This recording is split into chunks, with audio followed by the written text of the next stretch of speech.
You're listening to WQEE 99.1 FM, The Key in Noonan, Georgia, home of Braves Country with Mac Magee and the Armchair Quarterbacks, weekdays, 3 p.m. Eastern to 5 p.m. Eastern, right here on The Key and YouTube.com at Braves Country. Braves Country today. We're talking Southern sports.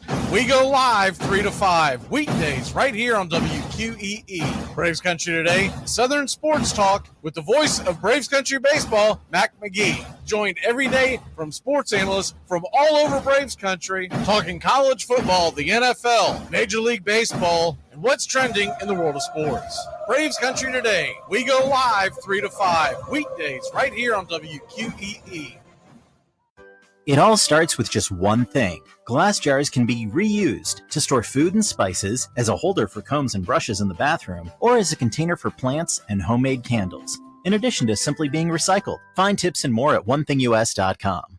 Hey folks, this is Mark White with The Mark White Show, and you can tune into The Mark White Show every Saturday from 11 a.m. to 12 p.m.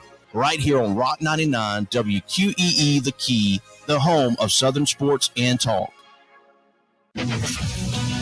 I'm Amy Lawrence, and I'm up late, always, after hours, hanging out with you on CBS Sports Radio. Check it out, 2 a.m. Eastern, 11 p.m. Pacific. Enjoy sun-drenched days, epic stays, and plenty of room to roam in Greater Fort Lauderdale. Our hotels, attractions, and restaurants have taken the Visit Lauderdale's Safe and Clean pledge, so you can relax and explore with confidence. When you're ready for that well-deserved staycation, our 23 miles of golden beaches await. Find wide-open spaces to hike, bike, kayak, and paddleboard. Visit your favorite attractions, then dine out in style in dining rooms or al fresco on waterfront patios. Learn more at sunny.org. Braves Country today. We're talking Southern sports. We go live 3 to 5 weekdays right here on WQEE. Braves Country today. Southern sports talk with the voice of Braves Country baseball, Mac Magee. Joined every day from sports analysts from all over Braves Country, talking college football, the NFL, Major League Baseball, and what's trending in the world of sports. Braves Country today. We go live 3 to 5 weekdays right here on WQEE.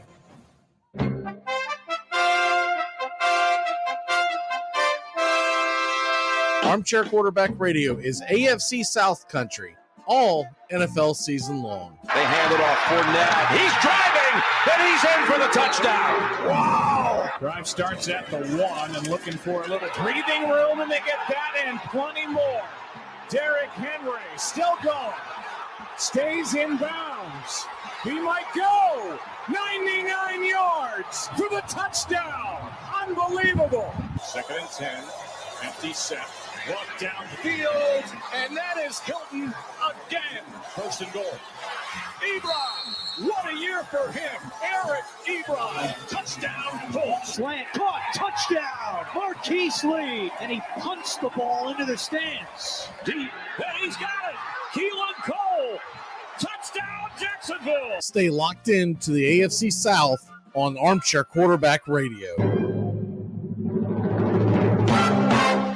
Here's good news. There's still a need for hundreds of thousands of cybersecurity professionals in the U.S. right now. And My Computer Career is training people to help meet the demand. No IT experience? No problem. Take the free career evaluation today. Start your new life as an IT pro in as little as 4 months. Grants covering up to 53% of the cost are available to those who qualify. It's not rocket science. It's mycomputercareer.edu. Are you looking for a reliable dental practice that not only cares about your teeth, but is friendly to work with? How about one that offers great deals and new patient promotions? Well, your search is over. Most Valuable Smiles in downtown Eatonton, Georgia is committed to giving you the biggest and brightest smile. Right now, get a $99 new patient special, including x-rays and exam. Maybe you're looking for veneers. Most Valuable Smiles veneer special includes 1 free veneer with every 5 purchased. Or get that bright white smile you've always wanted by taking advantage of an exclusive $100 off Zoom whitening treatment when you book today. And don't forget that 2022 is almost over. That means most insurance policies will reset by the new year, and to avoid losing that extra money, you need to use it or lose it.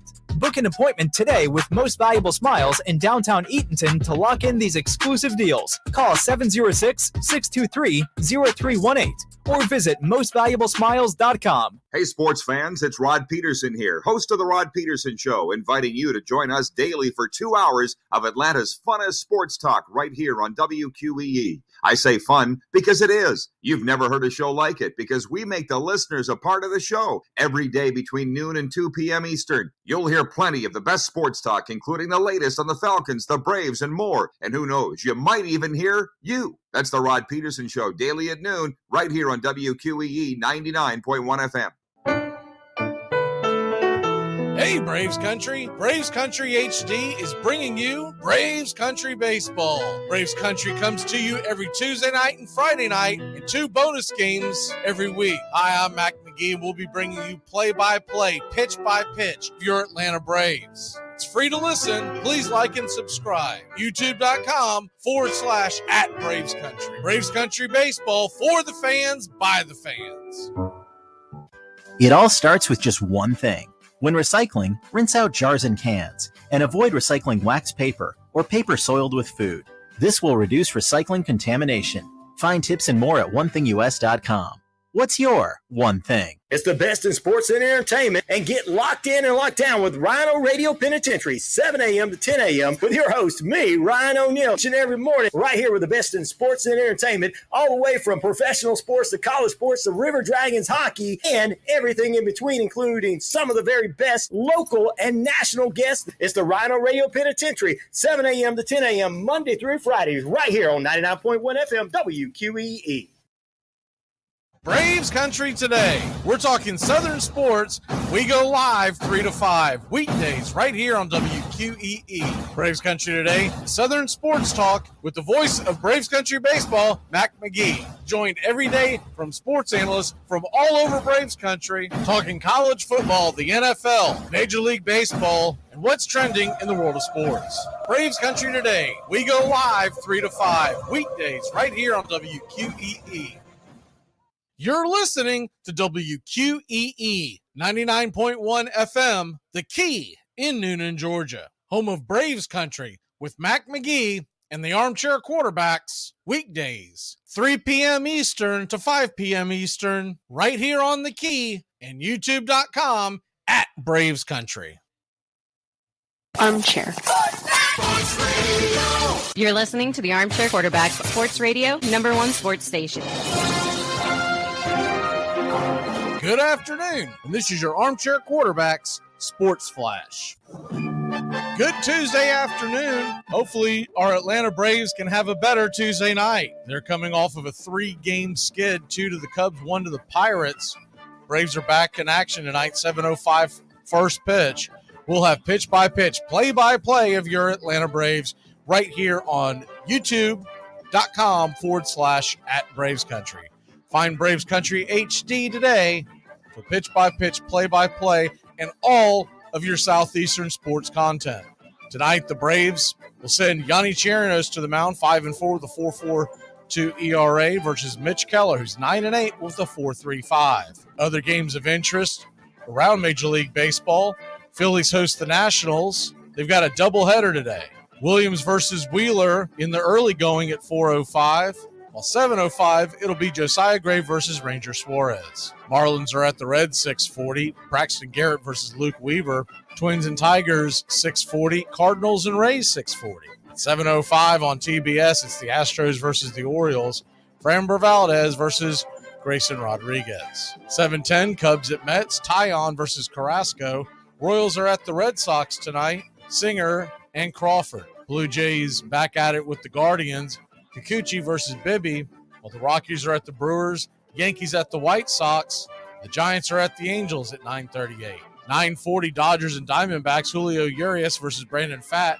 The Padres are at the Mariners at 9:40. With another late pitch, Rangers and Athletics, Max Scherzer on the mound for Texas, J.P. Sears for the Oakland A's. Jonathan Taylor will continue his holdout with the Indianapolis Colts as he rehabs his ankle. The big news of the day, Kevin Brown removed for a reference of the Baltimore Orioles' struggles, the team that he broadcast for, versus the Tampa Bay Rays. The Tampa Bay Rays had won every series versus Baltimore in Tampa for the last 6 seasons. It's to be noted, there was a graph on the screen, so he wasn't alone, but the lone one suspended. Sources have the New Orleans Saints to sign Kareem Hunt and Anthony Barr. Florida State coach Mike Norvell said that the NCAA has denied a hardship waiver request that would have allowed Seminole defensive tackle Darrell Jackson Jr. to play this season. Jackson began his career at Maryland in 2021 before using a one-time transfer to Miami. We started 11 games. Jackson transferred to Florida State this past offseason to become closer to his mother, who's ailing from a medical condition, lives in Havana, Florida, about 20 minutes outside the Florida State campus in Tallahassee. And that's your Armchair Quarterback Sports Flash. Stay tuned for Braves Country right here on WQEE 99.1 FM, The Key in Noonan, Georgia, simulcasting on youtube.com/Braves Country. Armchair. There's something kind of about a kid that's never played baseball. We have been hoodwinked, bamboozled, and flat out deceived. Why did you get so drunk? You got drunk. I'm just really exhausted. What's in that cup? Rum and Cokes. Do you have any idea how important this is? We're trying to save the pub.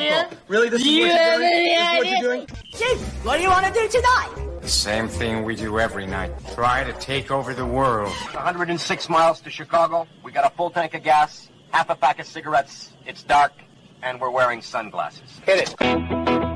Armchair. YouTube Live. Radio station. The radio station you can call your own. Do you know what listeners like about our station? I like everything. It's always on my radio. We never stop the music, except for now, when I talk.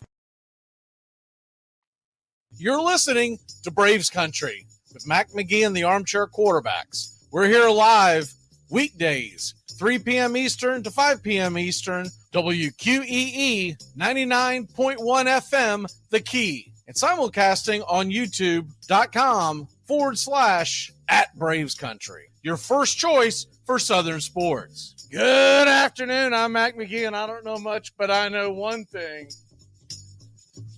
They are really, really ticked off in Indianapolis, man. Taylor holding out. Armchair. Community Access Channel. He's the armchair quarterback. He's full of beer and he's full of snacks. The all-American man. Hey, howdy, hi, and how the hell are you? Well, we're not doing too damn hot. I know that much. Because what in the world is going on with your Atlanta Braves? This is getting ridiculous to the point it's one thing to lose a couple to the Cubs. Spencer Strider gets blown out, and I mean blown out, off the mound. And essentially what we have is an Atlanta Braves team that's going into tonight. It almost feels like despair. Now, I know that we still have the best record in baseball, but not by much anymore. We've been really spitting the bit. We barely have the lead over Baltimore. Get into that in a second. But then tonight is going to be a difficult one because Yanni Chirinos, look, we picked him up off the trash heap. You can't expect wonders from him. Yanni Chirinos is going to be on the mound tonight, and he's going up against Mitch Keller. As far as their numbers, they're not that much different, but as far as their stuff, if you know baseball, you know that they are very much different. Mitch Keller's actually got pretty good stuff. Now, he's struggled a little bit here recently, but we'll get more into that here in a second. The other thing going on in the world of sports, you got the Colts, and there's a story coming out of Indianapolis. All pro running back Jonathan Taylor left the Colts facility to continue to rehab his injured ankle off site. That's going to be a problem because there's going to be pushback back and forth between the Colts and Taylor. Taylor's going to say he's working on his injured ankle. They're going to say, we want you This is any team. They're going to say, we want you to be rehabbing it here at the site so our doctors can tell us what's going on. And this is a way for him to hold out without him holding out. This is a way for him to get paid but not hold out. And so Taylor has been on the physically unable to perform list since July 27th. The team attributed the decision to off-season ankle surgery, but then again, remember, he's been wanting out. So we keep an eye on that as the days roll along. We get closer and closer to the football season. Georgia fires their staffer who survived the fatal car crash and evidently sued the Georgia Bulldogs. This is a story coming from ESPN. University of Georgia has fired football recruiting staffer who survived the January crash that killed Devin Whitlock and another recruiting staffer less than a month after she filed a lawsuit against the university's athletic association. Victoria, but I guess she goes by Tori Bowles, was dismissed because she refused to cooperate with an internal investigation into the crash. So we'll keep an eye on that as we go over on what is crack-a-lackin' today. The other things going on, and this I don't really get into because I know that it's all just a publicity stunt. This isn't real boxing, et cetera, et cetera. But Logan Paul says here is set to face Bellator's Dylan Danis in a boxing match. Now, none of these guys are taking on the elite boxers. They're doing this all off of their very popular social media. It's not just YouTube, it's several different outlets. But evidently he does draw a crowd, and it should be interesting. The card will be promoted by United Kingdom influencer boxing promotion Misfits. I haven't heard that, but then again, I don't live in that world. So those are some of the things that are going on. And of course, the big thing, if you woke up this morning, you probably saw it. I saw a piece of it just as we were heading on to the air yesterday, so I didn't really make too much of a comment. But the Orioles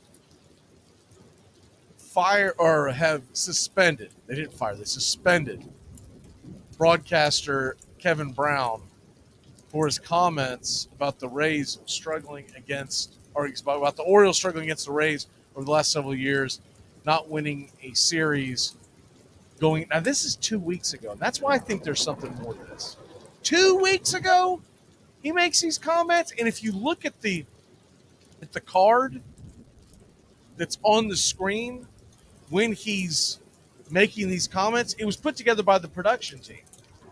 And anybody who's been in this business very long knows he didn't do that. Kevin Brown didn't put the damn production card together. That means everybody in the truck should be suspended. So I think there's more to this. I think they're using that as an excuse. I think there's something much more to this, and we wait to find out more on that because it doesn't make a whole hell of a lot of sense. Now, realize something. This is being broken by Awful Announcing. They have a Twitter handle. Awful Announcing's been around for a while, but they're also kind of TMZ-ish. And Awful Announcing doesn't realistically do their homework, per se. They've been known to be wrong in the past. And it says they're the ones that released the clip. And maybe we'll play it for you later. But the clip, there's really much to do about nothing. He's just laying out that they had lost every series in Tampa since 2018. Nothing to the point where you're like, damn, man, you're going to be in trouble. No, he's just laying out facts. And it's to the point where there's a lot of broadcasters going to his aid. Michael Kay, probably one of the more famous broadcasters in the country right now, New York Yankees play-by-play man. He had his back and basically said, this is a bunch of horse manure. That's the short of it. I still think there's something more about this. There's got to be, because there was nothing there that most broadcasters for these teams have not said in the past. He didn't put them down. He just laid out facts. The facts were that Baltimore going to that series had been. Now, here's the thing. The Angelos, the owners, they're the ones supposedly made this decision. I just feel like there's got to be something a little more to this. It smells bad. Not just if they did that, does it smell bad, right? If they made that decision. But the whole story just stinks. I don't think it was just those comments. It had to be something else. It had to be. Because it's 2 weeks. Terrible comments that come out that ticks off ownership. It takes about 2 minutes for the guy to get called into the office, right? So something smells about this, and I'm going to keep on looking into this and keeping an eye on, see if anything else comes out. USC commit cornerback Dakota Fields flips to Oregon after the news going to the Big Ten, so it's already begun. And the other big news, Florida State fans, the NCAA denies Darrell Jackson his hardship waiver. The story behind this guy, you might have heard it in the Sports Flash clip. Defensive tackle, played at Miami. He's from the northern Florida area. Began his college career at Maryland before transferring to Miami. Started 11 games last year, and evidently his mom is in pretty bad health. She lives about 20 minutes outside of Tallahassee. And a little town called Havana, and he wanted to be closer to her. That's supposedly the story. I haven't seen anything that refutes this. This has been going on for several months, so I'm going to take the kid for his word. I seriously doubt his mom's faking an illness. So instead, what's going to happen is he's going to have to wait a year. You hate it for the kid. Who knows what all went into this? I do know that had Miami said, go ahead and let him do it, they would have gotten out of the way. So Miami blocked this. And so you kind of point the fingers at the University of Miami, but I'm not going to go crazy on it because maybe they don't believe his story. Maybe they have a reasoning for it. But I can just tell you this smells just as bad as the Kevin Brown thing. You're not going to let the kid play football. His mom is ailing, bad health. If it's a very serious health, what if this is the last season she could watch her son play? That's going to be a bad look. You're better off just letting the kid play and saying, You may not agree with his decision, but you're better off just letting the kids play. In today's day and age, you're better off letting the kids play, because what's going to happen is future kids who have committed to Miami see this, their parents get wind of it, they're going to be like, I don't want you going there, because they're going to try and block you. And so we'll keep an eye on that, but as of right now, it appears that Darrell Jackson will not play this year. He will be eligible to play next year. So it's not the end of his career per se, but it's a little it's a little underhanded. And so there you have that. Okay, let's take a real quick break. We're going to reset here. When we come back, we're going to talk Braves baseball. Joey's on the way. We got a lot of football we're going to talk about here today. We're going to continue our college football realignment draft. We're going to finish up his team on, I think he's got one pick left on his fantasy football all-time team. We'll start comparing those teams as the season gets closer. We start doing our fantasy football stuff on Saturdays. And we are going to get into the Notre Dame Fighting Irish. It's Notre Dame minicamp today.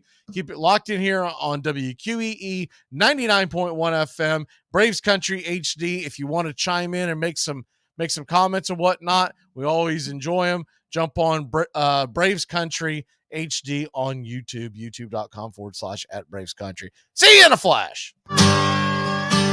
Braves Country, weekdays, 3 p.m. to 5 p.m. Eastern, 99.1 FM The Key, your first choice for Southern sports talk.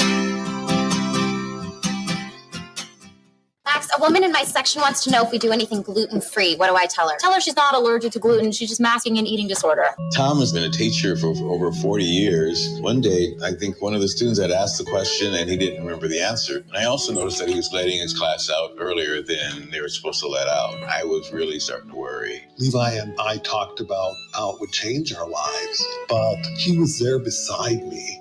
When something feels different, it could be Alzheimer's. Now is the time to talk. Visit alz.org/ourstories to learn more. A message from the Alzheimer's Association and the Ad Council. Hey, Braves fans. Thank you for listening to Braves Country Baseball. Hi, I'm Mac Magee, and we are here to bring you play-by-play, pitch-by-pitch of your Atlanta Braves, bringing you spring training and 2 to 3 games a week all season long. Please like and subscribe today. Braves Country Baseball.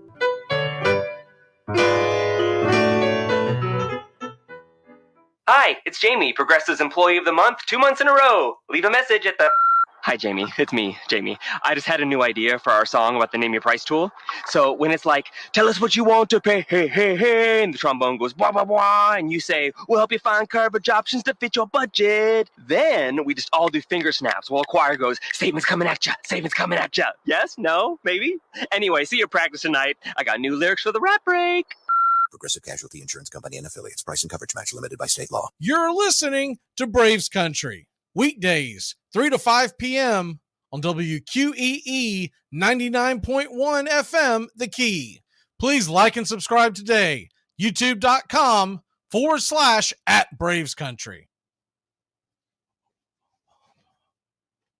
When you were my age, did you ever have trouble deciding what you wanted to do with your life? No, I've never had that problem, really. Why? Forget it. I didn't think you'd understand. You take drugs, Danny? Every day. Good. So what's the problem? I don't know.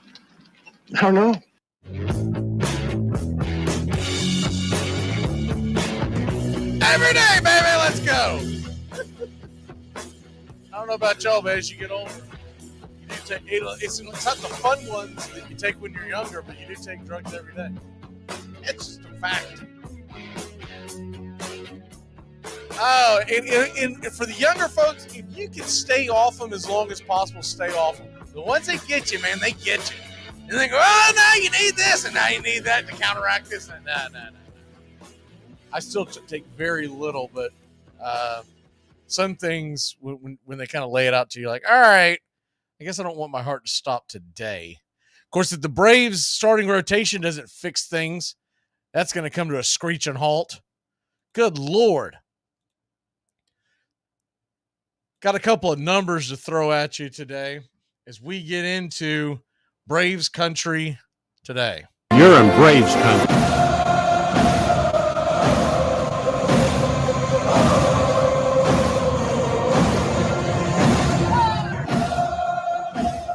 All right.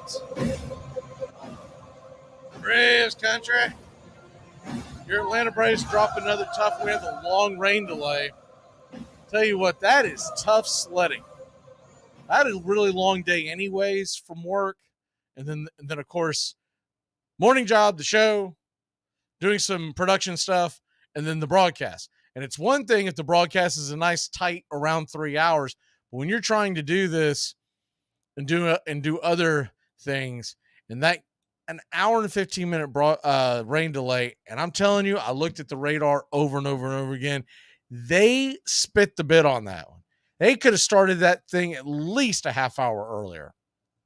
And I'm talking about rolling off the tarps. They should have been able to roll the tarps off around close to, it should have been like a 20-minute delay, unroll the tarps. Would have been all in all, you should have been looking at maybe 30, 35, maybe tops 40 minutes. Instead, ends up being an hour and 15 or so. And the Atlanta Braves, now you got to give them credit. You got to give the offense credit. They fought back. We were down 6-0 because Spencer Strider spit the bit. He goes out there and just gets blasted 2 2/3, 5 hits, 6 earned runs, 3 strikeouts, 3 walks, was all over the place. And he doesn't even get through 3 innings, 63 pitches. So that kind of tells you where it's at. Now we'll say this. He was very close to getting out of the 6-run inning with 1 run. And home plate umpire Jim Wolf, who is just atrocious at his job. People always want to talk about Angel Hernandez, because it's the low-hanging fruit. And I know a lot of fans, they don't know a lot of umpires. I'm telling you, Jim Wolf does as bad a job as he's ever done. And Angel Hernandez, at least, is somewhat consistent with his inconsistencies. When Angel Hernandez goes out there and gives you a bad game, the thing is, it's usually, all right, he's got a wide strike zone, but it's a consistently wide strike zone. Wolf goes up and down, in and out. You never know what the hell he's doing. And that pitch that should have been strike 3, I think it got Spencer Strider, I think it let it rattle him. Now he'll grow through this. Still 12-4 with the 3.94 ERA. But I don't know if he deserves the Cy Young. He's had too many of these games, not quite as bad as that one, but he's had too many of these games where he doesn't really go to the post. It's a very roller coaster season. If you're going to give someone a Cy Young, I get that he's blowing the doors off with strikeouts. By the way, last night he didn't even get 4 strikeouts, 3 strikeouts in 2 2/3 against the Pirates offense. We're talking about some young kids that have some talent and have some promise, but they are really young. Outside of Andrew McCutchen, there's not really and maybe Brian Reynolds, depending on your fandom, and Connor Joe. There's not names that you can go, oh man, he plays for the Pirates. No. He just absolutely did not go to the post. Yanni Chirinos is going to go to the mound tonight, and we know he doesn't blow anybody away. Maybe he's able to change speeds. What I hope out of this game from Yanni is 5 innings, keep it within a couple runs, and give our bullpen a chance. Now, it stinks that Strider pitched as poorly as he did. Because when you have Strider, you have Yanni, and then you have Fried, the thought process in a week where there's 8 games in 7 days is that Strider should give us a good solid 6 or 7. Same for Max. Yanni's probably going to need some help from our bullpen, but that's okay. Now, if Yanni somehow gets through 5 unscathed, they're going to keep pushing him out there. And he's eventually going to give up runs because he doesn't have the stuff that he used to have, and he's pitching really more on guile and just, his veteranship. And that's fine, and I'm not going to kill him for it, but he doesn't have the stuff that Spencer Strider has.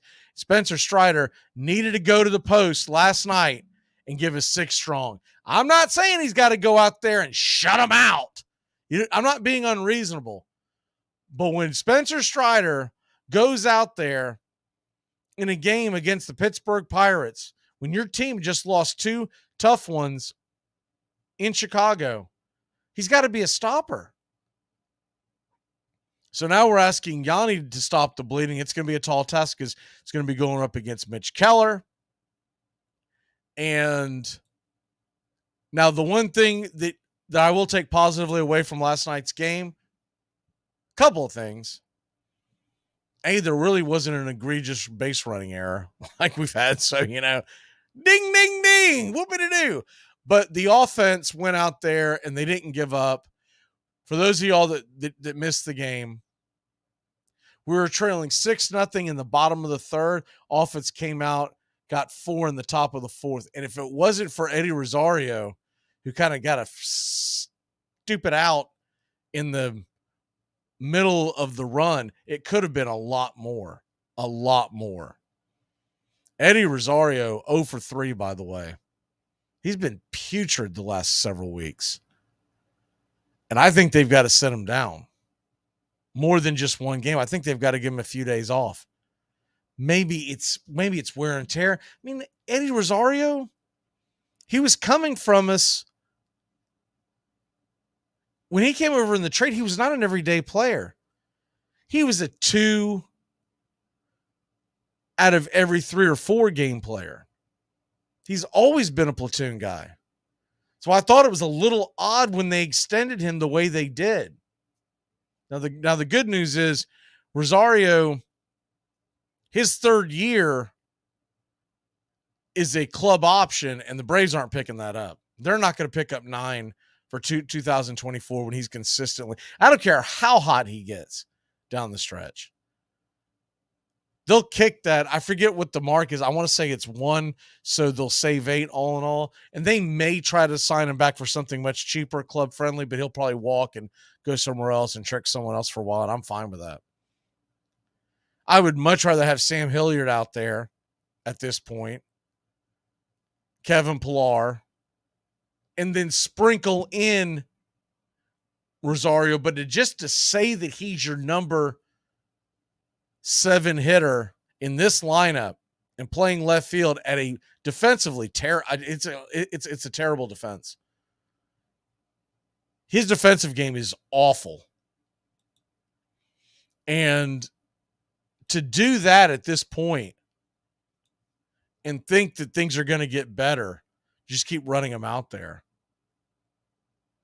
It's a different situation with Orlando Arce when he goes through his slumps, because he still gives you a phenomenal glove. Elite glove. He's not perfect. He's made a lot of base running errors. You just got to figure out, we don't know Orlando Arce the way that coaching staff does. Someone in there has got to figure out how to talk to the man to get the best out of him on the base paths. That's it. Some guys respond to, tough love, as they call it. Some guys respond to, it's going to be okay, but this is what you need to do. And you bubble wrap them, so to speak, pepper them with sugar. Whatever you got to do, you got to get better from Orlando Arce on the base paths. But swings a pretty good bat. For what we pay for him, he swings an incredible bat and has the greatest glove ever, because what we're paying him, it's a hell of a deal. But defensively, he's right up there with everybody. He's got good range. He just doesn't have good speed.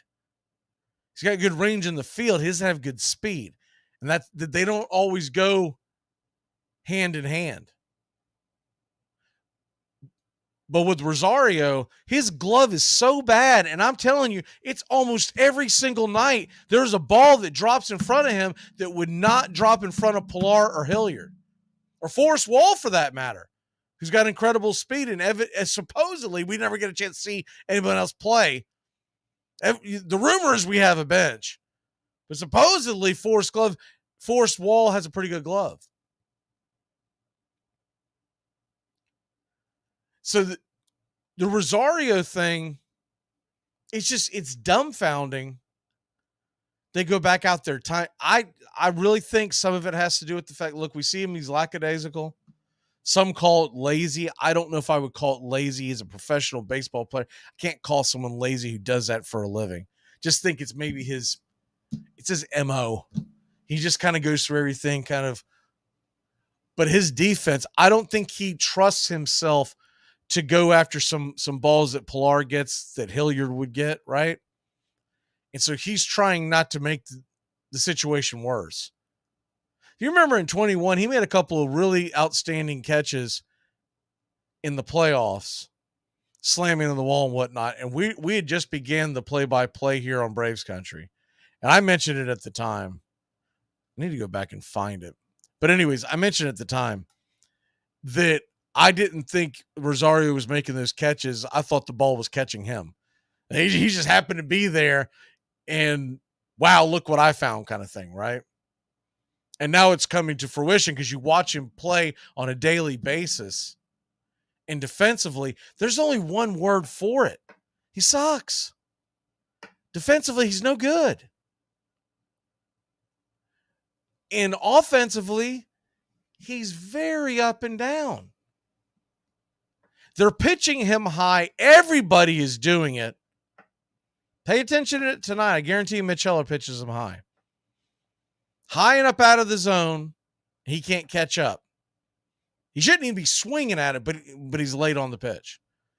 The pitch that's in his wheelhouse is that off-speed pitch down and in, and that's almost every left-hander. So basically, he's a liability at the plate unless he gets his pitch. But he doesn't do adjustments well. Normally, if he gets a home run or he gets a base hit or whatever, someone's hung one, and that's not how you're going to be able to sustain a solid year over and over and over again. He's taking advantage of the short porch in Atlanta. And don't get me wrong, when it's all said and done, left fielder hitting about 20 home runs, which is probably about where he'll finish. It's okay. You'll take it if his batting average is a little higher. But this offense, it needs someone who's going to get on base, and when they get on base, they're going to go. And Rosario, look, I can even give you, let's go ahead and start Rosario against right-handers. But by about the fifth inning, if we have a lead, I don't care who's on the mound, pull them and get Pilar out there.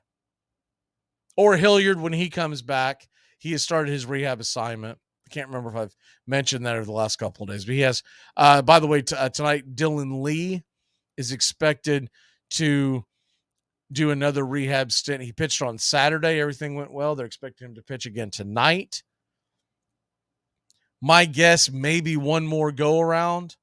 We may see him by this coming weekend. It really depends on how quickly they want to, and also depends on how he's feeling, but also how, is he locating the ball? And they've got a pretty deep bullpen at this point. But if they know they're going to bring Lee up this weekend, per se, so let's say if they say, hey, he just needs one more go around and we're going to bring him up against the Mets, right? If that's the case, one of these pitchers is going to get worn the hell out over the next couple of days. And then they're going to go, bye-bye, you're going to Gwinnett.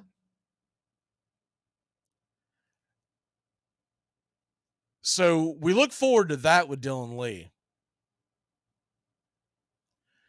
He'll come back, and at that point, I know they're not a hitter on all cylinders right now, but all in all, the bullpen's playing pretty damn well. It's our starting pitching that's killing us. You're going to have a three-headed monster back there from the left-hand side of Minter, Lee, and Hand. And when Hand is realistically your third option from the left side of the bullpen, that is a stellar bullpen, my friend, going into the postseason. From the right-hand side of the plate, obviously Iglesias, Joe Jimenez has really pitched well. They sent Heller down a few days ago for folks that might have missed that. But I'm looking at come the big picture, come October. And leading up to it, but big picture come October. Because remember, we are 23 days from roster expansions. So at that point, you're going to be able to have a 28-man roster every day. You'll have 40 in what is essentially a taxi squad. Years ago, Major League Baseball used to have, when you expanded the roster at September 1st, you had access to all 40 guys. All right.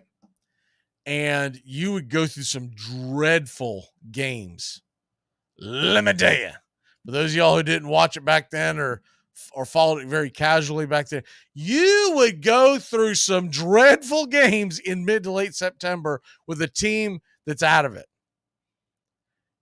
This is before the rule that you had to face 3 batters, right?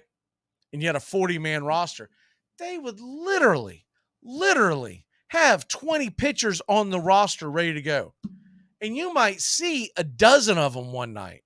So I'm glad they got rid of that. But you do get the expansion of 28. And when you get to 28, it's going to open up some things. At some point in the middle of September, towards the beginning, I want to say it's the 10th, 11th, it's somewhere in that neighborhood. I might be off by a day or two. But Nick Anderson should be back. Jesse Chavez will be back sometime in September. They're taking his time with him. You're trying to tell me that a bruised leg is taking this? They're taking his time with him. Like Jesse Chavez, damn near 40. What are we gaining from rolling him out there? That's what if the Braves were 2 down to the Phillies in the NL East right now, Jesse Chavez would have already been back.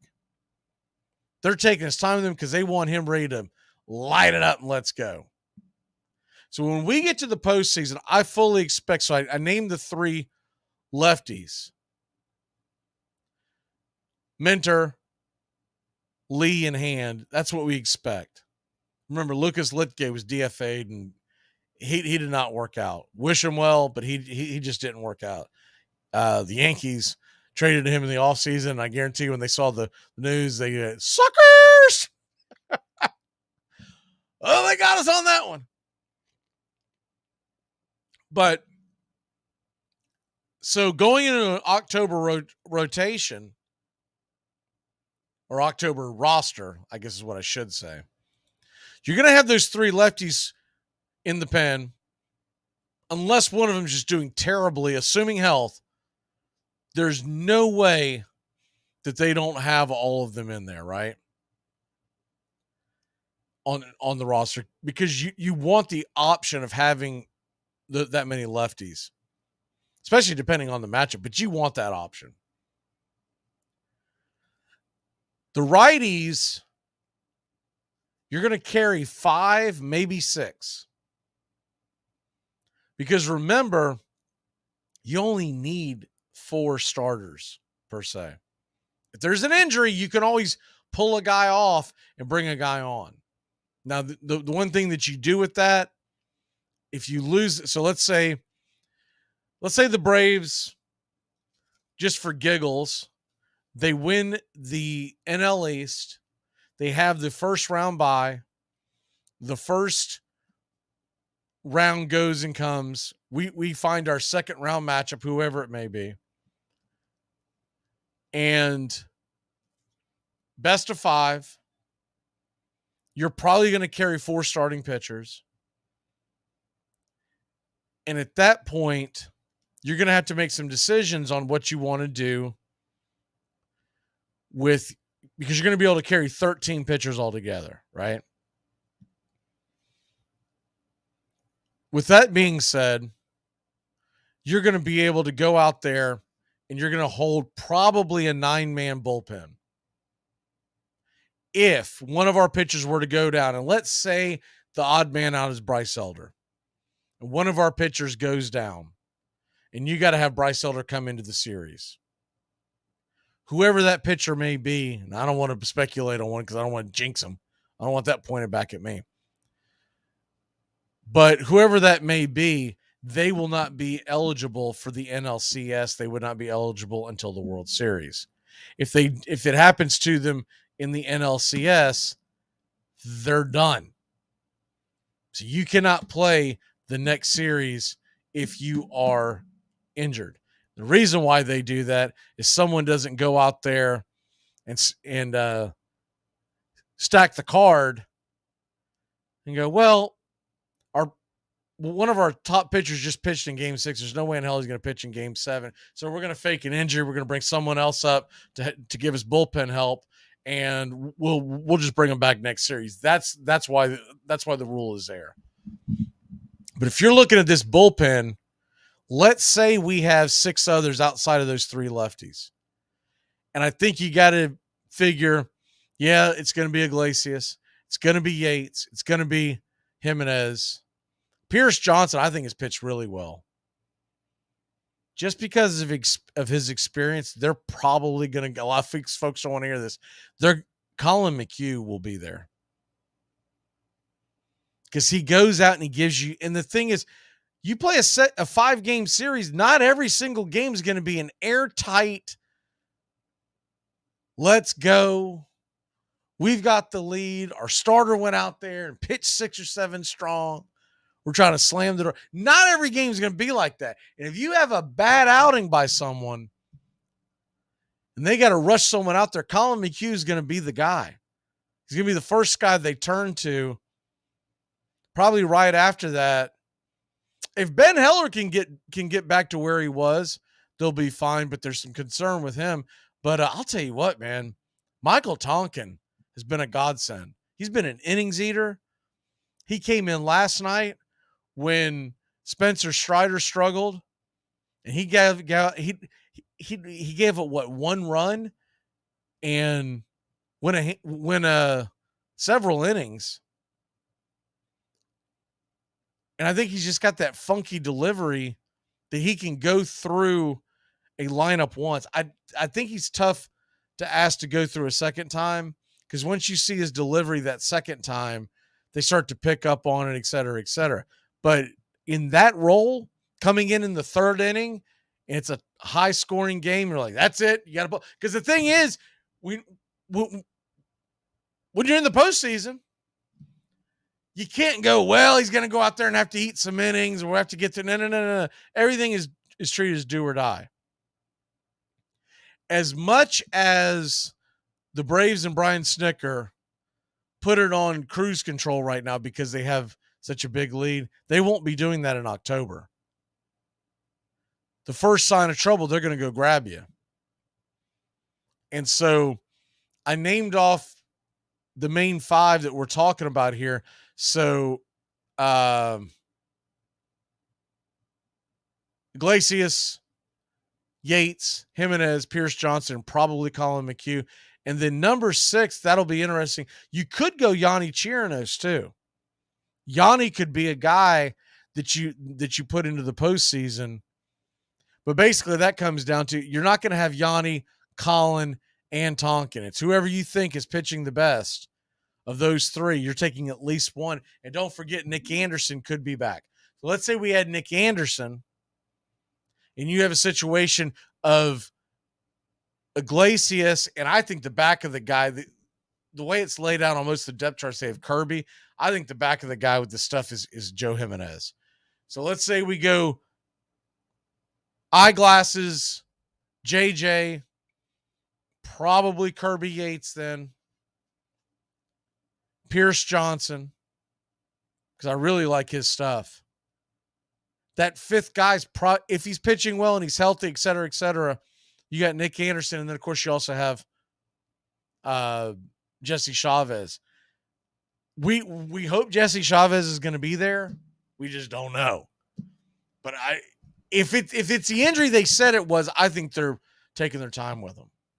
I think he'll be back up around beginning of September when they can expand the rosters. They can have a much deeper bullpen, et cetera, et cetera, et cetera. Away we go. The rule is, as long as you are on the roster prior to September 1st, at some time in the season, you can be on the playoff roster.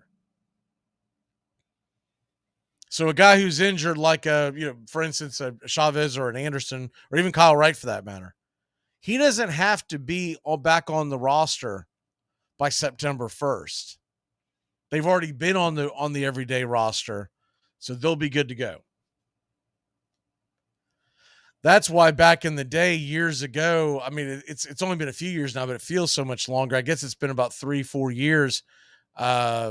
I guess it was 2020 that they started. They always blame this. Oh, the pandemic's going on, but we know what's really going on. They're trying to cut costs. You ain't got a horse manure us.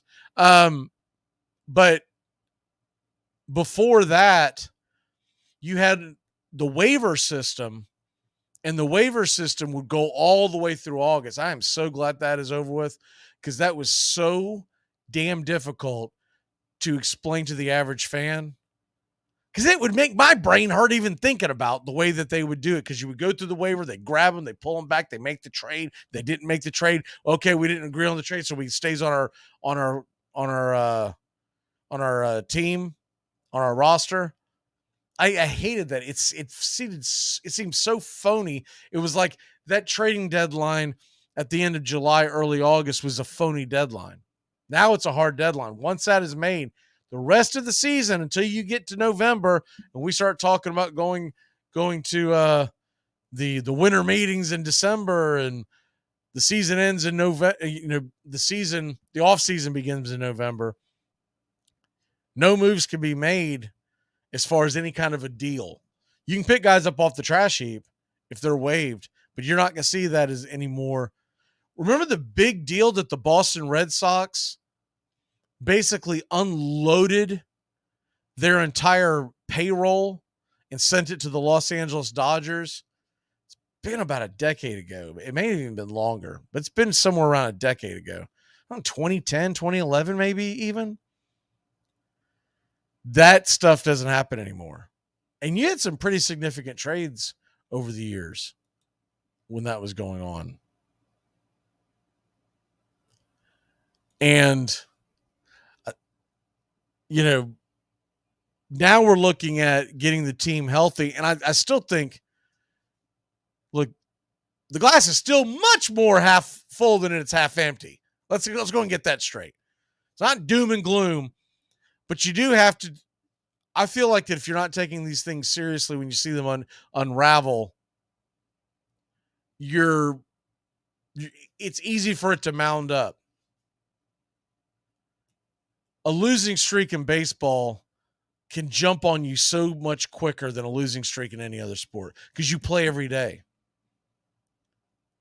So in one calendar week, you can lose 7 in a row. Hell, this week, 8 in a row. And the sky will be falling. It's also it's not easy, but you also have the ability to get on a hot streak. But the losses mount up a lot quicker than the wins normally do. We also have to realize, as a Braves fan base, it's not normal to win 9 of 10 games all damn year, which is what it seems like we've done. It's not normal. So you're going to go through these ups and downs, and I get that. But the Braves, I don't think they're at any kind of point right now where they're going to have some kind of team meeting. It's 3 losses in a row. It's not the end of the world. Remember, we just went out there and won the series before the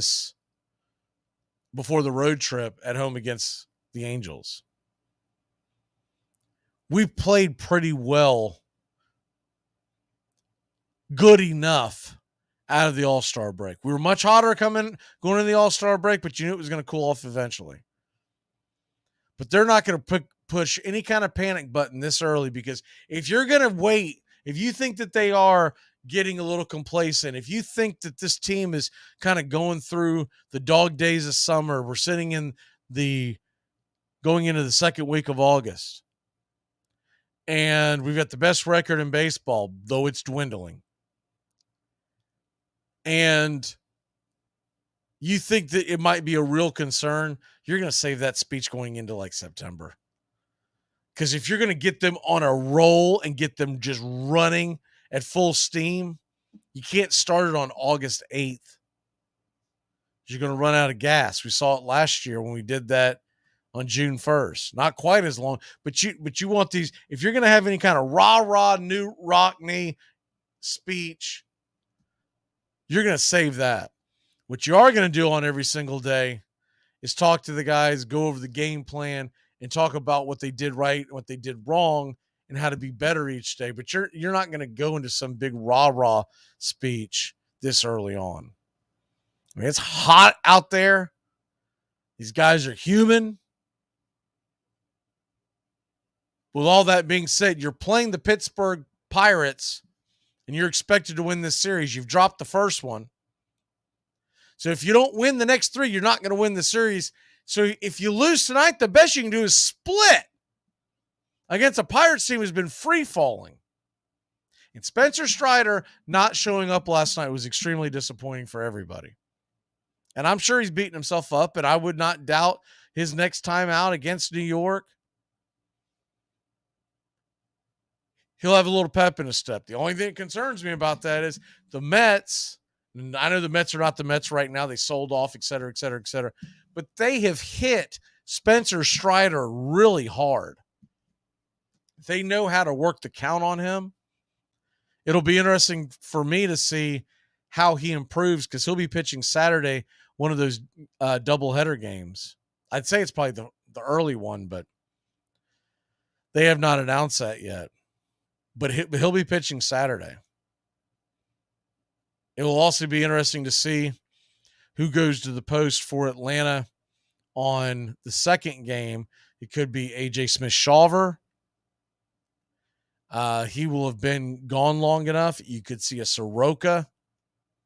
You could see a number of things. But they won't announce that till Friday night after the Friday night game because you get to expand the roster by one player. And whoever they bring up from the farm, I'm sure whoever they bring up from the farm is being told, hey, it looks like it's going to be you. And we'll be able to read the tea leaves, but it won't be official until Friday night. So tonight's game, let's go ahead and get into that real quick. The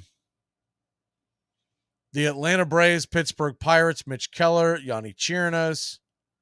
Braves still stuck on 70 wins, trying to get number 71 tonight. And we're minus 165 on the money line. You don't get the Braves very low like that very often against Pittsburgh. Why is that? Because Mitch Keller's really damn good. Now, he's had some hiccups. His 4.35 ERA is not indicative of who he is. 3 of his last 4 starts have been rough. And we hope that we continue that trend. But in the middle of that, he was at home against Philadelphia, a very good offense in their own right. He went 5 2/3, gave up 2 runs, struck out 8. But he struggled at Milwaukee. He struggled at the Angels. His struggles really started, if you want to go back, we'll just take July. Struggled a little bit at the Dodgers, 5 innings and 4 earned, but I mean that's really not terrible when you're talking about that Dodger offense. But when he's at home against Cleveland, I was almost thinking maybe this was a road thing, but the Cleveland Guardians, who do not have one of the better offenses in baseball, we saw that firsthand. In Pittsburgh, they hung 8 runs on him in 6 innings. So he's been very up and down. Now, in the middle of all of that, now remember, this guy was an all-star. He did give up a home run in the all-star game. Maybe he should have taken the time off. Maybe he has hit a wall. He's a young player in his own right. Was he 27? He's been in the league a few years. 6'3", 220. So a big, solid kid, and he's got good stuff. He has got good stuff. I've seen him pitch a few times. He was a guy that a lot of Braves fans wanted. We didn't get, but he's a kid that a lot of people wanted. But he's going to go to the bump today, and the Atlanta Braves are going to come in here, and you just have to expect some point through this that the Braves are going to have to look for some offense against Keller. I'm going to take the Braves to win it tonight in fairly high-scoring fashion. They're going to need it with Yanni on the mound. I think Yanni gives up 2 or 3. The Braves win, we'll say 6-4. My pick to click. Man, he really has been swinging the bat. But I've been picking Olsen a lot, so let me go somewhere else. Let me go with, Acuna went 0 for 5 last night. He normally finishes that up, or when Acuna goes an 0 for, he usually follows that up, is what I'm trying to say, with a pretty good night. So give me Ronald Acuna Jr. to click, maybe get on base a couple of times, get a stolen base, add to his 53 stolen bases. Maybe add to his 25 home run total. Get him up over the 340 clip. And there you have that. All right. We're going to take a quick break. When we come back, Joey's going to be with us, and we have got a lot to go over and a little time to do it. We will be back in a flash here on Braves Country. Keep it locked in here on 99.1 FM, WQEE, and Braves Country HD YouTube. You're listening to WQEE 99.1 FM, The Key in Noonan, Georgia, home of Braves Country with Mac Magee and the Armchair Quarterbacks, weekdays, 3 p.m. Eastern to 5 p.m. Eastern, right here on The Key and YouTube.com at Braves Country. Armchair. You're listening to the Armchair Quarterback Sports Radio, #1 sports station. Good afternoon, and this is your Armchair Quarterbacks Sports Flash. Good Tuesday afternoon. Hopefully our Atlanta Braves can have a better Tuesday night. They're coming off of a 3-game skid, 2 to the Cubs, 1 to the Pirates. Braves are back in action tonight, 7:05 first pitch. We'll have pitch-by-pitch, play-by-play of your Atlanta Braves right here on youtube.com/@BravesCountry. Find Braves Country HD today for pitch-by-pitch, play-by-play, and all of your Southeastern sports content. Tonight, the Braves will send Yanni Chirinos to the mound, 5-4 with a 4.42 ERA versus Mitch Keller, who's 9-8 with a 4.35. Other games of interest around Major League Baseball. Phillies host the Nationals. They've got a doubleheader today. Williams versus Wheeler in the early going at 4:05. While 7:05, it'll be Josiah Gray versus Ranger Suarez. Marlins are at the Reds, 6:40. Braxton Garrett versus Luke Weaver. Twins and Tigers, 6:40. Cardinals and Rays, 6:40. At 7:05 on TBS, it's the Astros versus the Orioles. Framber Valdez versus Grayson Rodriguez. 7:10, Cubs at Mets. Tyon versus Carrasco. Royals are at the Red Sox tonight. Singer and Crawford. Blue Jays back at it with the Guardians. Kikuchi versus Bibby, while the Rockies are at the Brewers, Yankees at the White Sox, the Giants are at the Angels at 9:38. 9:40, Dodgers and Diamondbacks, Julio Urias versus Brandon Pfaadt. The Padres are at the Mariners at 9:40. With another late pitch, Rangers and Athletics, Max Scherzer on the mound for Texas, J.P. Sears for the Oakland A's. Jonathan Taylor will continue his holdout with the Indianapolis Colts as he rehabs his ankle. The big news of the day, Kevin Brown removed for a reference of the Baltimore Orioles' struggles, the team that he broadcast for, versus the Tampa Bay Rays.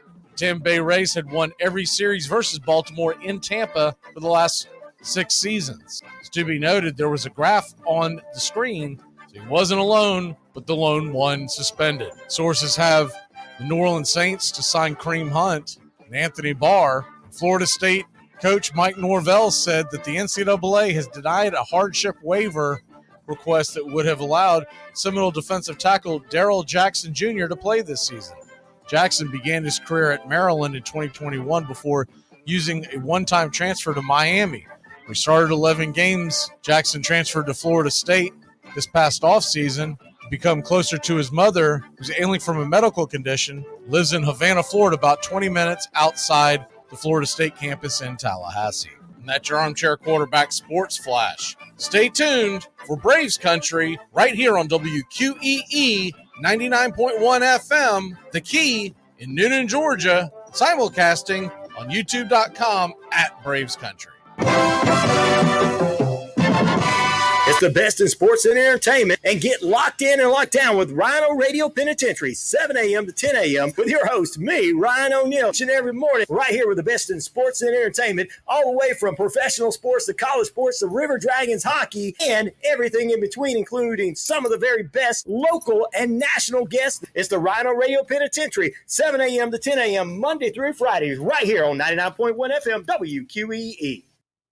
Well, the season's finally here, and the players hit. The Armchair Quarterbacks are back. Saturday, September 9th, 10 a.m. to 2 p.m. You'll be tailgating with the Armchair Quarterbacks. Mac Magee, Brian Snow, Joey and Tones, and the rest of the Armchair Quarterbacks live 10 a.m. to 2 p.m. Saturdays this fall. Talking college football, SEC, ACC, Big Ten, the NFL, fantasy football advice, and our picks against the spread. It all begins September 9th right here on Braves Country HD 99.1 FM WQEE. Yeah, the Armchair Quarterback, the All-American. It is played everywhere, in parks and playgrounds and prison yards, in back alleys and farmers' fields, by small boys and old men, raw amateurs and millionaire professionals. It is a leisurely game that demands blinding speed, the only game in which the defense has the ball. It follows the seasons, beginning each year with the fond expectancy of springtime and ending with the hard facts of autumn. Americans have played baseball for more than 200 years. While they conquered a continent, warred with one another and with enemies abroad, struggled over labor and civil rights and the meaning of freedom.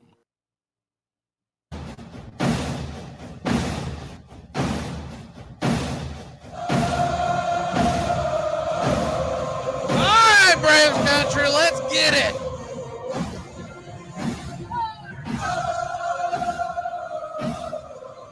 Atlanta Braves, the lineup is out. And I guess they don't listen. They don't listen to the show. Eddie Rosario's in the damn lineup again. All right. Same as you always normally see it as we welcome in Joey. Joey, how are you? Doing great here today. Can't wait as we get closer to football, but in the heart of baseball. So that time of year where summer's almost to an end, but sports are at its madness. It's Acuna. Let's see if I can get that just a tad more zoomed in. Got Acuna, Ozzie, Riley, Olsen, Darnold is behind the plate. I figured he was getting a start at least one time in this series. And then you're going to have Ozuna at DH, Rosario in left field, Arcia, and Michael Harris. So pretty much see this pretty regularly. And you would expect that nowadays, it looks like more and more that when they, if they have a tough lefty at the end of the game, they're going to start going to a right-handed bat, which they should. There's no reason to leave Rosario in there. He can't hit lefties. Every once in a while, he'll get into one. But when you consider the fact that you could be giving away an at bat and his defense is subpar, you might as well put Pilar in. San Diego State fails in an attempt to create a new conference. Who the hell is going to go follow San Diego State? What? What? I guess they thought they were going to bring the 4 Pac-12 members, San Diego State, and then I guess they were going to try to grab some ACC. I don't know who in the ACC they tried to go after. If they called Florida State or Clemson, I bet you they're like, oh, let me put you on speakerphone. You want us to do what? With who? Been there, done that. We're going to go out there and play San Diego State and Cal, really improve our football footprint. What? Is this Steve Cohen? Are you yanking me? What's going on? How was your trip? You know, it was really good. I got to check out Comerica Park and Ford Field for the first time. And what's interesting about Detroit, and not a lot of people know it because not many people always say they're going to Detroit, but for sporting event wise, you have the Pistons and Red Wings. Then you got the Tigers and the Lions all within a 2-minute walk of each other. So that area is set up really nice to where they have a lot of cool scenes down there. And everything. So a successful week and a lot of fun with WWE Well, that must SummerSlam. make it very convenient for all the muggers down there. Luckily, I didn't have to go in those parts, but if you went to Comerica Park and that whole area. If you went to Detroit, you went to those parts. I mean, might have been around it, but nowhere near me was there any Beirut, man. There was nothing in terms of anything bad where I was at least. So that was the good part. But came back one whole person and ready to pick up. I missed the Cubs Braves series, which we listened to you Friday. You didn't miss anything. But the Friday game, we tuned into you, and Kyle Hendricks is cruising along, and all of a sudden just gets shelled. That was a quick turnaround in that one. But obviously woke out of that series pretty happy. So here we are now. We lost to the Mets last night, so clearly we were still on a high and didn't wake up. Drew Smiley, wasn't it? Oh, yeah. He's the weak. Dude, why didn't we get to face Drew Smiley? That's all we needed was a Drew Smiley in our life, and we'd end up winning that series. I knew we were going to be in trouble with Steele versus Morton because Morton's just a crapshoot. He's either going to go out there and look like Cy Young or he's going to look like Cy Old. Exactly. But the Bryce Elder one, that was the disappointment one to me. We're going in bench event. Essentially, it was an expanded bullpen game, and we got to the Cubs starter, but Bryce Elder put us in a damn hole. He walked 2 in the first inning. There was an error by Olsen. It wasn't an egregious error, but it was one of those ones that I've seen in other parks where they wouldn't even call it an error, but they do. But it was a hard hit ball, but it was at him. He did have to go to his right. You can make the argument that backhanding a ball at that speed isn't necessarily an error, but regardless, give up 5 runs in the first inning, and the Braves couldn't climb out of that hole. This has become a theme. The last 3 games, it's like, dude, it's obvious what has happened here, y'all. Max Fried comes back and the pitching staff goes to crap. So, we got to get rid of Max Fried. Ding, ding, ding. Jinxed us. He jinxed us. No, but he's the only one that's done anything. I mean, the last 3 games have just, it's been terrible for the starting pitching. The offense has actually done some good things. I'm waiting to see when the Pittsburgh Pirates lineup comes out. I'm curious to see a couple things. We got Yanni on the mound. That could get slap ugly. All right. So first things first, we got to get the first thing we got to get knocked out for you is we got to get your team drafted. What do you have? A couple of empty slots on your all-time fantasy team? Yeah, I got 2 or 3 spots open, I believe. I think 2. I'm showing 2. Yeah, I got 2. That's right. I should have sent you the whole roster, but I forgot that we were even still doing this. So you got a question. I can probably tell you who's been drafted recently. I think 2 of I have 3 guys written down. My first choice, if he's gone, then I'll just move on. But is Alvin Kamara gone? I don't think he is. That is a very good question. Because I didn't see him on the list that I had last time, but there was a few picks. But if he's still available, then I'm going to take him with my first. Okay, so let's go ahead and give you Alvin Kamara. What years? 2020 and 2018 for his years. Okay, and then who's your next guy? I'm going to choose Isaac Bruce. He's gone? Yeah. Oh, okay. Sorry. Then I'm going to go with my homer pick, Dallas Clark. Why not pick another Colt to round out my end? But 2009 and 2007. Dallas Clark. No, I'm messing with you. Not so fast, Doug, after that Peyton Manning scheme you pulled. But what no, years?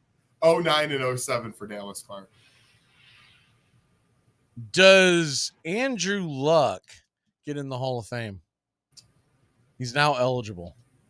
I'm going no. And this is from a huge Andrew Luck. I did not hate him after he retired, or I had some, doubts of what might have went along the path of that whole injury thing. But I'm not putting him in the Hall of Fame, and here's why. To me, unless you have like the greatest years of all times, you got to have a bigger sample size than what he had for what he was able to do. He had 3 injury-riddled years. After his first few good years where he made the Pro Bowl, they made the playoffs a few times, but then 3 seasons in a row, one he fully missed before coming back for his final year and then retiring. So my long story short on him, great player. I really liked watching him, but I'm not putting him in the Hall of Fame. Okay. So the other thing that we were supposed to do is we were supposed to have the mini camps. We're going to do Notre Dame here in a bit.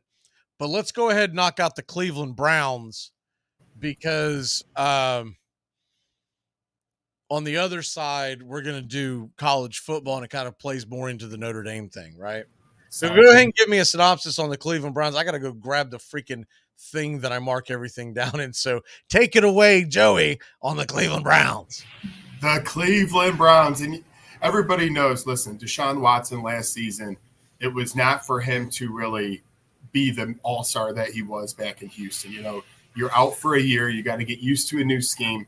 Let's put his personal stuff aside, whether you like him or not. I'm sure he has more people in the not-so-friendly camp than what people like to see in their QB. But he had a full camp under his belt. Nick Chubb's back healthy. Amari Cooper. The offense is there. Njoku. You got Donovan Peoples-Jones and a decent offensive line. So offensively, I think they could have a path to some success with Stefanski.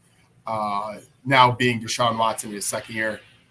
Defensively, though, they still got Myles Garrett, but a little bit worried on the defensive end. Zadarius Smith, who they got in the offseason, he's more on the north side of his career than the path up. And just overall, can this team stay healthy? Like I just mentioned that they are, but usually Amari Cooper, Nick Chubb, along the way they'll be dinged up or miss a couple of games. So overall, the depth chart might look good on paper in the Madden video game for the Cleveland Brown offense, but at day's end, Cleveland Browns fans won't be overly happy where I have them at in the standings. The division's tough, and I don't know if they're going to be able to back their way out of a playoff spot, to be honest. All right, so let's go through that schedule really quick. I got it in front of me, so I'll just go ahead and rattle it off real quick. By the way, their over-under is 9.5. That's what Vegas has them as, over-under 9.5. And looking at their schedule real quick, you're looking at – I'm just going to grab some of the bigger games. They started off with Cincinnati at home. What a way to start your – season, and then go to Pittsburgh on Monday night. So that right there is going to be difficult, right? Whew. And then they come home against Tennessee and Baltimore. So 3 of their first 4 games are divisional games. They are at home, though. They get the bye, and they get San Fran at home, which I think is a huge advantage because it's at home and it's an early kickoff. Then they go to Indy. See at Seattle. Let me see what other big games. We all know that they're going to play everyone in the division twice. They do host the Jaguars. They're at Denver. They are at home against the Jets late in the season, actually week 17, and then they finish off at Cincinnati. You going over, under, and what's their record for the Cleveland Browns? I'm going to go slightly under for that. 9.5 is a little rich for my blood. I'm not high on Deshaun Watson, even though he had that full offseason, as I mentioned. I put them I'm going to go. Are you telling me that Deshaun Watson rubs you the wrong way? He rubs something. It ain't me. But at the end of the day, I'm going with the under and 8 wins for the Cleveland Browns. Unfortunately, I don't think they take that step up. I think Stefanski could be in some trouble here. And I think Cleveland might be questioning if that contract was worth it for Deshaun Watson. I'm going to take it a step further. I almost want to say give me 6-11, but I'll give them the benefit of the doubt that they mull around and go 7-10. They don't have Kareem Hunt anymore. It looks like he's being signed by New Orleans. There's going to be a lot on Chubb's shoulders, and that defense is nothing to write home about. That offense, I don't think is going to be able to score as many points as they're going to need to win it day in and day out. And he still have, it's really difficult, the third best quarterback in the division, maybe. Depends on what you value. I kind of side with, I'd rather have Lamar Jackson over Deshaun Watson, but I don't, and I'm not talking about off-field junk. I'm talking about just straight football, right? The only thing about Lamar Jackson is he's not going to age well. So that's a difficult one. But that's where I'm at with them. they don't even come into my consciousness as thinking that they're going to win that division. No, because if you look at it, a lot of people, Pittsburgh hasn't had a lot of success lately. They've been in some transition, as we all know. But I kind of like them this year even. And if I like Pittsburgh, boy, oh boy, Cincinnati's already at. Now, here's the thing. The injuries are a little concerned. Joe Burrow's a little banged up now. We know Lamar Jackson doesn't play in December. So there's a little bit of iffiness with the quarterbacks. But really, I'm sorry, Cleveland, you're on the way down. All right, let's take a real quick break. 420, smoke them if you got them. When we come back, conference realignment draft and a whole hell of a lot more. We'll be back in a flash here on Braves Country. Keep it locked in here on 99.1 FM WQEE. Just want you to stop saying odd. You get any sleep last night? I don't sleep. I just dream. Well, the season's finally here, and the players hit. The Armchair Quarterbacks are back. Saturday, September 9th, 10 a.m. to 2 p.m., you'll be tailgating with the Armchair Quarterbacks. Mac Magee, Brian Snow, Joey and Tones, and the rest of the Armchair Quarterbacks live, 10 a.m. to 2 p.m., Saturdays this fall. Talking college football, SEC, ACC, Big Ten, the NFL, fantasy football advice, and our picks against the spread. It all begins September 9th, right here on Braves Country HD, 99.1 FM WQEE. Yeah, the Armchair Quarterback, the All-American man. It's baseball season now, but hockey will be back before you know it. Join the Columbus River Dragons as they celebrate the team's 5th anniversary season in 2023-24. Season tickets are on sale now with no price increase from last season. Lock up your favorite seat for every exciting moment. Call the River Dragons at 706-507-4625 or go online to rdragons.com. That's rdragons.com. River Dragons Hockey. Get fired up.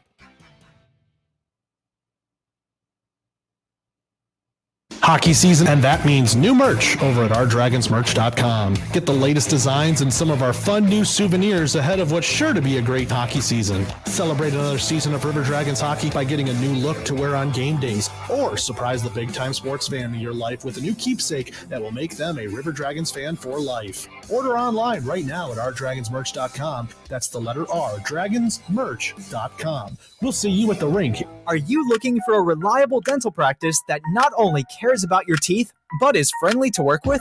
How about one that offers great deals and new patient promotions? Well, your search is over.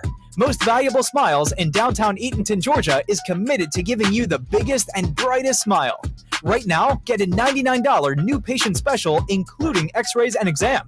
Maybe you're looking for veneers. Most Valuable Smiles Veneer Special includes 1 free veneer with every 5 purchased. Or get that bright white smile you've always wanted by taking advantage of an exclusive $100 off Zoom whitening treatment when you book today. And don't forget that 2022 is almost over. That means most insurance policies will reset by the new year, and to avoid losing that extra money, you need to use it or lose it.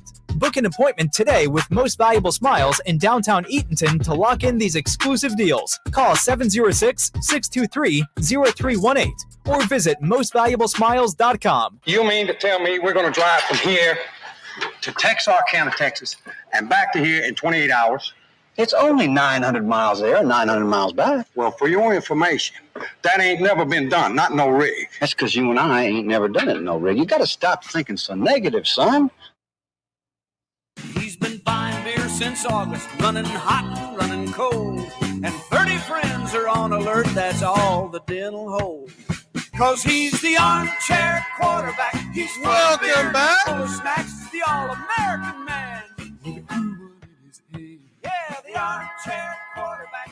Hot one out there today. What kind of weather you got going on up there in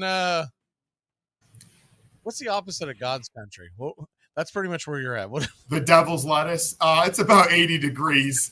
80 degrees and sunny Devil's here. Armpit. About 80.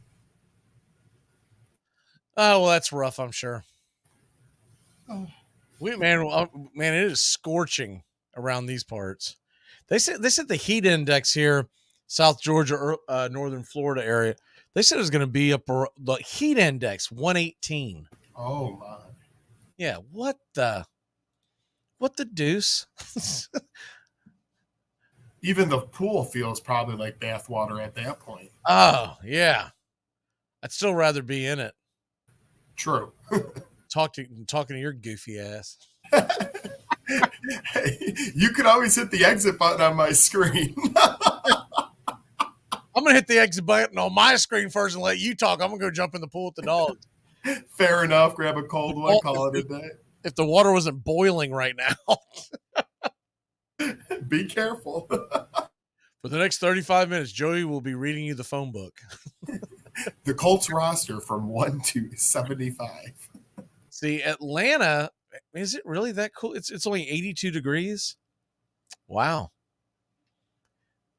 Raining quite a bit in the Georgia area past couple of days, but 82 degrees. What's that like? Okay. So I know we got to get into the draft, got to get into Notre Dame. I feel like, am I forgetting something? Nope, we got all right. Notre Dame and the draft. Yep, we're good there. And then South Carolina, if we wanted to do that today, we might be able to cram that in the end. Yeah, but that's it. Okay. Because I don't have all the stuff in front of me all the time.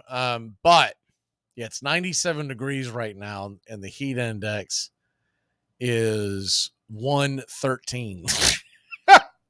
Other than that, it's a great day. It's a great day to be alive. Stay inside, folks. Like they're showing rain clouds coming down, and they're just evaporating before they can get here. The sun is scorching them. You take one step outside, you're drenched. And this is why they don't start football in August, because the Florida teams would absolutely dominate any team north of the Florida-Georgia line because people come in and pass out. Oh, you hear this story? Hit me. Jacksonville Jaguars just opened up a new practice facility. I think I heard 125, 135 million. It was somewhere in that neighborhood. One of the things that they have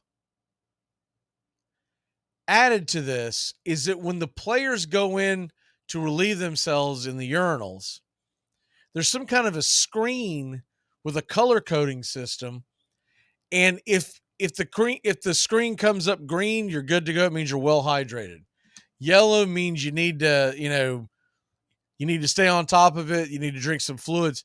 Red means you have to go talk to one of their trainers and get yourself right because you're in the danger zone.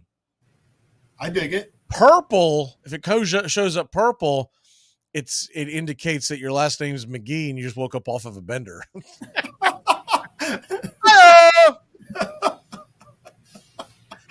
Oh, man. I didn't know where you were going with that one. It must be football season, right? Failed drug test on the color yellow. Yeah, I can only imagine what some of the can you imagine if they would have had that back in the day with Johnny Manziel and what was the other guy's name? The one that Russell, the Jamarcus Russell. Yeah, the purple guy. He knew how to spend $30 million. That's one thing he did. I mean, honestly, that's pretty wild stuff to me that you have that in the facility.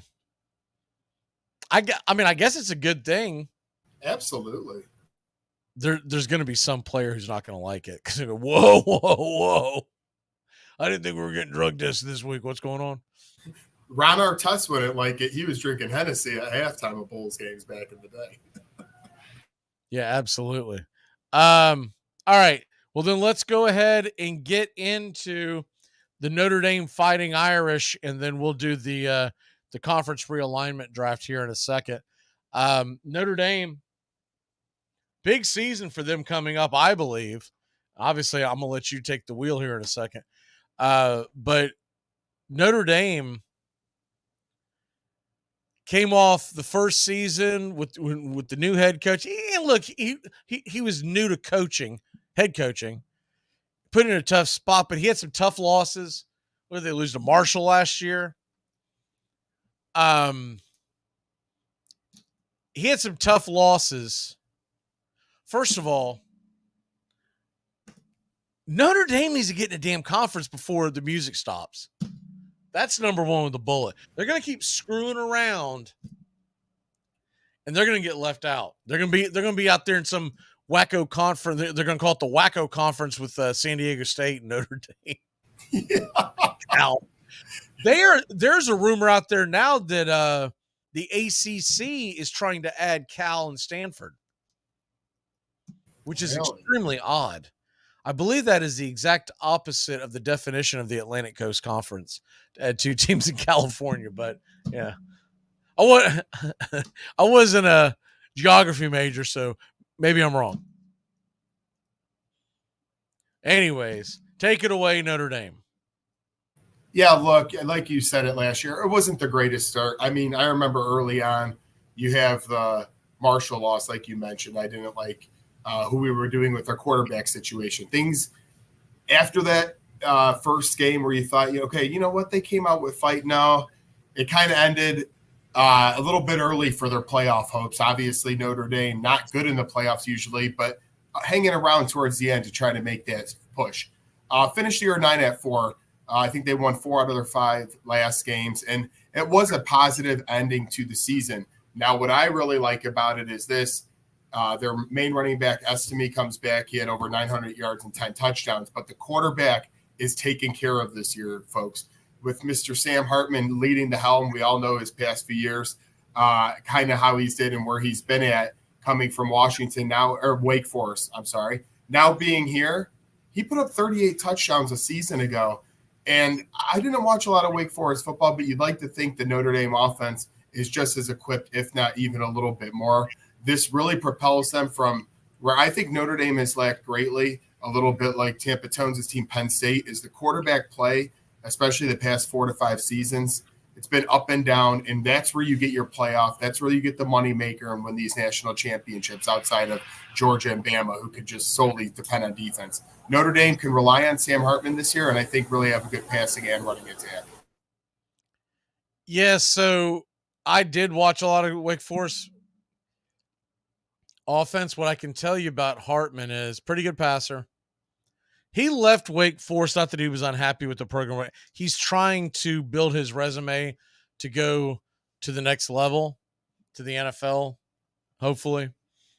And the offense that they run at Wake Forest, is not going to help you it's not going to look good on your resume because it is a delayed option. And what I mean by that is it's an RPO, but they will start really, really slow. They will like almost walk towards the scrimmage wait for the defense to commit, and then he's either going to hand it to the running back and he's going to take off, he's going to pull it back, he's going to throw, that kind of stuff. So the negative would be is he's not going to use that same offense in Notre Dame. The positive is going to be he should have much better receivers at Notre Dame. I also believe that he was also a pretty accurate passer. I don't recall him ever being known to have the strongest arm, but he was pretty accurate. And with what I just laid out, what the offense used to be, his decision-making should be pretty darn good because it's literally left up to, it's almost like playing point guard. That's the best way I can describe it. It was one of the 3 games that the Seminoles lost in a row, and it drove us nuts. But when you're not used to that offense and it sneaks up on you, I'm telling you, it is almost the equivalent of dealing with like the old school wishbone, where if you don't see it very often, you're like, what the hell? And you know, they only have a limited amount of hours during the week to get ready in college football nowadays because of all the regulations and rule changes. You hope for the best. So now he goes to Notre Dame, and I would assume my guess is he went there because he's being told the offense is going to be much different. You're not going to ask me to do this kind of stuff. You're going to ask me to go back there and just rock it, cock it, and fire it, right? Right, and that's exactly what we need. It's been a juggling situation of quarterbacks.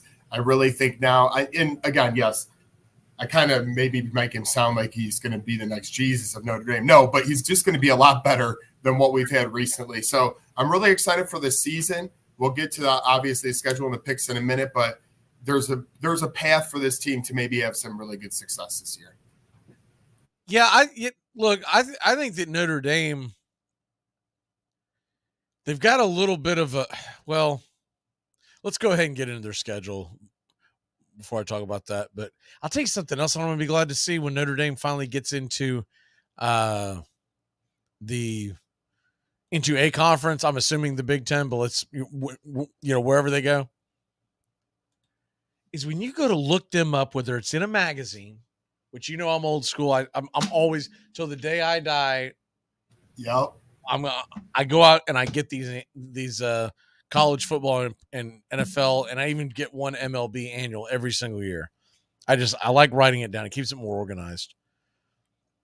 But you have to search and find out where the damn independents are. And I remember there was one book last year, they didn't do it this year, that actually slid him into the ACC. I was rifling through. We're about to do one of these shows. I'm like, where the hell's Notre Dame? Where the hell's Notre Dame? Oh, well, they slid him into the ACC. But, yeah, traditionally, they're in the independent section. But that's always, like, stuck in the middle. Like, you don't know where to look at it on.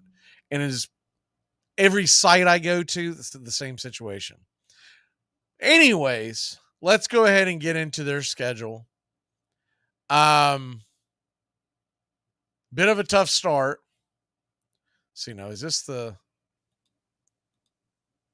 see what we got here. I'm trying to figure out what they did to me here. All right. Well, I'll just have to go old school. This is the reason why I still put the magazine. I go to pull up the Notre Dame Fighting Irish schedule. It says 2023 on this site. They're showing me the 2022 schedule, and they're showing me the results. That's how I knew that. I was like, wait a minute, what the hell's going on? That makes sense when you said tough at first, because I know how treacherous it was. Luckily, this season, the start is not as tenuous in the scheduling. You'll see week one, when we face Navy overseas, that will be pretty cool. But that's the start of the season, week one. And then they get into a couple of easier matchups where you get your Tennessee States, your Central Michigans in the first few weeks before the big battle with Ohio State. Yeah, so the short of this is when you look at the Notre Dame schedule, and this is why I try to pull up on the screen because they're now printing everything. It's like, good Lord Almighty. But anyways, Tennessee State, the NC State one's going to be interesting because it is on the road, and they've got a new quarterback. But Notre Dame ought to get that win. They really should. They ought to be able to win the line of scrimmage. NC State lost some guys. They should. Don't you feel like it would be a huge disappointment if they're not 3-0 heading into Ohio State? Oh, they need to be undefeated. There's no question. They need to get to undefeated before that game because the second half is difficult compared to the first half. They host Ohio State, excuse me. That's on September 23rd. I said 4-0. They need to be 4-0, but I looked over the fact that they start against Navy over in Dublin, but they should pound Navy. Correct. They're going to come back. Is the 26th a Saturday? It's got to be, right? It is. Yep. August 26th. Yep. Your season starts 2 weeks from Saturday. Man, that's awesome. That brings a smile. I'm cheesing now. Then Tennessee State. So it's the next Saturday. You know that's going to be a tough road trip as far as just the travel. Thankfully, they're playing Tennessee State. Tennessee State has put some difficult teams together, but they should beat them. I don't know if he's still there, but you know who the head coach was at Tennessee State for a while. I don't know if I think he's still there. Is Eddie George, because he was Tennessee State when Dion was at Jackson State. Central Michigan, and then Ohio State, and then at Duke, and at Louisville. You're going to head into the USC game on October 14th. This is a pretty manageable schedule. What you have to worry about realistically if you're Notre Dame, Ohio State, at home against USC, at Clemson. That's it. How wild is it that they're going to be hosting Wake Forest too? Yeah, I wonder, just funny how the schedule lays out sometimes. But, I'm just really excited. When you say 2 weeks from tonight, I can't wait to get this show on the road. So looking at what I just laid out here, we're looking at the over-under win total. See what they have at it here. Well, they don't have one up here on the site. Did y'all have a major injury recently? Not that I would be aware of. I get all the alerts. I haven't seen anything on an injury, so that would. Oh, here it is. 2023, 8.5 wins. So that means that they're expecting you to lose to Clemson, lose to Ohio State, lose to USC, and they're expecting you to lose to one more. Which, look, when you consider the fact that they did lose to Stanford last year at home, they're at Stanford this year. They lost to Marshall. I mean, all in all, Notre Dame didn't have a terrible season last year. They recovered very well after that Marshall game. They went 8-4. And I'm showing the win total here. And I got to take the over in that one. What say you? Yeah, I mean, of course, a little bit of bias with mine, but I take the over and put them at 10-2.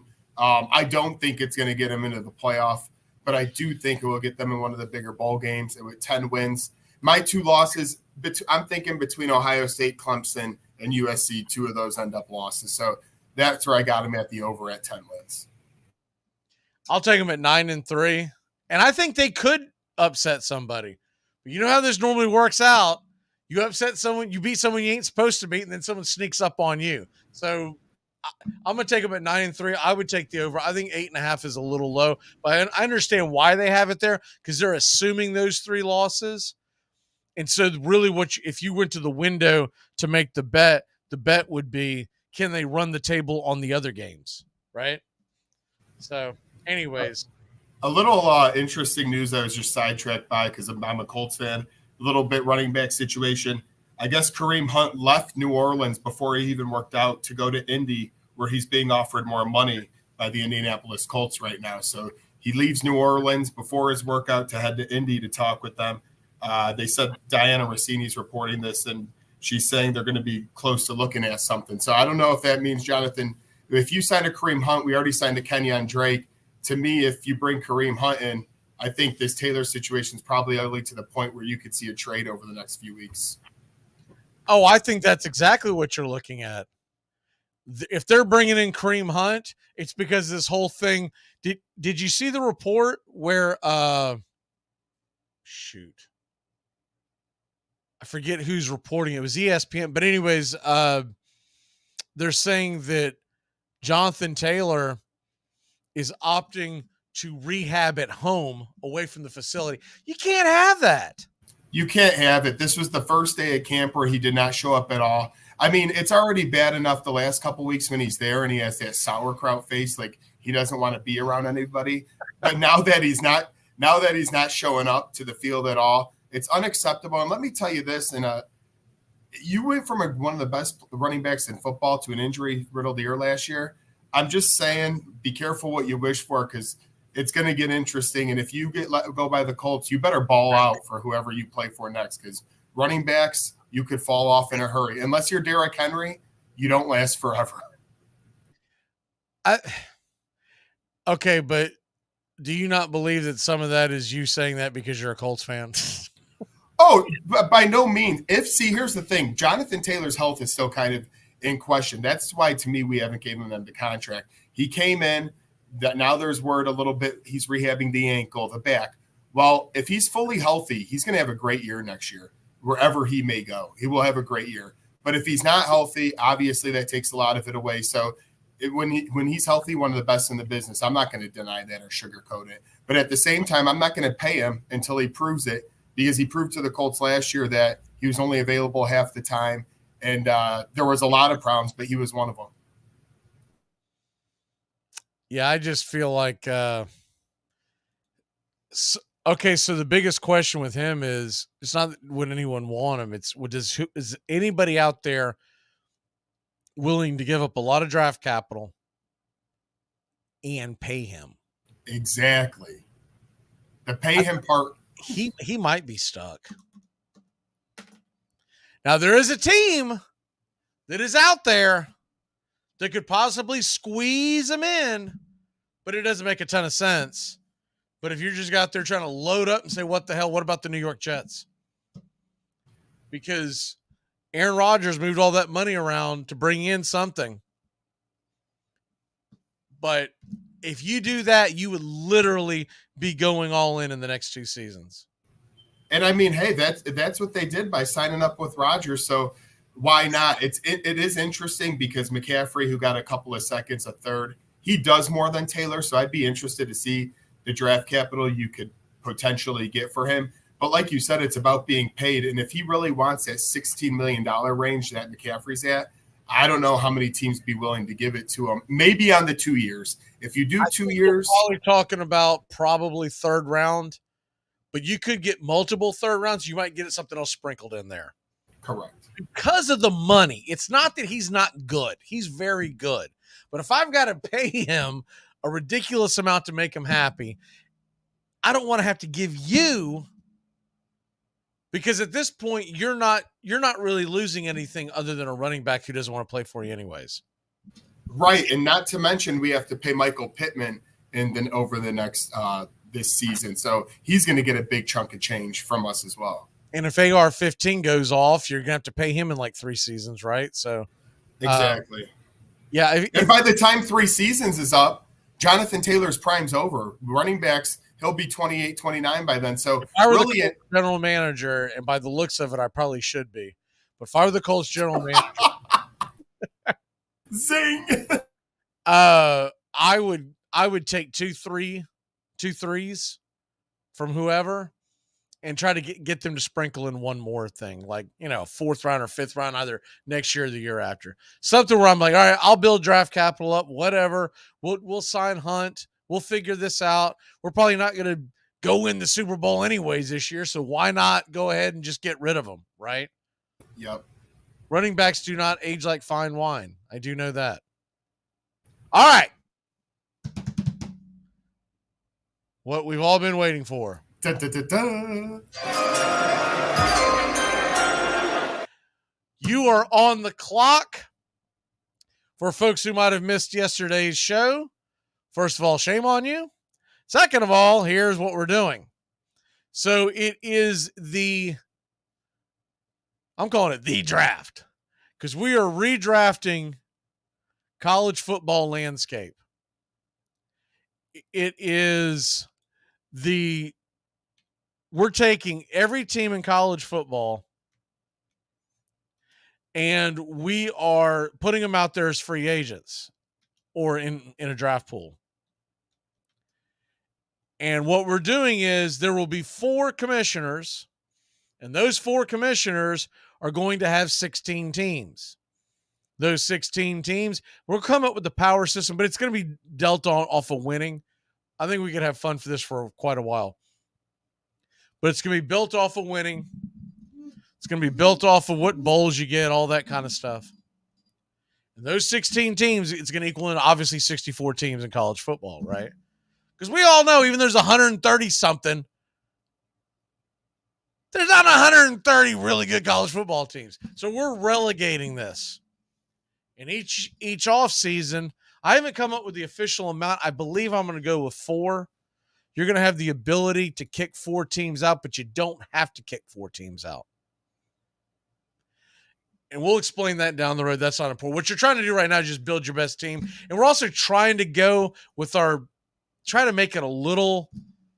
So in other words, I could have grabbed Ohio State. I wasn't going to do it because as a Florida State fan, Joey's a Notre Dame fan, Tone's Penn State, and Bobby a Florida fan. So we've got the Big Ten Conference for Tones. We've got the SEC. We're keeping those names for Bobby. My conference will be called the Dixie Conference. And with Notre Dame, it's the best name I could come up with. Called it the National Conference because Notre Dame is a national brand. That's why I came up with that name. If you can think of something a little better, fair enough. But I didn't want to name it, the Irish Conference. Because the next thing you know, next thing you know, we're all drawing up flags and everything. So I'm drinking beer. Yeah, sucker punching people.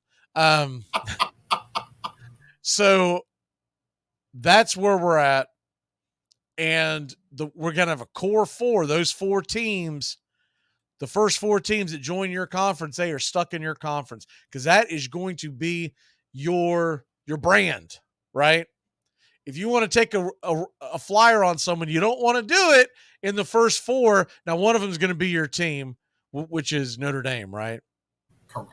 But after that, we'll go ahead and say 5 because it's going to be your team in the core 4 because we're going to do 4 teams drafted on each conference this week. This week, any team that's drafted, you're stuck with them.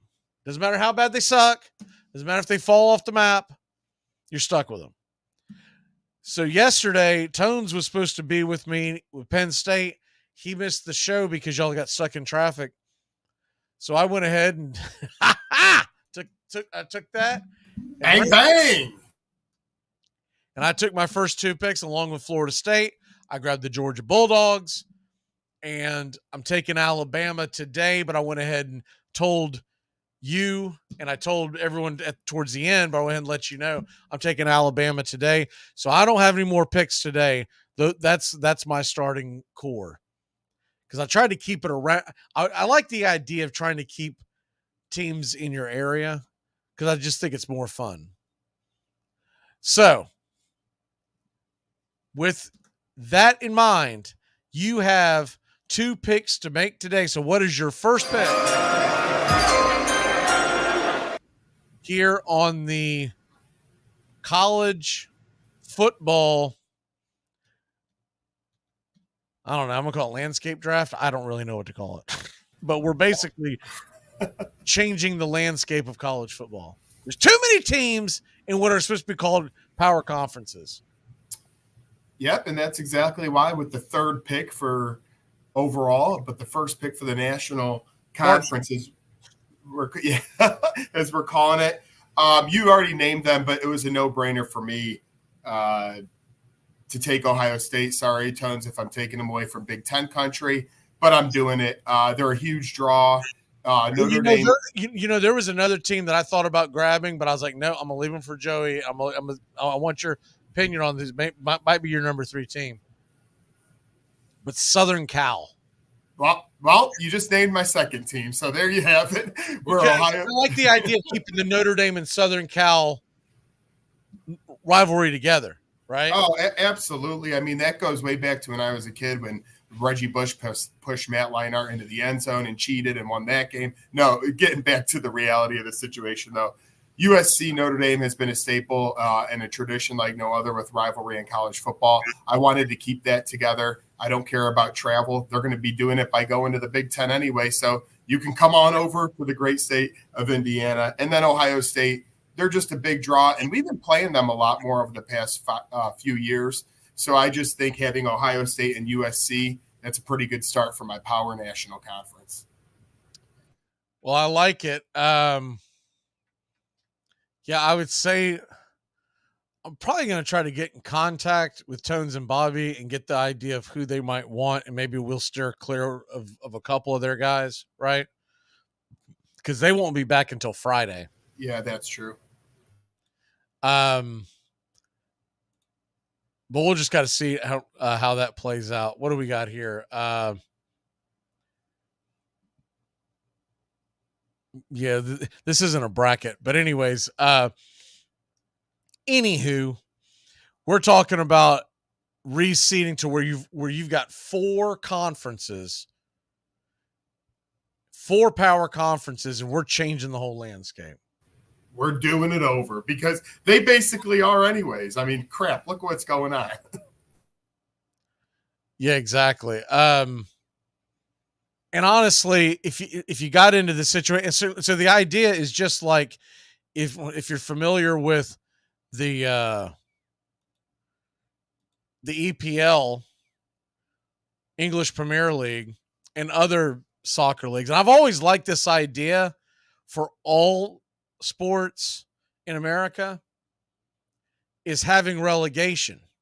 So we're going to end up drafting 64 teams. There's no way in hell we drafted the best 64 teams in America. There's no way.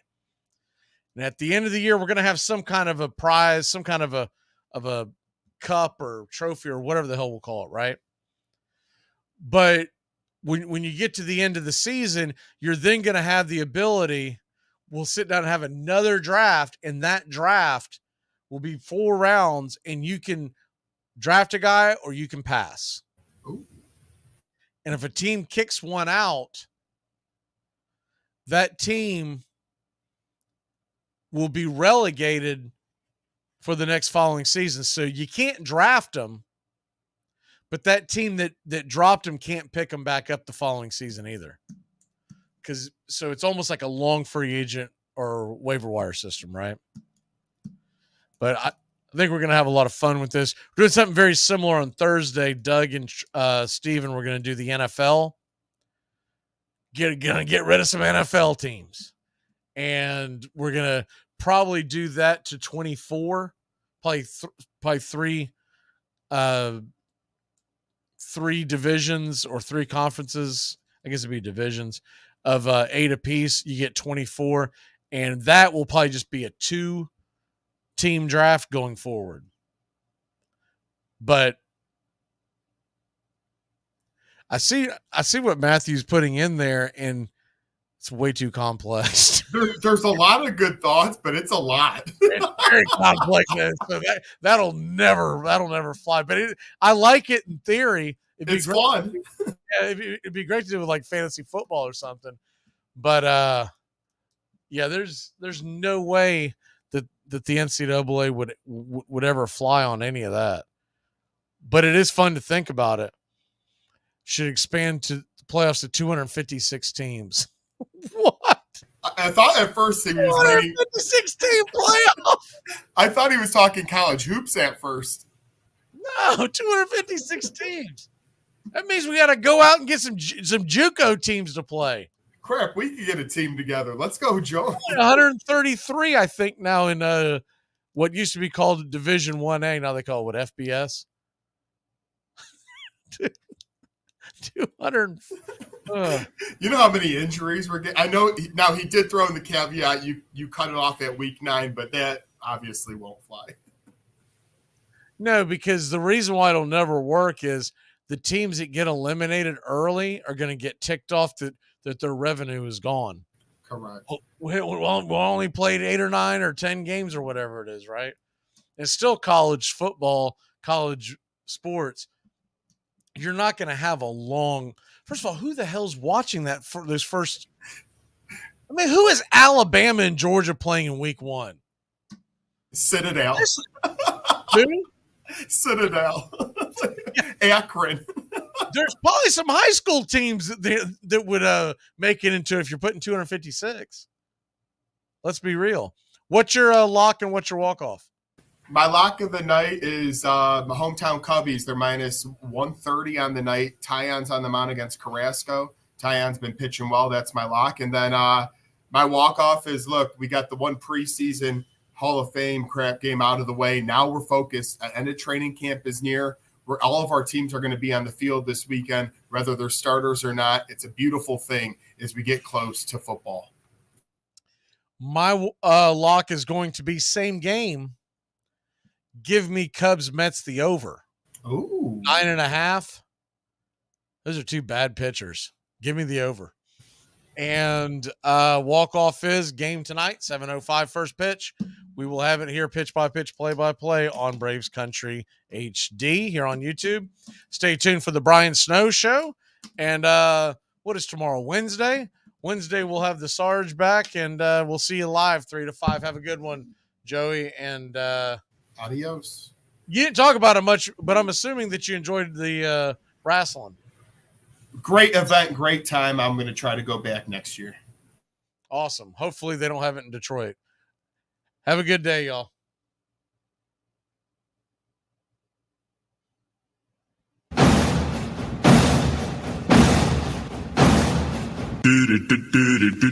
Goodbye, sweetheart. Well, it's time to go. We're back tomorrow with another show. Well, unless we're fired, we'll talk to you then. Goodbye, sweetheart. Goodbye. Goodbye. Guys and gals, it's time to go. We'll see you on the next show. Same bat time, same bat channel. Thanks for listening to Braves Country with Mac Magee and the Armchair Quarterbacks on 99.1 FM WQEE, The Key in Noonan, Georgia, and simulcasting on youtube.com/@Braves Country. Braves Country comes your way weekdays, 3 p.m. Eastern to 5 p.m. Eastern. Please follow, like, and subscribe today. Armchair Quarterback Radio, your first choice for Southern sports.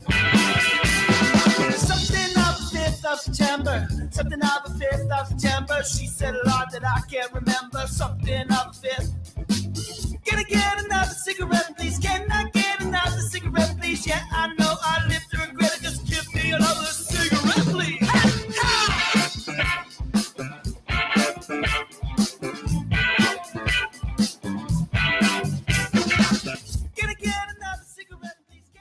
You're listening to WQEE 99.1 FM, The Key in Noonan, Georgia.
Armchair.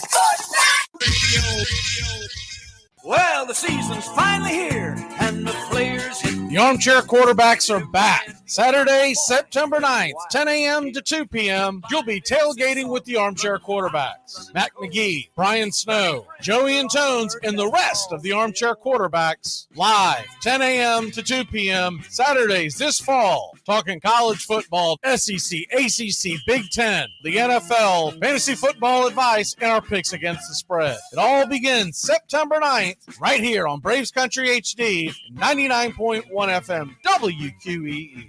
Yeah, the Armchair Quarterback, the All-American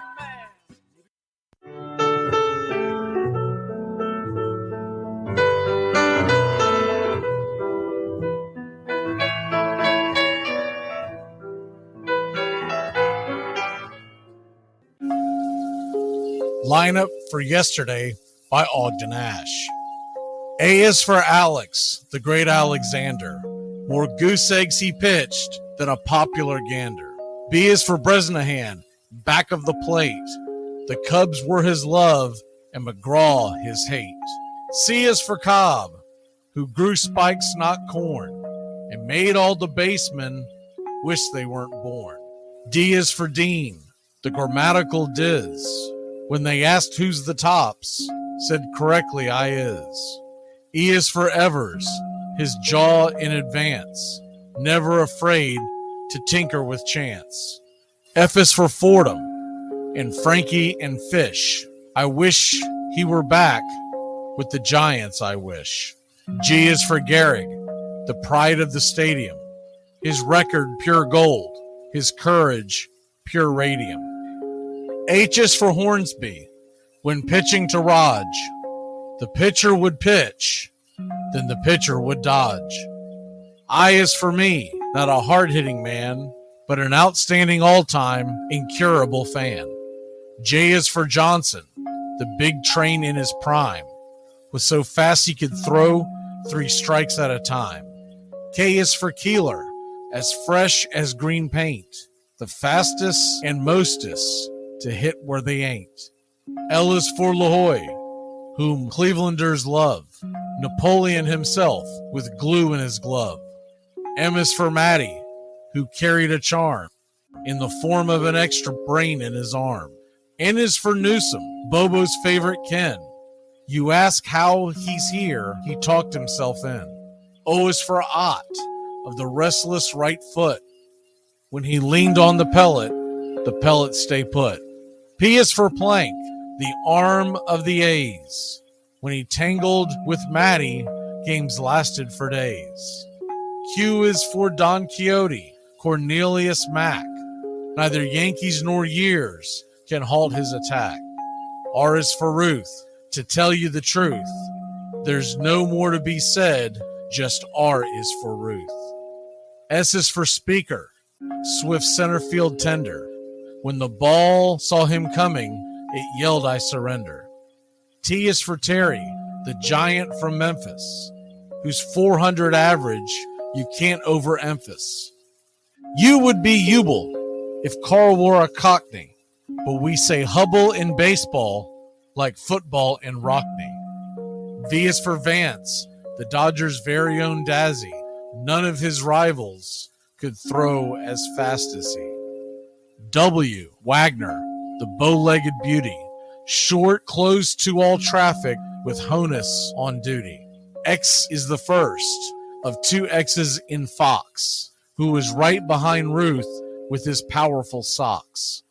Y is for Young, the magnificent sigh.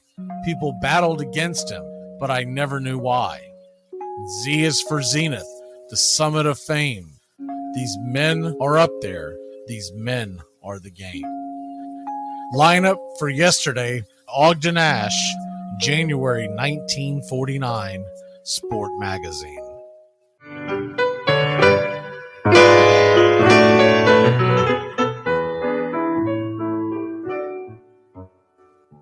Armchair presents the world's first star in your own radio commercial. Okay, guys, whenever you hear this sound, insert your name. Hi there. Braves country. Sorry I'm late. Sometimes there just aren't enough hours in the day to be a neurosurgeon and a swimwear model. Oh, am I thirsty? How about it? Braves country. Got anything tall and cool? Oh, those. Braves country. You are so thoughtful. But of course, Braves country. the first choice for every occasion. You know, I have a confession to make.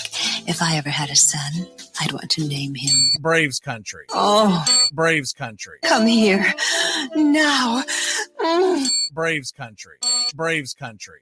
Braves country. Well, you did very well in your first commercial. Braves country. Have a Braves country. You've earned it. Armchair.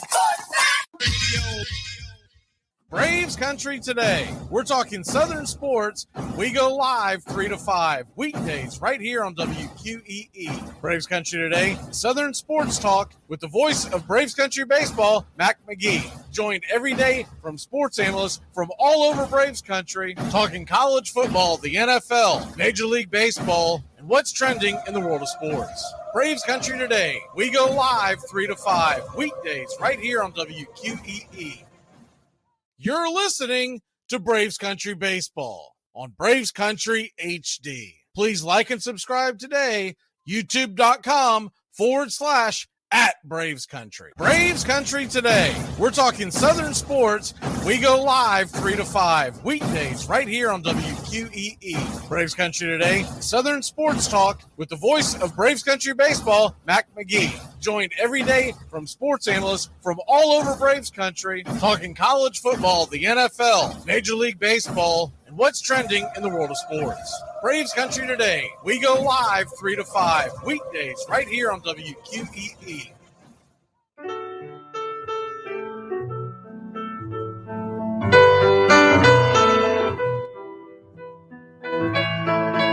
Casey at the Bat by Ernest Lawrence Thayer.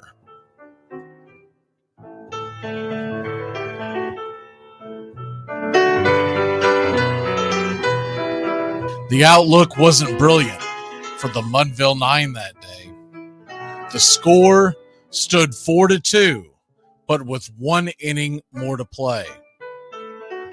And when Cooney died at first and Barrows did the same, a pall-like silence fell upon the patrons of the game. A straggling few got up to go in deep despair. The rest clung to the hope which springs eternal in the human breast. They thought if only Casey could but get a whack at that, we'd put up even money now with Casey at the bat. But Flynn preceded Casey, as did Jimmy Blake, and the former was a hoodoo while the latter was a cake. So upon that stricken multitude grim melancholy sat, for there seemed but little chance of Casey getting to the bat. But Flynn let drive a single to the wonderment of all, and Blake, the much despised, tore the cover off the ball. And when the dust had lifted and men saw what had occurred, there was Jimmy safe at second and Flynn a hugging third. Then from 5,000 throats and more rose a lusty yell. It rumbled through the valley, it rattled in the dell. It pounded on the mountain and recoiled upon the flat, for Casey, mighty Casey, was advancing to the bat. There was ease in Casey's manner as he stepped into his place. There was pride in Casey's bearing, and a smile lit Casey's face. And when responding to the cheers, he lightly doffed his hat.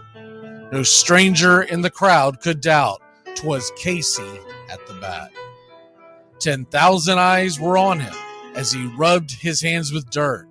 5,000 tongues applauded when he wiped them on his shirt.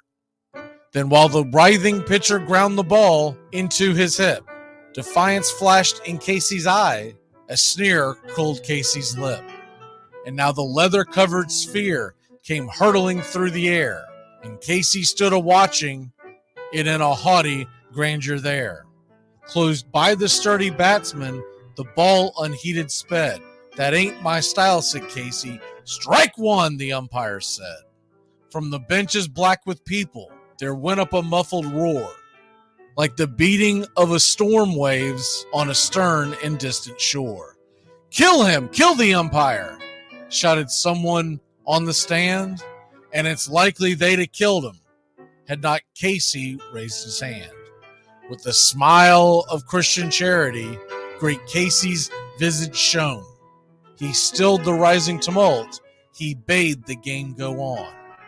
He signaled to the pitcher, and once more the dun sphere flew. But Casey ignored it, and the umpire said, "Strike two." "Fraud!" cried the maddened thousands, and echoed answered, "Fraud!" But one scornful look from Casey, and the audience was awed. They saw his face grow stern and cold. They saw his muscles strain, and they knew that Casey wouldn't let that ball go by again.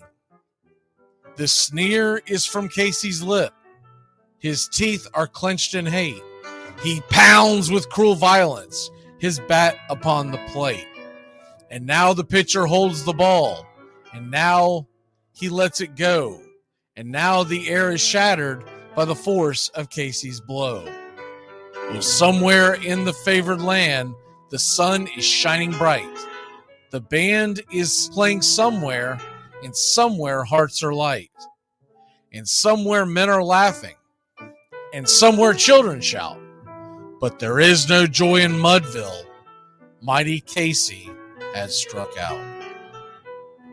Casey at the Bat, Ernest Lawrence Thayer, published June 3rd, 1888.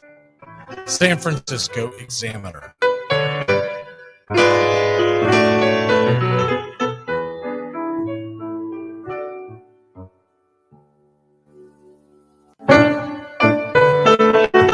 Hey, Braves Country! Braves Country HD is bringing you Braves Country Baseball. Braves Country comes to you every Tuesday night and Friday night, and 2 bonus games every week. Hi, I'm Mac Magee, and we'll be bringing you play-by-play, pitch-by-pitch of your Atlanta Braves. It's free to listen. Please like and subscribe. YouTube.com/@Braves Country. Braves Country Baseball for the fans, by the fans. Armchair. There's something kind of about a kid that's never played baseball. We have been hoodwinked, bamboozled, and flat out deceived. Why did you get so drunk? You got drunk. I'm just really exhausted. What's in that cup? Rum and Cokes. Do you have any idea how important it is? Try to save the pump cup. Really? This is what you're doing? Chief, what do you want to do tonight? Same thing we do every night. Try to take over the world. 106 miles to Chicago. We got a full tank of gas, half a pack of cigarettes. It's dark, and we're wearing sunglasses. Hit it. Armchair. YouTube Live. Radio station. The radio station you can call your own. Do you know what listeners like about our station? I like everything. It's always on my radio. We never stop the music, except for now, when I talk.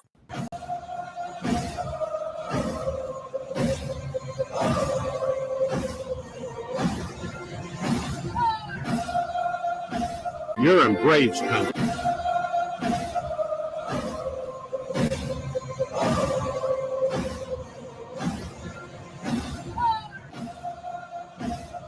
All right. Braves Country. Your Atlanta Braves drop another tough win, a long rain delay. Tell you what, that is tough sledding. That is a really long day anyways. 9 for 2000. Forrest Glove. Feeling also how, many pitchers on the roster ready, many pitchers on the mentions. So at that point, you're going to be able to have a 28-man roster every day. You'll have 40 in what is essentially a taxi squad. Years ago, Major League Baseball used to have, when you expanded the roster at September 1st, you had access to all 40 guys. All right. and you would go through some dreadful games.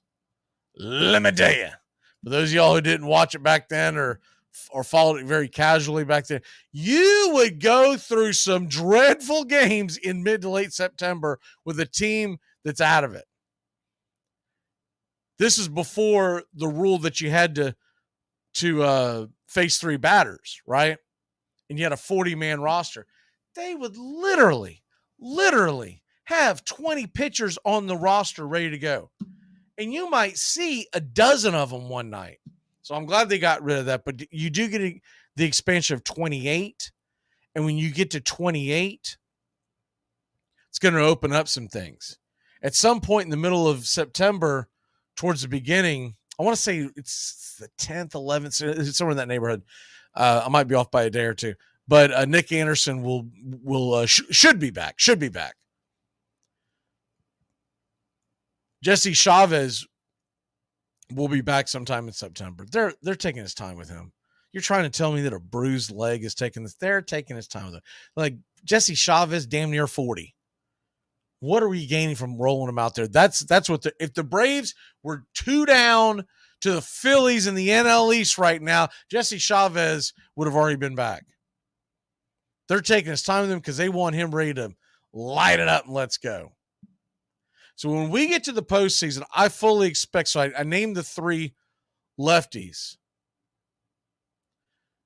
Minter, Lee, and Hand. That's what we expect. Remember, Lucas Litke was DFA'd, and he did not work out. Wish him well, but he just didn't work out. The Yankees traded him in the offseason, and I guarantee you when they saw the news, they go, suckers! Oh, they got us on that one.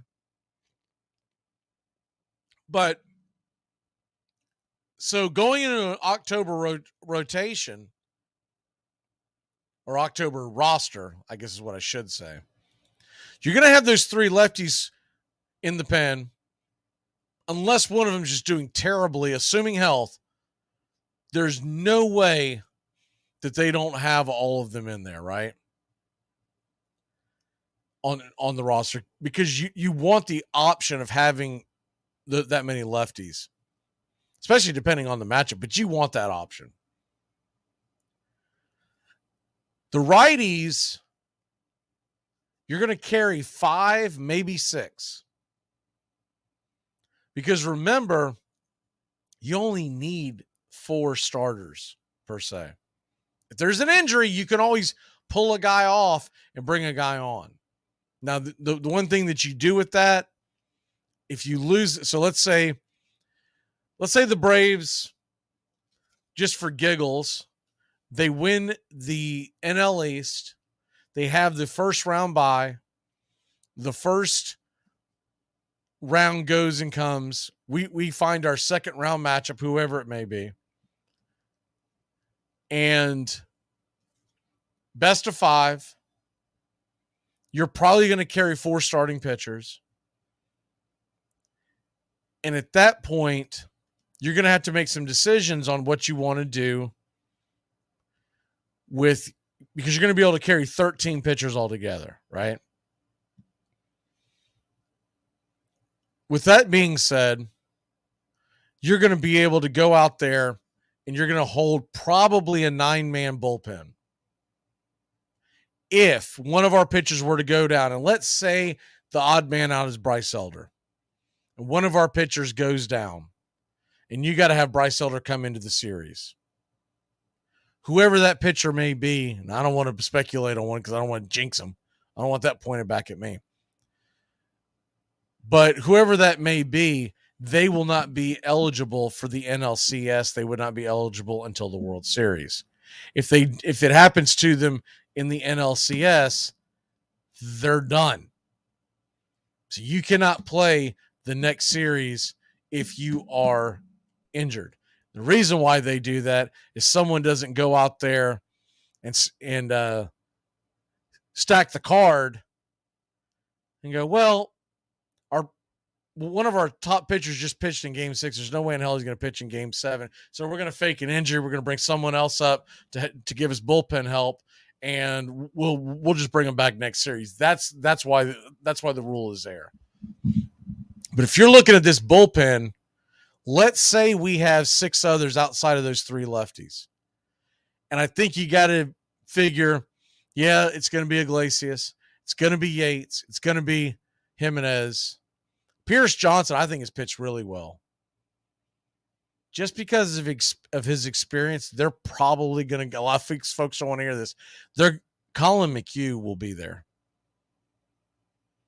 Because he goes out and he gives you – and the thing is, you play a 5-game series, not every single game is going to be an airtight,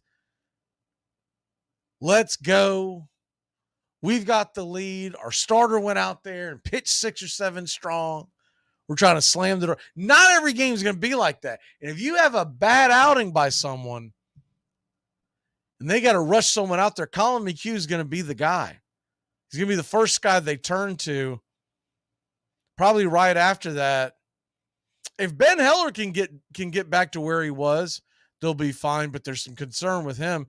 But I'll tell you what, man, Michael Tonkin has been a godsend. He's been an innings eater. He came in last night when Spencer Strider struggled, and he gave it what, 1 run and went several innings. And I think he's just got that funky delivery that he can go through a lineup once. I think he's tough to ask to go through a second time, because once you see his delivery that second time, they start to pick up on it, et cetera, et cetera. But in that role, coming in the 3rd inning, it's a high-scoring game. You're like, that's it. You got to – because the thing is, when you're in the postseason, you can't go, well, he's going to go out there and have to eat some innings, or we'll have to get to – no. Everything is treated as do or die. As much as the Braves and Brian Snitker put it on cruise control right now because they have such a big lead, they won't be doing that in October. The first sign of trouble, they're going to go grab you. And so I named off the main 5 that we're talking about here. So Iglesias, Yates, Jimenez, Pierce Johnson, probably Colin McHugh. And then number 6, that'll be interesting. You could go Yanni Chirinos too. Yanni could be a guy that you put into the postseason. But basically that comes down to, you're not going to have Yanni, Colin, and Tonkin. It's whoever you think is pitching the best of those 3. You're taking at least one. And don't forget, Nick Anderson could be back. So let's say we had Nick Anderson, and you have a situation of Iglesias, and I think the back of the guy, the way it's laid out on most of the depth charts, they have Kirby. I think the back of the guy with the stuff is Joe Jimenez. So let's say we go eyeglasses, JJ, probably Kirby Yates then, Pierce Johnson, because I really like his stuff. That 5th guy's if he's pitching well and he's healthy, et cetera, you got Nick Anderson, and then of course you also have Jesse Chavez. We hope Jesse Chavez is going to be there. We just don't know.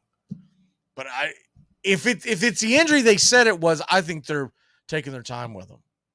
I think he'll be back up around beginning of September when they can expand the rosters. They can have a much deeper bullpen, et cetera, et cetera, et cetera. Away we go. The rule is, as long as you are on the roster prior to September 1st, at some time in the season, you can be on the playoff roster. So a guy who's injured, like for instance, a Chavez or an Anderson, or even Kyle Wright for that matter, he doesn't have to be all back on the roster by September 1st. They've already been on the everyday roster, so they'll be good to go. That's why back in the day, years ago, I mean, it's only been a few years now, but it feels so much longer. I guess it's been about 3-4 years. I guess it was 2020 that they started. They always blame this. Oh, well, the pandemic's going on, but we know what's really going on. They're trying to cut costs. You ain't got a horse manure us. But before that, you had the waiver system, and the waiver system would go all the way through August. I am so glad that is over with, because that was so damn difficult to explain to the average fan, because it would make my brain hurt even thinking about the way that they would do it. Because you would go through the waiver, they grab them, they pull them back, they make the trade. They didn't make the trade. Okay, we didn't agree on the trade, so he stays on our team, on our roster. I hated that. It seemed so phony. It was like that trading deadline at the end of July, early August was a phony deadline.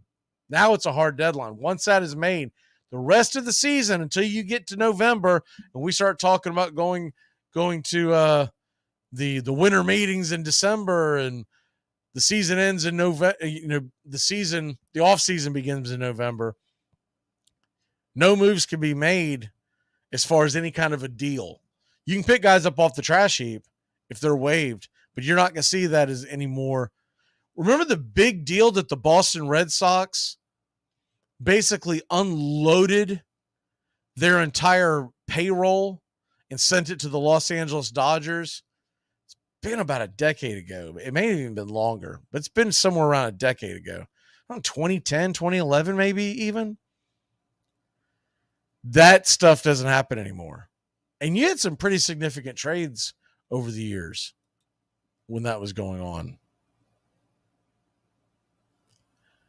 And, now we're looking at getting the team healthy. And I still think, look, the glass is still much more half full than it's half empty. Let's go and get that straight. It's not doom and gloom, but you do have to. I feel like that if you're not taking these things seriously when you see them unravel, it's easy for it to mound up. A losing streak in baseball can jump on you so much quicker than a losing streak in any other sport, because you play every day. So in one calendar week, you can lose 7 in a row. Hell, this week, 8 in a row. And the sky will be falling. It's also it's not easy, but you also have the ability to get on a hot streak. But the losses mount up a lot quicker than the wins normally do. We also have to realize, as a Braves fan base, it's not normal to win 9 of 10 games all damn year, which is what it seems like we've done. It's not normal.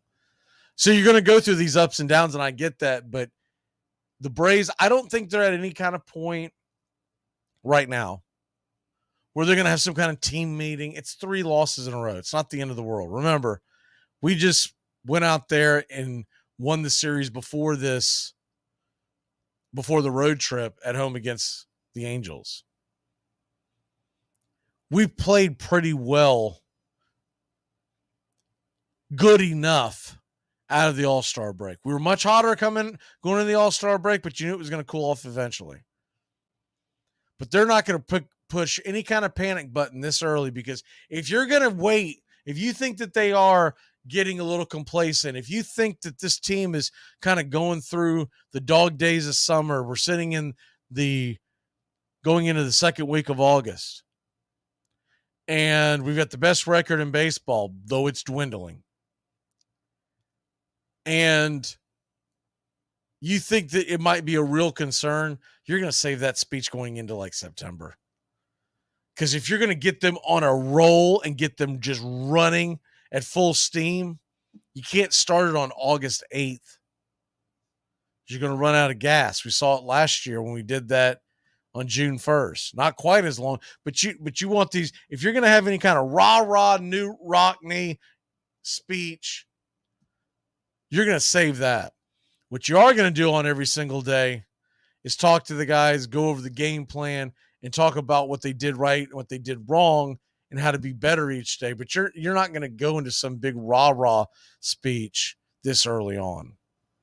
I mean, it's hot out there. These guys are human. With all that being said, you're playing the Pittsburgh Pirates and you're expected to win this series. You've dropped the first one. So if you don't win the next 3, you're not going to win the series. So if you lose tonight, the best you can do is split against a Pirates team who's been free falling. And Spencer Strider not showing up last night was extremely disappointing for everybody. And I'm sure he's beating himself up, and I would not doubt his next time out against New York, he'll have a little pep in his step. The only thing that concerns me about that is the Mets. And I know the Mets are not the Mets right now. They sold off, et cetera, et cetera, et cetera. But they have hit Spencer Strider really hard. They know how to work the count on him. It'll be interesting for me to see how he improves because he'll be pitching Saturday, one of those doubleheader games. I'd say it's probably the early one, but they have not announced that yet. But he'll be pitching Saturday. It will also be interesting to see who goes to the post for Atlanta on the second game. It could be A.J. Smith-Shawver. He will have been gone long enough. You could see a Soroka. You can see a number of things. But they won't announce that till Friday night after the Friday night game because you get to expand the roster by one player. And whoever they bring up from the farm, I'm sure whoever they bring up from the farm is being told, hey, it looks like it's going to be you. And we'll be able to read the tea leaves, but it won't be official until Friday night. So tonight's game, let's go ahead and get into that real quick. The Atlanta Braves, Pittsburgh Pirates, Mitch Keller, Yanni Chirinos. Braves still stuck on 70 wins, trying to get number 71 tonight. And we're minus 165 on the money line. You don't get the Braves very low like that very often against Pittsburgh. Why is that? Because Mitch Keller's really damn good. Now, he's had some hiccups. His 4.35 ERA is not indicative of who he is. 3 of his last 4 starts have been rough. And we hope that we continue that trend. But in the middle of that, he was at home against Philadelphia, a very good offense in their own right. He went 5 2/3, gave up 2 runs, struck out 8. But he struggled at Milwaukee. He struggled at the Angels. His struggles really started, if you want to go back, we'll just take July. Struggled a little bit at the Dodgers, 5 innings and 4 earned, but I mean that's really not terrible when you're talking about that Dodger offense. But when he's at home against Cleveland, I was almost thinking maybe this was a road thing, but the Cleveland Guardians, who do not have one of the better offenses in baseball, we saw that firsthand. In Pittsburgh, they hung 8 runs on him in 6 innings. So he's been very up and down. Now, in the middle of all of that, now remember, this guy was an all-star. He did give up a home run in the all-star game. Maybe he should have taken the time off. Maybe he has hit a wall. He's a young player in his own right. Was he 27? He's been in the league a few years. 6'3", 220. So a big, solid kid, and he's got good stuff. He has got good stuff. I've seen him pitch a few times. He was a guy that a lot of Braves fans wanted. We didn't get. He's a kid that a lot of people wanted. But he's going to go to the bump today, and the Atlanta Braves are going to come in here, and you just have to expect some point through this that the Braves are going to have to look for some offense against Keller. I'm going to take the Braves to win it tonight in fairly high-scoring fashion. They're going to need it with Yanni on the mound. I think Yanni gives up 2 or 3. The Braves win, we'll say 6-4. My pick to click. Man, he really has been swinging the bat. But I've been picking Olsen a lot, so let me go somewhere else. Let me go with, Acuna went 0 for 5 last night. He normally finishes that up, or when Acuna goes an 0 for, he usually follows that up, is what I'm trying to say, with a pretty good night. So give me Ronald Acuna Jr. to click, maybe get on base a couple of times, get a stolen base, add to his 53 stolen bases, maybe even add to his 25 home run total, get him up over the 340 clip. And there you have that. All right, we're going to take a quick break. You can't drink like me. You can't smoke like me. So don't try and be like me. Let's party together. There's something kind of about a kid that's never played baseball. If baseball is about caring, about loyalty and rivalry. Baerga is 0 for 3. Left center field. Grissom on the run. The team of the 90s has its world championship. There's a very peaceful thing. It was created and played in pastures and meadows. There's grass, there's outdoors, there's everything that people thought was American and feel about America. You get in a ballpark, and it's the wonder of walking through that dark tunnel and seeing a huge open space where men play the little boy's game.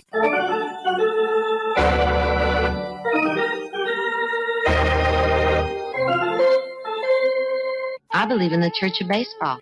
I've tried all the major religions and most of the minor ones. I know things. For instance, there are 108 beads in a Catholic rosary, and there are 108 stitches in a baseball. I prefer metaphysics to theology. You see, there's no guilt in baseball, and it's never boring. It's a long season, and you gotta trust it. I've tried them all, I really have, and the only church that truly feeds the soul day in, day out is the Church of Baseball. Touch 'em all, Joe. You'll never hit a bigger home run in your life. A room in right center. If he hits one there, we can dance in the streets. The 2-1. Swung line drive left field. 1 run is in. Here comes Brave. Here's the throw to the plate. He is safe. Braves win. Braves win. Braves win. Braves win. You're in Braves country.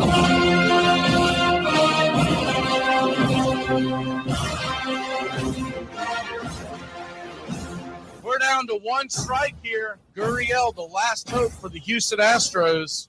Here's the 0-2 pitch. Swung on, bounced over to Dansby. Dansby fires it over to first. And here comes the dog pile. Fire the cannons in the battery. Do the chop all throughout Braves country. Pop that top. Your Atlanta Braves have won it all.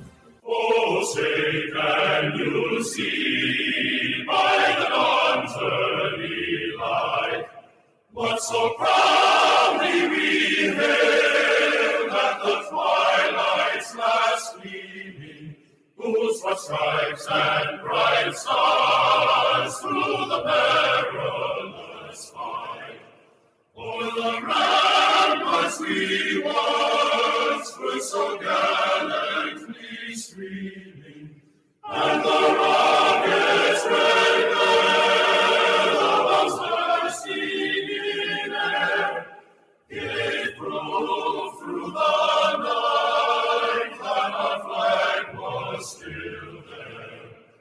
Oh, say does that star-spangled banner yet wave for the land of the free and the home of the brave? Play ball. Hey, howdy, hi, and how the hell are you? Pull up an armchair, girls and boys, and join us for Braves Country Baseball. We are live, and the scene is PNC Park in Pittsburgh, Pennsylvania, where we're set to bring you pitch-by-pitch, play-by-play of your Atlanta Braves. Hi, I'm Mac Magee. Here are your starting lineups for today's action. Leading off for the visiting Atlanta Braves, it's Ronald Acuna Jr. in right field. 25 home runs, 67 RBI. 53 stolen bases, batting .339. Ozzie Albies, batting second, playing second. 26 home runs, 79 RBI, 8 stolen bases, batting .261. Austin Riley, batting third, playing third, with 26 homers, 68 RBI, 2 stolen bases, batting .273. Matt Olson, playing first base, batting cleanup, with 39 home runs, leading the National League, 99 RBI, leading Major League Baseball, 1 stolen base, and a .266 average. Travis d'Arnaud is your hind catcher, batting fifth with 9 homers, 27 RBI, a .250 average through 164 at-bats. Marcell Ozuna is the designated hitter with 23 home runs, 51 RBI, batting .236 on the year. In left field and batting seventh, it's Eddie Rosario with a .242 clip, 16 homers, 48 RBI, 1 stolen base. Orlando Arcia, your shortstop tonight, batting eighth with 11 home runs, 39 RBI, 1 stolen base, batting .297. And patrolling center field for your Atlanta Braves, Michael Harris II, 11 homers, 34 RBI, 13 stolen bases, batting .283. On the mound for your Atlanta Braves, Yanni Chirinos comes in with a 4.42 ERA and a 1.29 whip. 71 and a third innings pitched this year, 70 hits allowed, 39 strikeouts, 22 walks, and 10 home runs given up.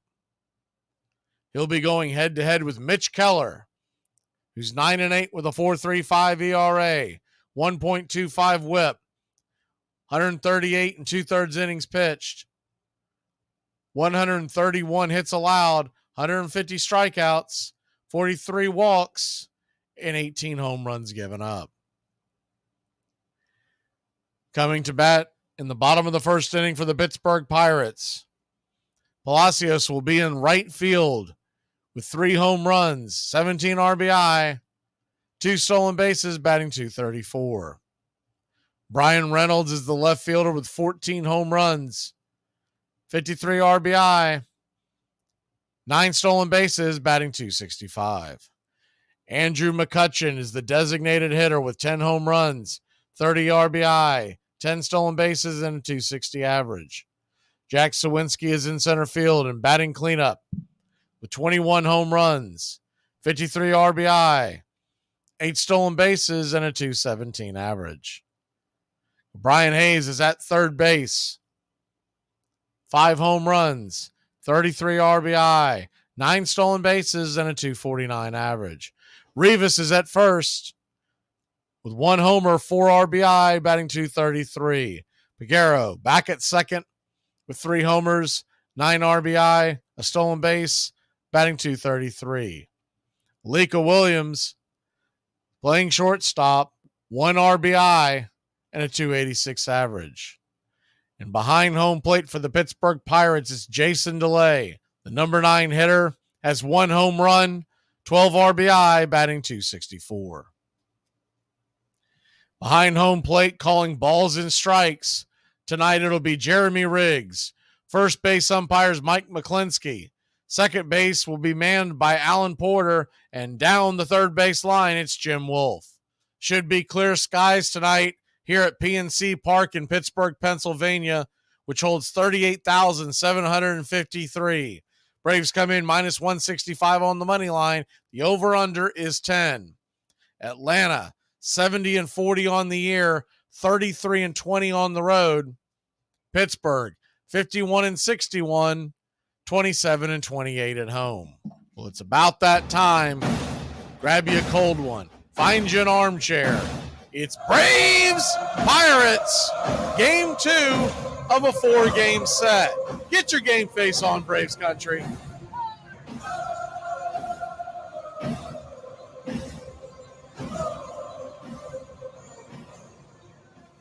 Welcome, Braves country. Baseball is just about underway here at PNC Park. Pittsburgh, Pennsylvania. Pirates will be wearing their white unis with Pirates across the chest in black outlined in gold. Black ball caps with the yellow P. Black numbers on the back and names outlined in gold. The Atlanta Braves will come in with their gray roads. Atlanta across the chest. Tomahawk underneath, all in red. As well as on the back with the numbers, the Navy's in navy. Ronald Acuna Jr. taking a couple of last practice swings, and Keller a last couple of warm-up tosses. The tall right-hander, number 23 on the mound. Hopefully he's not as good as the as the number 23. Robert, I think I went with 6-4 as the prediction, and the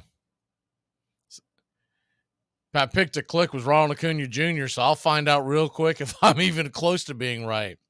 As Ronnie steps out to the plate, says hi to the catcher and everybody else.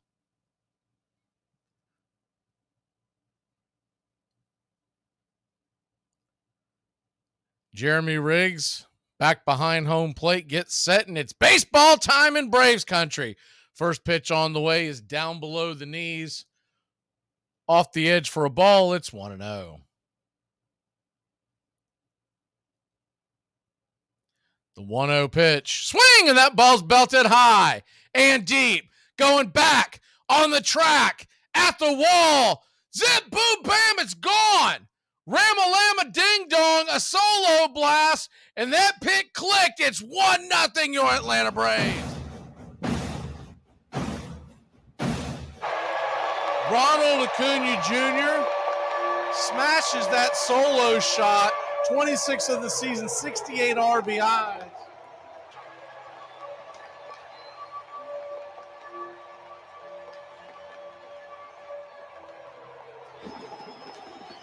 And it's 1-0 Atlanta. He absolutely smoked that ball into the left center field seats. First pitch on the way to Ozzie Albies is up high and out of the zone. It's 1-0. The 1-0 pitch. Curveball just misses outside wide. 2-0. The 2-0. Lets it go. Swing and a miss. Fastball up top. 2-1. Ronald Acuna Jr. absolutely belted that one. The 2-0 pitch, or 2-1 pitch, excuse me. Inside, did he go around? They're going to check down third base umpire, Jim Wolf. He says he did not, so ball 3, 3-1.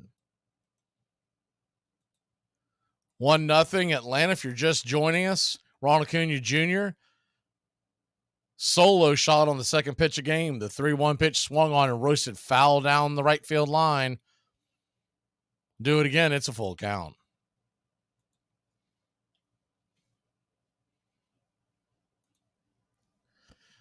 The 3-2 pitch from Keller. Looks in and lets it go. That ball is swung on and fouled back behind home plate. A little off to the right. Couldn't quite catch up with it.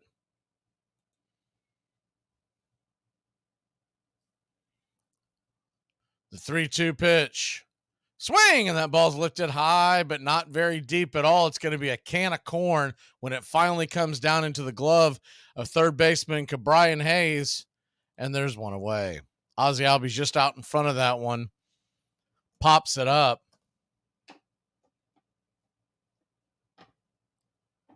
So 1-0 your score after the solo shot by Ronald Acuna Jr. First pitch on the way to Austin Riley's inside for a ball. It's 1-0. That ball went 448 feet, the home run by Ronald Acuna Jr. 109 miles an hour off the bat. The 1-0 pitch misses down 2-0. And evidently an expected batting average of 1,000. The 2-0 swung on and fouled back out of play. It's 2-1. That's the stat that always makes me laugh. The expected batting average. I'll see one where it'll be like 430 and they'll say like 999. Like, unless you're Spider-Man, that's a home run. 2-1 pitch. Tried to get him to chase one well outside of the zone. Ball 3-1. Braves 1, Pittsburgh nothing. The 3-1 to Riley. Off the plate, Watt. Whoa, ball 4 was blown by home plate umpire. Called it a really wide and low strike. Jeremy Riggs. We haven't seen him quite as much. He has about an average rating. The 3-2 pitch on the way. Swing, and just got a piece of that.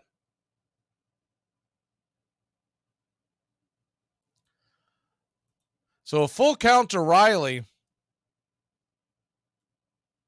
Now the 7th pitch of the at-bat. The windup lets it go. Swung on and fouls that back. 95 sinker. We'll do it again.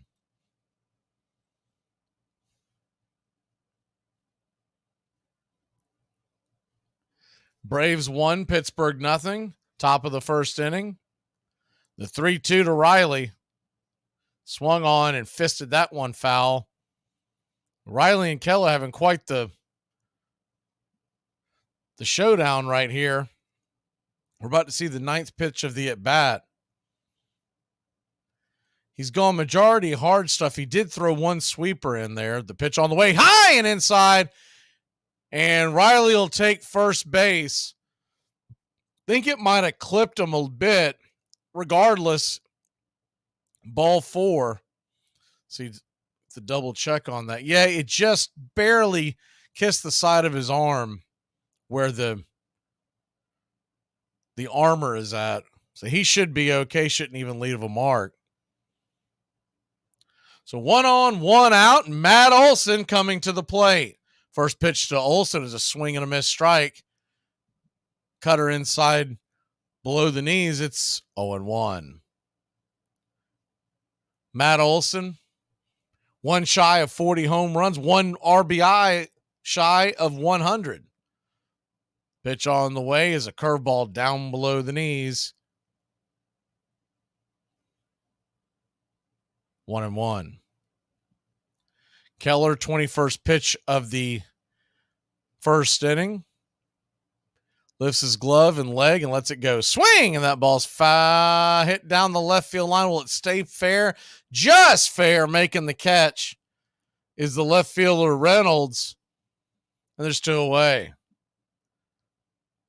Olson just mistiming that up. I think he was hoping it would have gone into the crowd. Not a whole lot of room down that left field line. Probably missed a foul ball by about 10 feet. So Travis d'Arnaud will come to the plate. Travis is due for a hit or two. The first pitch on the way to TDA is swung on. That ball is roasted down the left field line. That ball's going to get down where the green grass grows, up against the wall, rattling around the left field wall. They're going to have to put the brakes on Riley, but it's a 2-out triple for Travis d'Arnaud and your Atlanta Braves. Hung the sweeper inside, and d'Arnaud did not miss it. Smoked it down the left field line. Just a few feet fair. Good relay kept Riley from coming all the way around. So 2 down, 2 out. Marcell Ozuna, a single could be 2 runs. The first pitch on the way. The 4-seam fastball off the edge, 96, dotting the I's and crossing the T's. It's 0-1. Ozuna, 23 home runs on the year, 51 RBI, 784 OPS. The pitch on the way, swung on and grounded over to third, making the play as Hayes. He'll fire it over to first. That'll end the inning. But not before your Atlanta Braves put 1 on the board. It's 1-0. Get your cereal bowls out. It's Cheerios time. Hello? Hi, is Mark there? Yeah? It's me, Shannon. We met at Jack's party. Yeah! How can I forget? Wow, how you doing? I haven't heard from you in, 9 months. Armchair. Here are some baseball facts you might not have known. The Mets threw a combined no-hitter against the Phillies. Because of 6 walks, it took them 159 pitches. This set the record for the most pitches thrown in a no-hitter. Miguel Cabrera got his 3,000th hit. With that single, he became the first player ever with 3,000 hits, 500 homers, and a Triple Crown. Anthony Rizzo hit 3 homers in a game for the first time in his career. It's the only time where a player hit 3 home runs in a game, averaging just 350 feet. The San Diego Padres may not be known for their defense, but they did just set a new defensive record. The 2022 Padres are the first team in history to start the season with 11 consecutive games without an error. Braves Country today. We're talking Southern sports. We go live 3 to 5 weekdays right here on WQEE. Braves Country today. Southern sports talk with the voice of Braves Country baseball, Mac Magee. Joined every day from sports analysts from all over Braves Country, talking college football, the NFL, Major League Baseball, and what's trending in the world of sports. Braves Country today. We go live 3 to 5 weekdays right here on WQEE. Ricky barred profanity and poker playing and liquor.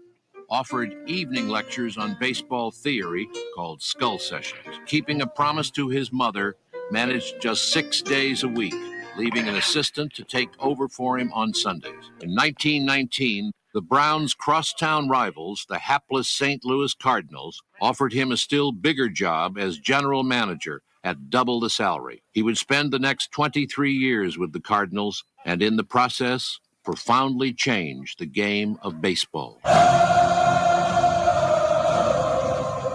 Welcome back to Braves Country Baseball. Yanni Chirinos will go to work. Chirinos 5-4 with a 4.42 ERA, 1.29 WHIP.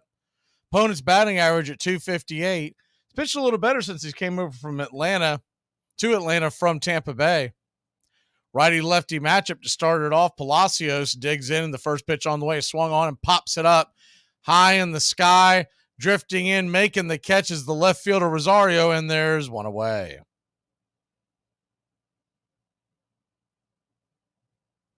One down. Brian Reynolds will come to the plate.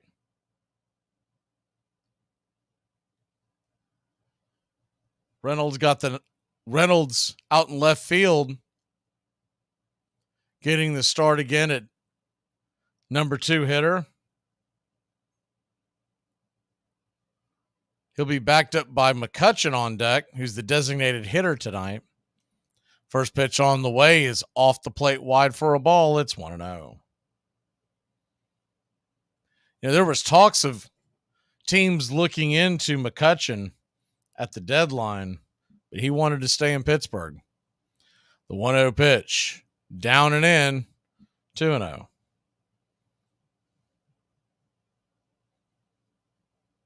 He's got a lot of milestones that he's coming up on, and one of the reasons why Pittsburgh brought him in was to increase gate receipts. The 2-0 pitch, down and in, 3-0. Of course, Kutch got his start in Pittsburgh. Those very good Pittsburgh teams that never quite got as far as everyone would have liked, but still really good baseball teams in the early part of the last decade.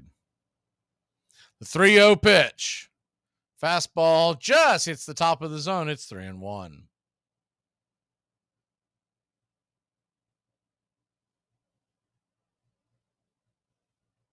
The 3-1 to Reynolds, batting .265 on the year. They'll wind up the pitch. Right there at the knees, got the sinker. It's a full count. So you got the payoff pitch coming up for Yanni.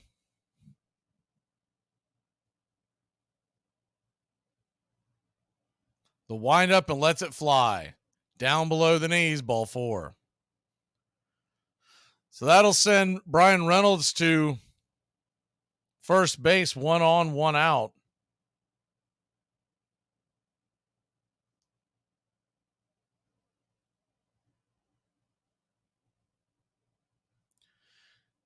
Andrew McCutchen steps in with 10 home runs, 30 RBI, a 780 OPS.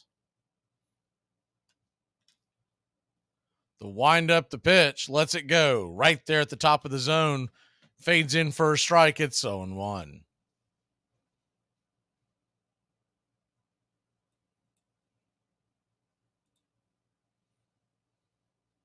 The 0-1 on the way. Fouled back out of play. It's 0-2 up against the screen behind home plate.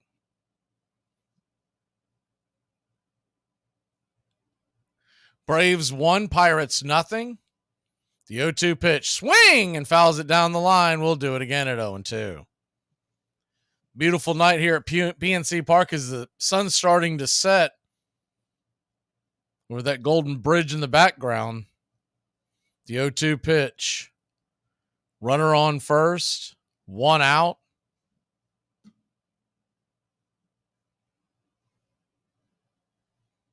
The wind up and lets it go down below the knees. 1-2.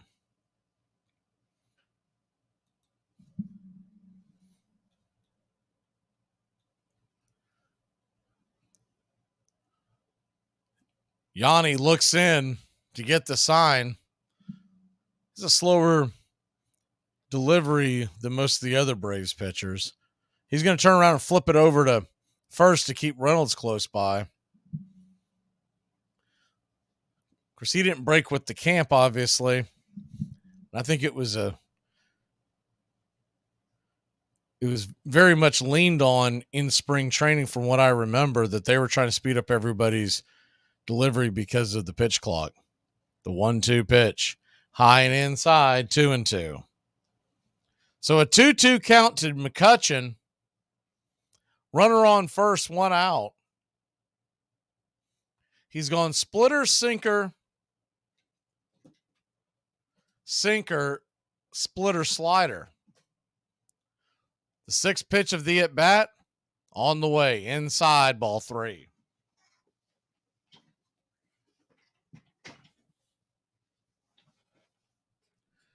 So another full count. Yanni Chirinos, 13 pitches so far in this inning with 1 down. He's already walked 1. The wind up the pitch. Inside, ball 4. So Chirinos off to a tough start here. Has the 1-0 lead, but you got runners on first and second and 1 out. And the cleanup hitter, Sawinski, coming to the plate.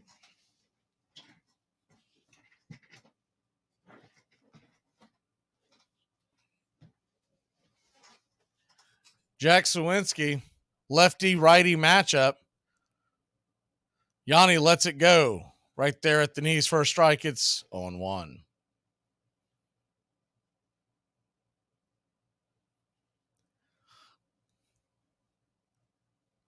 Sawinski with 21 home runs and about 100 or so less at bats than Olsen. The 0-1 pitch. Right there at the side of the plate. 0-2.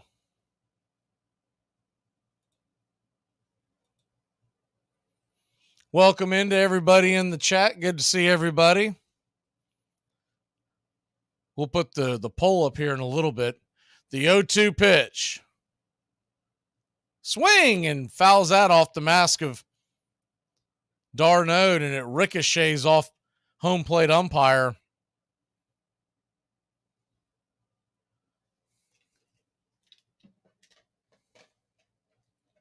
Jeremy Riggs, he appears to be okay.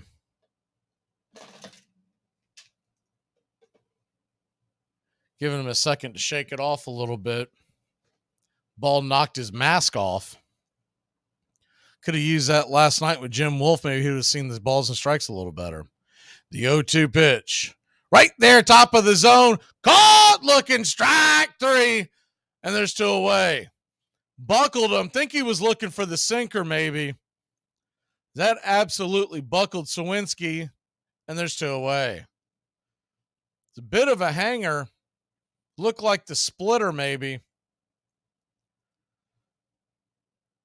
Sawinski's got that look on his face like I did not expect that one. So 2 down.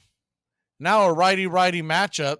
Pitch on the way is swung on. That ball's belted high and deep, going back on the track, and Yanni Chirinos has coughed up the lead. It's 3-1 Pittsburgh.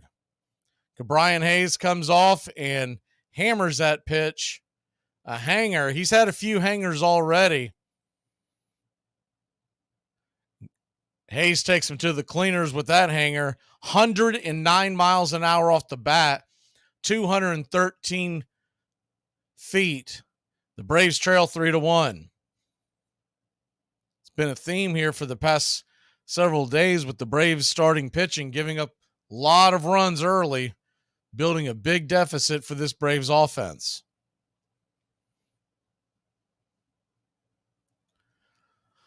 So 2 down, the bases are now clear. The first pitch on the way is a fastball top of the zone to Alfonso Rivas for a strike. It's 0-1.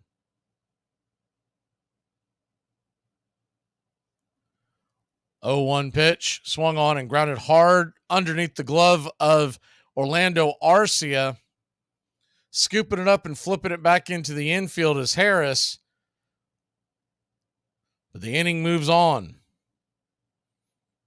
They had him played to pull, and he went against the shift and knocked it just out of the outstretched glove of Orlando Arcia.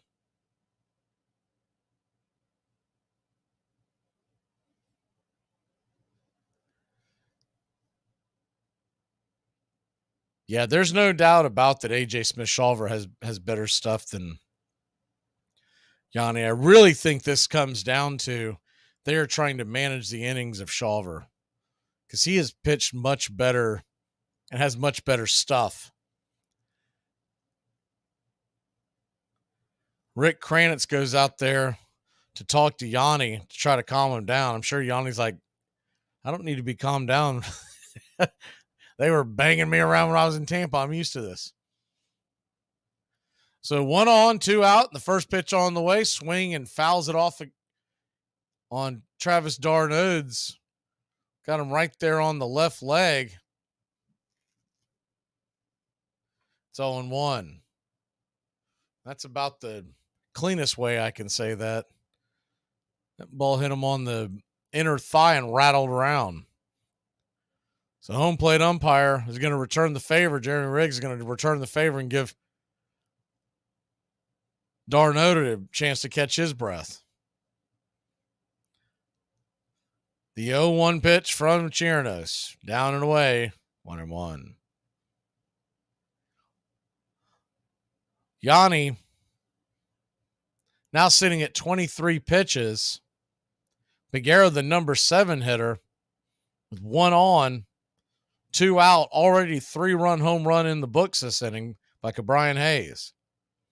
The 1-1 pitch lets it go high and inside, 2-1.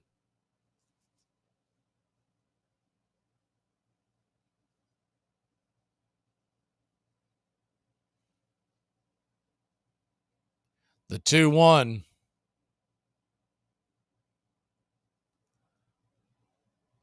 Yanni lifts the glove and lets it fly.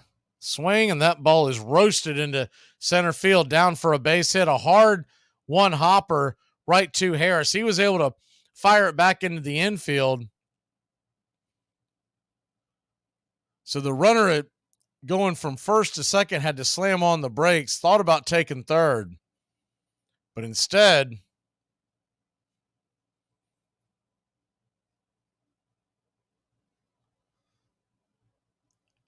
you got runners on first and second, 2 outs.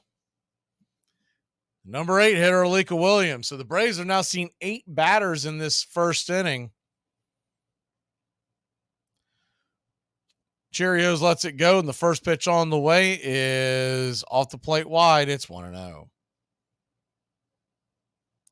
Righty-righty matchup. Alika Williams, 286 hitter, 732 OPS, 1 RBI.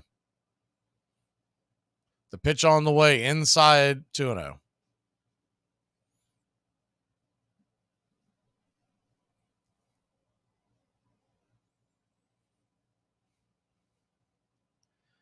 Pittsburgh 3, Atlanta 1.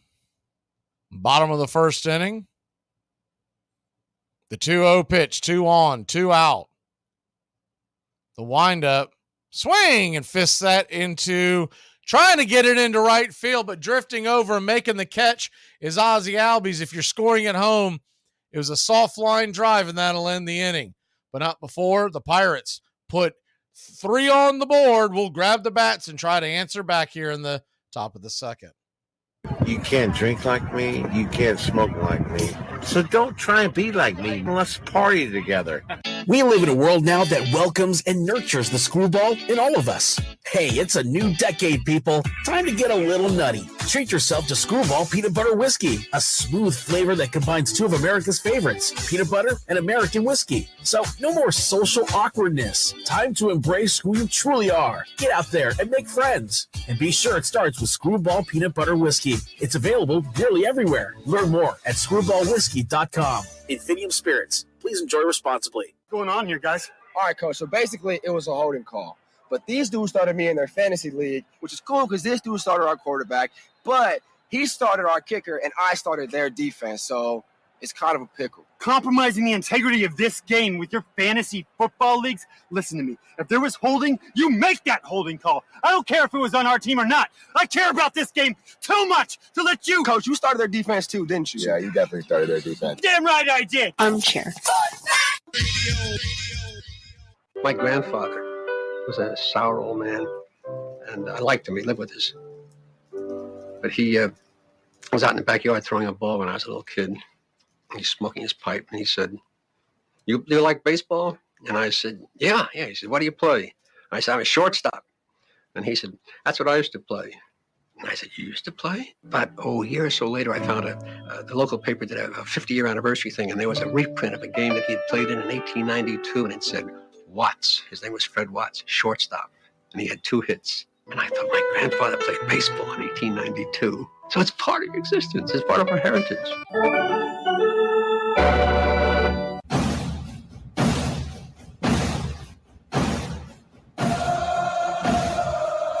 Welcome back to Braves Country Baseball. Mitch Keller will go back to work with the Braves trailing 3-1. You're just joining us. Ronald Acuna Jr. smoked a second pitch of the game into the left center field seats. Yanni Chirinos coughed up a 3-run shot, and that's where we stand. Top of the second inning, first pitch on the way. Eddie Rosario's way inside for a ball. It's 1-0. No, I killed him on the pregame show, but I'll tell you what, he's due. He's got to do something. The 1-0 pitch just clips the inside corner. It's 1-1.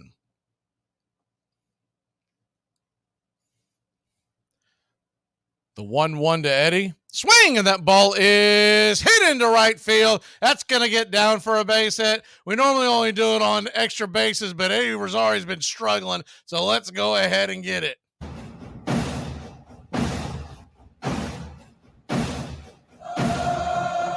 Eddie Rosario leads us off with a single. Top of the second inning. Orlando Arcia stepping to the plate. First pitch on the way to Orlando is right there at the knees for a strike. It's 0-1. Orlando batting .297 on the year, 11 home runs, 39 RBI. 804 OPS. The pitch on the way. Swing and a miss. Chase that one well off the plate. Chase's sweeper. It's 0-2.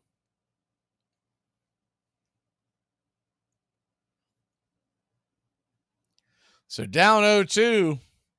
You'd hope he'd shorten up that swing a little bit. Eddie on first. Nobody out. The wind up the pitch. Off the plate wide. That time he did take the sweeper. 1-2. Braves do have 3 hits, matching Pittsburgh's 3 hits. The big difference was the Braves home run came with nobody on. The 1-2 pitch swung on and grounded up the middle, and there's only going to be one place to go. And no, he's not even going to get that. Second baseman Peguero, when the ball was hit to him, it was a high chopper, about a three hops. He grabbed the ball and offered towards Rosario heading down to second. And when he did that, he cost himself any chance of getting Arcia off balance. Was Peguero at that point. And I guess it'll be an infield single, though you could argue an error. First pitch on the way to Michael Harris, the second. Number 9 hitter is inside for a ball. It's 1-0. The 1-0 pitch. Clips the zone. Inner cut. 1-1. Braves trail 3-1. We've got runners on first and second. Nobody out. And Ronald Acuna Jr. standing on deck. He's already 1 for 1 with a home run. The pitch on the way. 1-1 misses high and out of the zone. It's 2-1.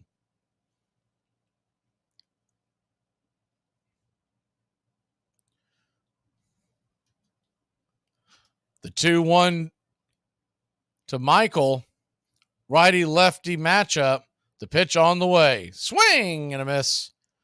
Down and in. 2-2.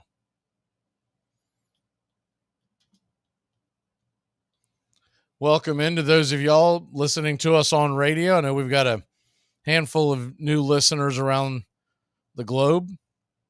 The 2-2 pitch. Inside ball 3, 3-2. If you do want to join in on Braves Country HD on YouTube and chat as you listen along, just go to YouTube today. YouTube.com/@BravesCountry. The full count offering. Swing and a miss. Strike 3. Went in on that cutter. He's not picking up that cutter very well. All 3 of his strikes were swing and a miss strikes on that cutter, and there's one away. Kind of diving in there on the hands. I think when it's heading towards him, he thinks it's a little slower. There's almost a hitch in his swing. First pitch on the way to Ronald Acuna Jr. Swung on and grounded up the middle. They're going to try for a 6-4-3 inning-ending double play. So the Braves put 2 on, but a strikeout and a double play and the rally. We'll be back in a flash. Hitting is not about muscle. It's simple physics. Calculate the velocity V in relation to the trajectory T, in which G, gravity, of course, remains a constant. It's not complicated. Now, who are you again? Assistant to the traveling secretary. You're the guy who put us in that Ramada in Milwaukee. You want to talk about hotels? You want to win some ball games? Hey, we won the World Series. 6 games. Hey, Braves Country. Braves Country HD is bringing you Braves Country Baseball. Braves Country comes to you every Tuesday night and Friday night and 2 bonus games every week. Hi, I'm Mac Magee, and we'll be bringing you play-by-play, pitch-by-pitch of your Atlanta Braves. It's free to listen. Please like and subscribe. YouTube.com/@Braves Country. Braves Country Baseball for the fans, by the fans. This helpful instructional message from the National Association of People Who Have Trouble Walking and Chewing Gum at the same time. Step, chew. Step, chew. Step, chew. Step, chew. It all starts with just one thing. When recycling, rinse out jars and cans, and avoid recycling waxed paper or paper soiled with food. This will reduce recycling contamination. Find tips and more at onethingus.com. What's your one thing? Judge Kennesaw Mountain Landis was brought in as an authority figure, and looked the part. This great granite face, shock of white hair. Looked like Jupiter in a very bad mood. Born in Millville, Ohio, Landis was named for the Civil War battlefield on which his father had lost his leg. As a judge, he had once sentenced an aging bank robber to 15 years in jail. Your Honor, the man said, I'm 72 years old. I can't serve that long. Landis replied, well, do the best you can.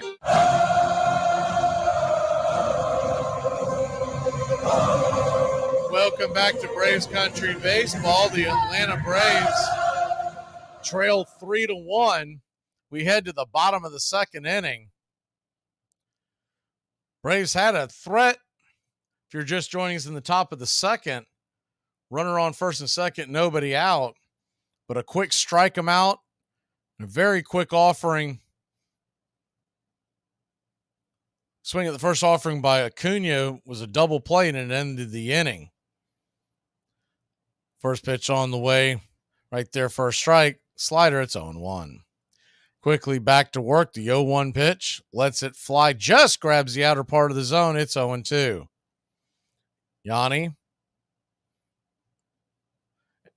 30th pitch of the night, misses with the 0-2 in the dirt. It's 1-2.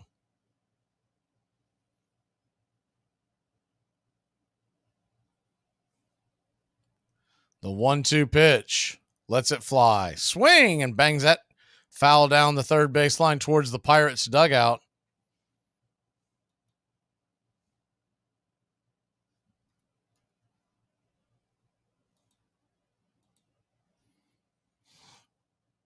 The 1-2 pitch lets it go. Swung on and bangs that foul again. Do it again at 1-2. Jason DeLay, the number 9 hitter, the hind catcher, batting .264.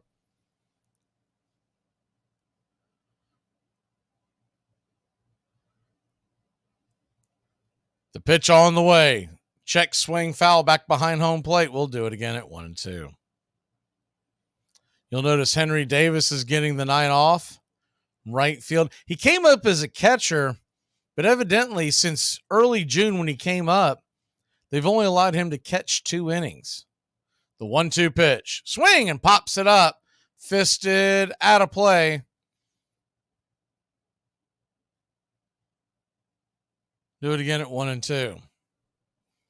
It's pretty interesting. He was a number 1 pick overall at one point, and everyone assumed he was going to be a catcher, but they don't believe that he's ready for work behind the plate. The 1-2 pitch is in the dirt. It's 2-2.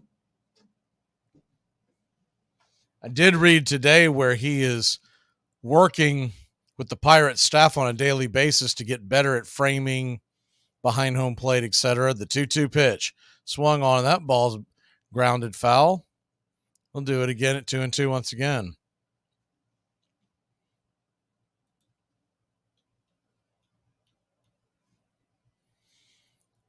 Pirates 3, Braves 1. Howdy to everybody in the chat.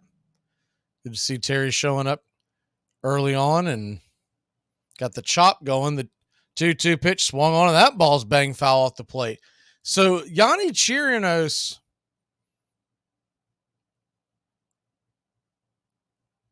has now run his pitch count to 38. This is going to be the 11th pitch of the at-bat. Not something the Braves were looking for when they sent him out there today, but they can't be all that surprised. The 2-2 pitch swung on and missed, strike 3. Finally wore him down and got him to chase the splitter over the edge. And there's one away. So the good news is 1 down to start the inning. The bad news is 11 pitches to get him. See how long they go with Yanni the second time through the lineup. As the first time through the lineup really got peppered by the top. First one on the way to Josh Palacios, the leadoff hitter, playing right field tonight. He's right there at the knees for a strike. It's 0-1. He's 0 for 1 with as the 0-1 pitch, swing and a miss. It's 0-2. Chase the splitter down below the knees.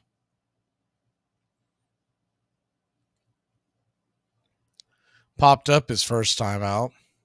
The 0-2 pitch, swing, and that ball's hit hard on the ground. Good backhanded play by first baseman Matt Olson. He grabs it, flips it to Yanni, who covers the bag, and there's 2 away. So 2 down. So we scoreboard watch. Baltimore is winning again. They're chasing us down for the best record in baseball. They have a 5-0 lead over the Astros.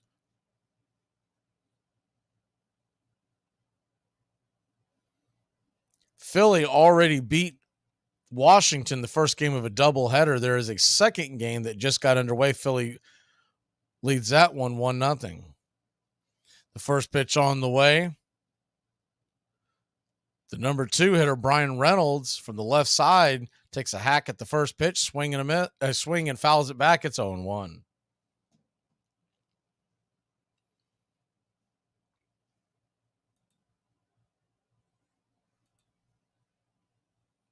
The 0-1 pitch swung on, and that ball is going to get lifted into center field, but it's an atom ball, and just what the doctor ordered after that rough first inning. 3 up, 3 down. We'll be back in a flash here on Braves Country. This portion of the show is being brought to you by Ed's Almost Good Beer. Remember, Ed's Almost Good Beer was brewed in God's country when God wasn't looking. I'm not audible. How audible? I'll use Omaha! Omaha! Red Polly! Blue Poncho! Dilly! Rambo! Give me Kershaw here, Kershaw! You're listening to the Armchair Quarterbacks. Stop, Japan! Richmond, New York! Richmond, Florida! Sally, Buffalo! Check! Hey, Short Ox! To the Raiders! Omaha! Time out! Oh, wow, I'm pretty sure that's going to be there it is. Another flag on the play. Multiple flags on the play. Holding. Offense number 97. That penalty was declined. Touchdown. After the play, unsportsmanlike conduct. Offense number 22. Penalty will be applied to the kickoff. This is going to be one of the strangest calls. That son of a... You playing against Dick this week? Yeah. Could be worse, man. When I played against him, he ejected all my players. What? Armchair. Not a room in right center. If he hits one there, we can dance in the streets. The 2-1. Swung line drive, let's see it. 1 run is in. Here comes Brave. Here's the throw to the plate. He is safe. Braves win. The fundamental reason for the popularity of the game is the fact that it is a national safety valve. A young, ambitious, and growing nation needs to let off steam. Baseball serves the same purpose as a revolution in Central America or a thunderstorm on a hot day. A tonic, an exercise, baseball is second only to death as a leveler. So long as it remains our national game, America will abide no monarchy, and anarchy will be too slow.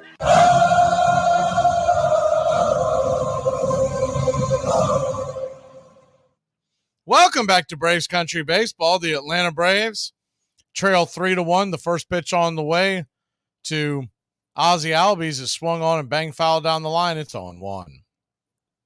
The 0-1 pitch. Curveball misses way outside wide. 1-1. Ozzie Albies 1 for 1. You're wondering about the standings for the Atlanta Braves. As the 1-1 pitch is grounded foul down the first base line, it's 1-2. Starting play tonight after the win by Philly this afternoon, we are 9.5 in front of Philadelphia in the National League East. The 1-2 pitch swung on, check swing. Will that get down? It is an excuse me swing that'll get down for a single, and Ozzie Albies gets things going here for your Atlanta Braves. Just kind of stuck the bat out there on the sweeper that was down and away. Not something you would ever make a hitting video about, but it got the job done. Hit him where they ain't and 1 on, nobody out. So for the overall record of Major League Baseball, the Braves are in a flat-footed tie for the win total with the Baltimore Orioles, but do have 2 games on them in the loss column, so they are 1 game up. First pitch to Austin Riley is down and in for a ball. It's 1-0. They are 4 in front of Tampa. The 1-0 pitch misses inside. Ball 2-0, just under the hands of Riley. 4.5 in front of Texas and 5.5 in front of the Dodgers. 7.5 in front of Houston.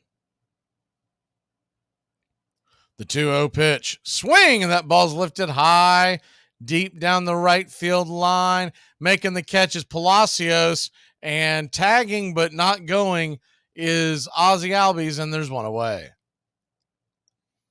Deep down the line, but not quite deep enough. Probably missed the wall, the 320 mark that's in that right field corner. Probably missed it by about 20 feet. So as you can see, because the Braves have kind of scuffled a little bit Lost 3 in a row. Still won 6 of our last 10, but because of that, the standings have gotten much closer. First pitch on the way to Matt Olson is inside for a strike. It's 0-1.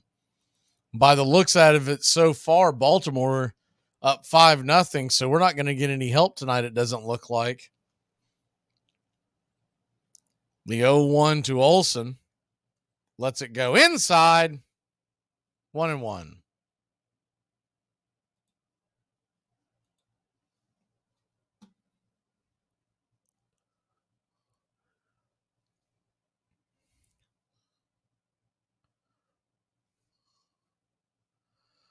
The 1-1 pitch. Keller digs in. Pitch on the way. Swung on. That ball is grounded up the middle and into center field. Ozzie Albies is racing around second. He'll have a foot first slide into third base. And we've got runners on first and third. 1 out. 106 mile an hour worm burner in between second and short.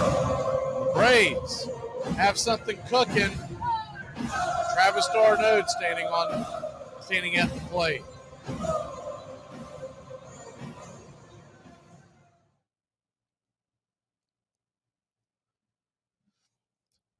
So 2 on, 1 out. D'Arnaud, righty-righty matchup. The pitch on the way. Right there at the knees for a strike. 0-1. Looked like the sweeper just kind of bent down and nibbled at the knee.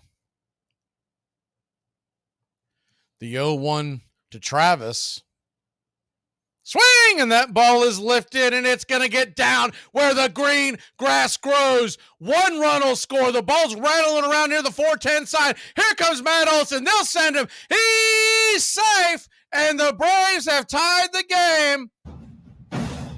3-3 your score.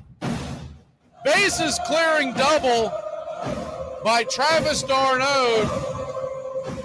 Left center just rifled it. A scalding shot.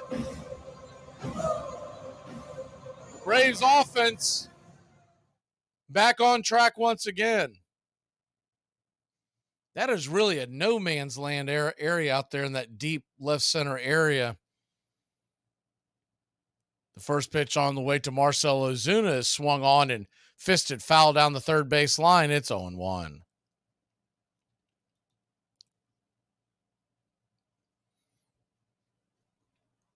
It's really strange. It's 410 feet in that corner. Normally the deepest part of the park is dead center. It's more off center to the left center area. The 0-1 pitch swung on, and that ball is going to get down, and that'll be a single. Travis d'Arnaud had to double back, so he'll just go second to third. They probably wouldn't have sent him anyways. Good piece of hitting by Marcell Ozuna. Ball kind of jammed inside, but he was strong enough to get it over to the third baseman's head. Brian Hayes, heck of a job trying to leap to make that catch just outside the reach of his glove, which is why Travis d'Arnaud had to keep the brakes on. And evidently, Ron Washington does know the stop sign, so we learned that today. Braves 3, Pirates 3. Eddie Rosario steps in. The first pitch is off the plate wide for a ball. It's 1-0. Mitch Keller, by the way, is sitting now at 53 pitches on the evening. The 1-0 from Keller. Lets it fly. Swing and a miss. 1-1. 95 up top.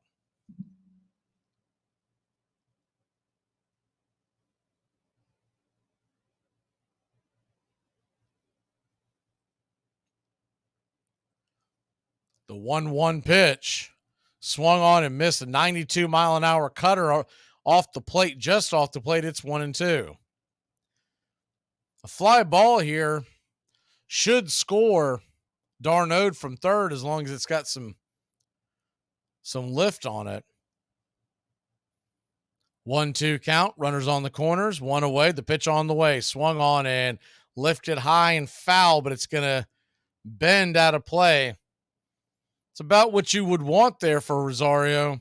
Just got to get it a little more into the field of play. Almost got to the foul pole line probably by the time it stopped bending around 40, 50 feet foul. The 1-2 pitch. High and outside, 2-2.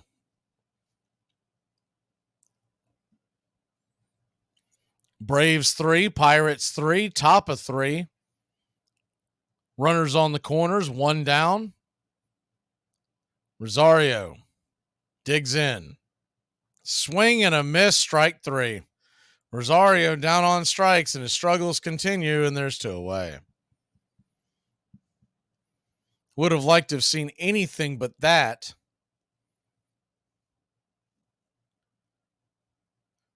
Pretty good sweeper by Keller, though.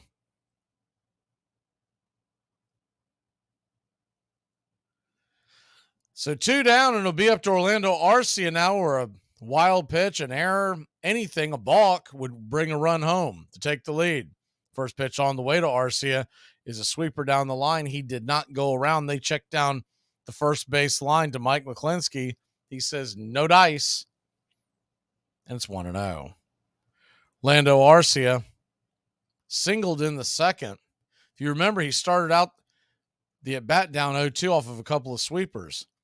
The pitch on the way, swung on, tapped over to second. And it's going to be an easy 4-3 put out to end the inning.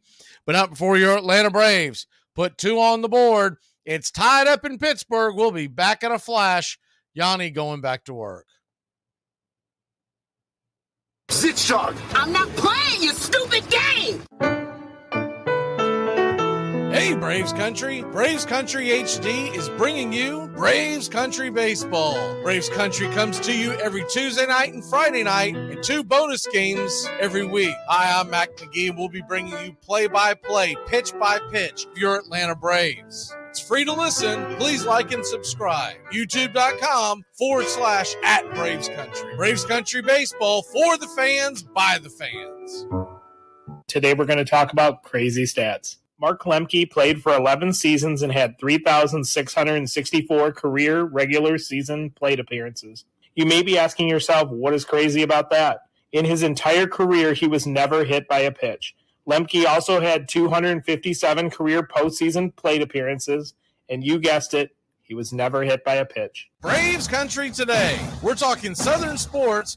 We go live 3 to 5 weekdays right here on WQEE. Braves Country today. Southern sports talk with the voice of Braves Country baseball, Mac Magee. Joined every day from sports analysts from all over Braves Country, talking college football, the NFL, Major League Baseball, and what's trending in the world of sports. Braves Country today. We go live 3 to 5 weekdays right here on WQEE.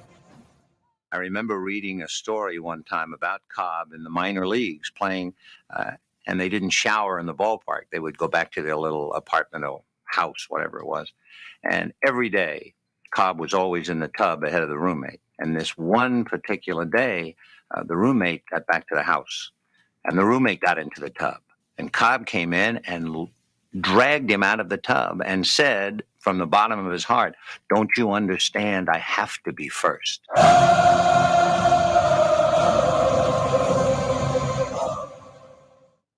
Welcome back to Braves Country Baseball. The Atlanta Braves have tied things up as we head to the bottom of the 3rd inning. First pitch on the way, right down below the knees. Called for a low strike. It's 0-1.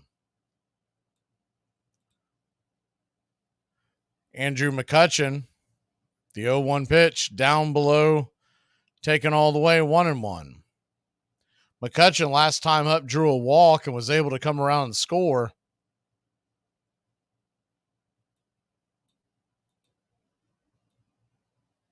The 1-1 from to McCutchen, down and out of the zone.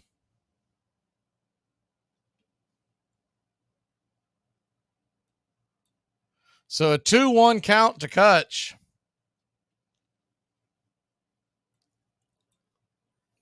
The wind up the pitch just misses inside, 3-1.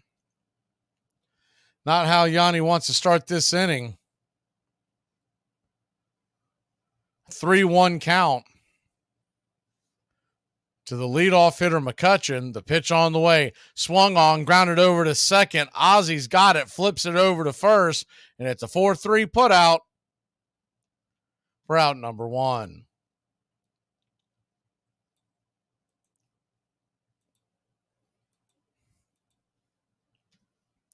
One down.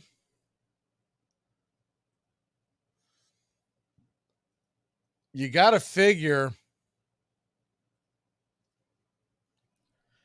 if they can get him through the lineup one more time, that would probably be it for Yanni. This is his second time through. He's at the number 4 hitter. First pitch on the way is swung on and popped up out of play. It's 0-1. Now, if he's pitching well, they'll let him go longer than we would normally expect, because with Strider getting knocked out last night, we've got a stretch here where we are going to play in a 13-day period, 14 games. The 0-1 pitch, swung on, grounded over to first. Olson's got it, steps on the pillow, and there's 2 away. Max Fried goes tomorrow night. So you like your chances there. Thursday, it'll be Elder. Now, the big thing about that, I was checking the weather, and it looks like very good chance of rain on Thursday morning, but we'll see how that plays out. First pitch on the way to Brian Hayes, who hit a 3-run jack his last time up. High and out of the zone, it's 1-0. The 1-0 pitch. Right there at the knees for a strike, it's 1-1. Sure, most of y'all know Brian Hayes is the son of Charlie Hayes, the former Philadelphia Philly. The 1-1 pitch. Swing and fouls it back. It's 1-2. Brian came up a few years ago. He's one of the biggest prospects in Major League Baseball at the time. Made his debut in 2020. He's fought some injuries, never really panned out, but still a very solid player. The 1-2 pitch. Swing and a miss. Strike 3, and that'll end the inning. So 3 up, 3 down. Yanni pitching a lot better than the first. We'll be back in a flash here on Braves Country. I understand that we're not friends anymore. Okay, look, man, you brought this on yourself. I know I did, but that's no reason for me to suffer. Make contact. A collective psychosis is sweeping the nation. We're in the thick of the haze craze, and Elysian is introducing an altered state of IPA. Contact Haze is a tangled chemistry of mild haze, low bitterness, and an explosion of hop aroma. This hazy IPA bursts with notes of bright raspberry, currant, citrus, guava, and passion fruit. Available in 6-pack cans in stores, and make contact. Here are some baseball facts that you might not have known.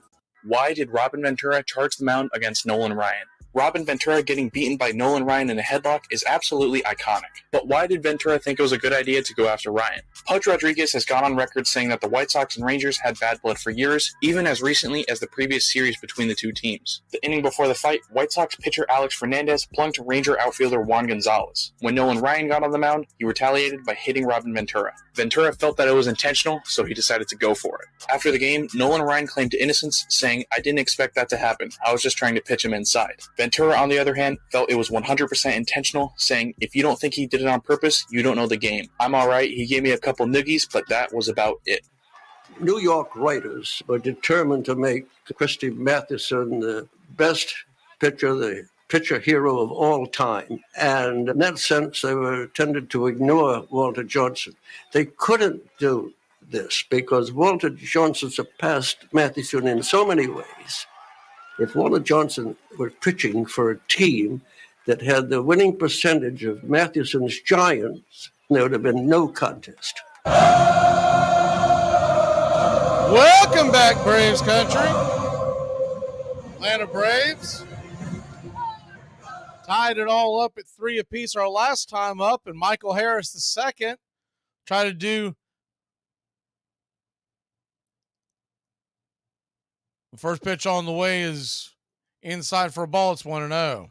Michael Harris II, 0 for 1 with a strikeout. The 1-0 pitch misses high and out of the zone, 2-0. Righty-lefty matchup is that cutter he had the issue with the first time. The 2-0 pitch tried to hit that cutter one more time, but not locating it. It's 3-0. The 3-0 pitch right there at the knees, 3-1. Probably a good take by Michael. He's now worked a 3-1 count. The pitch on the way, swung on, and that ball is going to get laced into left field, down for a base hit. And it's a leadoff single, 1 on, nobody out. And Ronald Acuna Jr. coming to the plate.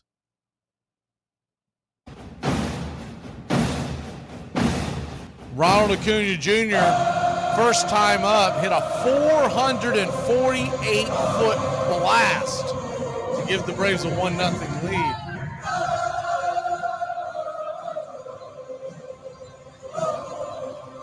First pitch on the way to Ronnie is a swing and a miss strike.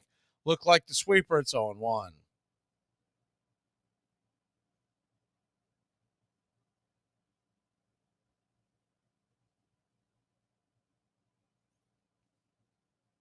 The 0-1 pitch inside, 1-1.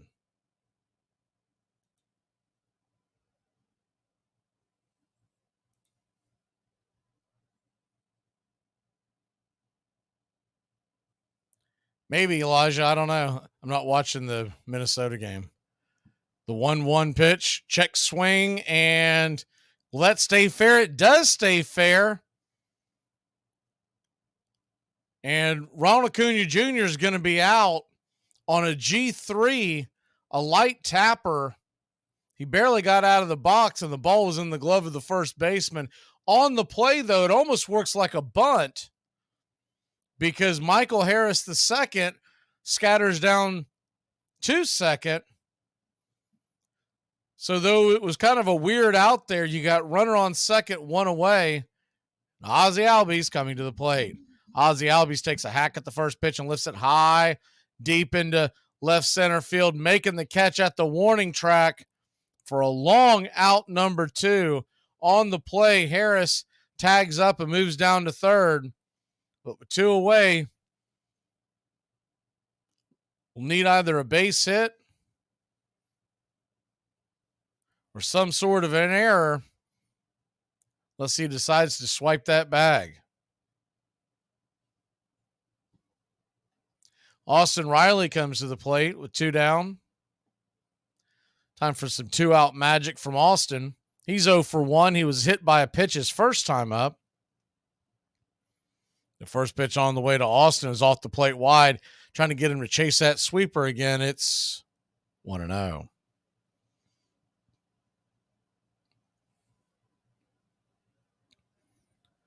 Braves 3, Pirates 3, top of 4. The 1-0 to Austin. Swing, and that ball's lifted down the line, foul. 1-1. His last time up, he lifted one down into the right field corner, about 20 feet short of a home run. Michael Harris II inching down the third base line, but not a very big lead with the third baseman playing pretty close to the bag. The 1-1 pitch, well off the plate wide, 2-1. You got to figure Austin Riley's going to see something here. The last thing Keller wants to do is to walk Riley with Olsen standing on deck. The 2-1 pitch. Off the plate, wide ball, 3-1. So they're really trying to get him to chase off the edge.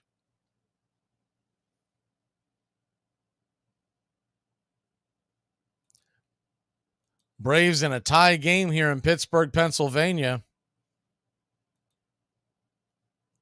Hot August night here in the Mid-South. 3-1 pitch. Swing and a miss. 3-2. Austin Riley really going for the downs on that one. Put the sweeper on him. Probably was in the strike zone. Probably it would have been a close one. So you got a full count to Riley. Harris on third, the wind up the pitch, swung on and pops it up. High down the right field line. Will it stay in play? Making a tumbling catch is Palacios. He fell into the area where the fans, you could say, sit, but there's not a lot of fans there. We'll be back in a flash. Heck of a catch by Palacios to end the inning. Hello there. Oh, what fresh hell is this? Here are some baseball facts that you might not have known. Gene Autry was a man born in 1907 who you might know as the singer of Rudolph the Red-Nosed Reindeer. On top of being a singer, an actor, and a soldier, Autry was also a fan of baseball. In fact, the man who sang Rudolph was also the man who founded the Angels. Who do you think is the player with the most Gold Glove awards? You might think of guys like Ozzie Smith, Brooks Robinson, or Willie Mays. But the actual answer is Greg Maddux with 18 Gold Gloves. Armchair Quarterback Radio. We cover the world of baseball from start to finish. Baerga is 0 for 3. Left center field. Grissom on the run. The team of the 90s has its world championship. A liner off Nagy's glove into center field. The Florida Marlins have won the World Series. Chance of a lifetime for Luis Gonzalez. 2-2, bottom of the ninth, game 7 of the World Series. Bases loaded. Floated, center field. The Diamondbacks are world champion. Red Sox fans have longed to hear it. The Boston Red Sox are world champions. In the air to left, well hit. Back is Craig. The Cardinals are world champs in 2011. One summer day in 1908, a popular vaudeville entertainer named Jack Norworth boarded a Manhattan train and saw an advertisement that read, "Baseball Today, Polo Grounds." He had never been to a professional game, but by the time he reached his stop, he had written out the lyrics for a song about baseball. When Norworth introduced the song in his act at the Amphion Theater in Brooklyn, it fell flat. But when Nickelodeon audiences were encouraged to sing along with lantern slides, it became a nationwide hit. Welcome back to Braves Country Baseball. The Atlanta Braves. Pittsburgh Pirates tied at 3. Head to the bottom of the 4th. Yanni goes back to work, and the first pitch on the way, down and in, it's 1-0. Quickly back to work, the 1-0 pitch. Just clips the top of the zone, evening up the count at 1-1.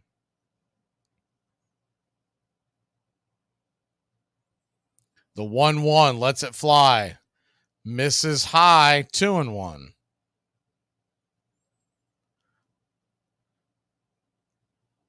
So a 2-1 count to the left-handed hitter of Rivas, who's 1 for 1. Hit a single in the first inning. The pitch on the way, swung on, and that ball is sawed off, foul down the left field line into the stands. 2-2.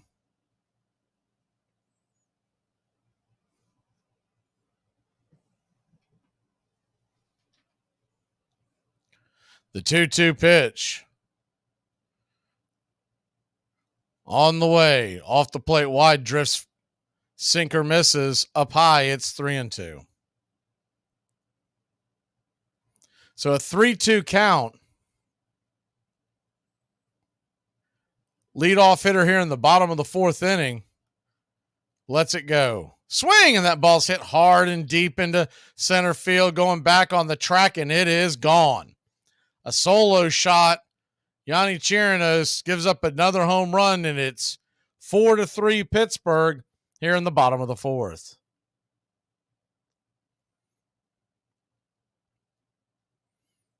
Do wonder how much longer they're going to have him out there. He's the second home run he's given up tonight.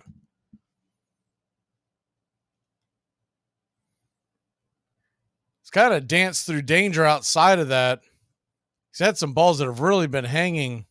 They've just been missing them.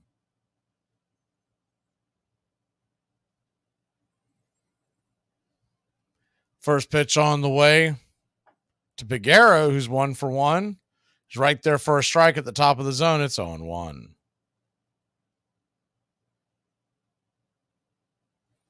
The 0-1 pitch. Lets it go. Swung on, grounded over to third. Sliding grab by Riley. Nifty play. Jumps to his feet, fires it over to first. And it's a 5-3 put out for out number 1. Really nice play by Riley. Had to go to the ground, make the stab on the hard shot that had a high hop on the second hop. So 1 down. The number 8 hitter Williams takes a swing at the first pitch, and that ball's right to Riley before he could ever catch his breath. Swing and fires it down the first base line, and there's 2 away. Austin Riley getting a workout here. Bottom of the 4th inning. Houston now down 6-2 to Baltimore, so a little closer. Framber Valdez, by the way, is pitching tonight for Houston. First pitch on the way to delay is swung on and fouled straight back. It's 0-1. Remember, he had that no-hitter the other night. One walk batter from a perfect game. The 0-1 pitch. Swung on, grounded over to short. Arcias got it. Orlando fires it over to first, and it's a 6-3 putout. So after giving up the bomb and losing the tie, Yanni goes 1-2-3. We'll be back in just a moment. Olsen will lead us off. What's the best part of being a Mets fan? To be honest with you, like the character development, it really builds you for the rest of your life because it's such a miserable franchise. A lot of peaks and valleys with this team. So if that's the best part, what's the worst part? Probably May through September. Braves Country today. We're talking Southern sports. We go live 3 to 5 weekdays right here on WQEE. Braves Country today. Southern sports talk with the voice of Braves Country baseball, Mac Magee. Joined every day from sports analysts from all over Braves Country, talking college football, the NFL, Major League Baseball, and what's trending in the world of sports. Braves Country today. We go live 3 to 5 weekdays right here on WQEE. Excuse me, what the hell's going on out here?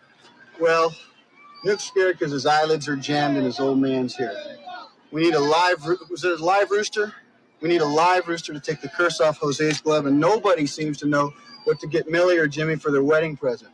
Today we're going to talk about crazy stats. BJ and Justin Upton both hit their 99th career home runs on the same day, July 20th, 2012. They would follow that up with their 100th career home run on the same day, August 3rd. In between the home runs, they both had 7 hits, 6 singles, and an extra base hit. I love watching closely what I think is this psychological duel between the pitcher and the batter, as well as a physical duel, knowing that each one is anticipating what the other one is going to do, and that one of them is going to win, one is going to lose. I mean, that's what's so wonderful about it. I mean, people who don't understand baseball think about, well, what is it, these 9 guys on the field? If you love it at that moment, it's just as exciting as a heavyweight boxing match. These 2 people are dueling each other, and with all of their memory of the other person. And the great pitchers and the great batters have studied the other person. That's what's so wonderful. Braves Country HD.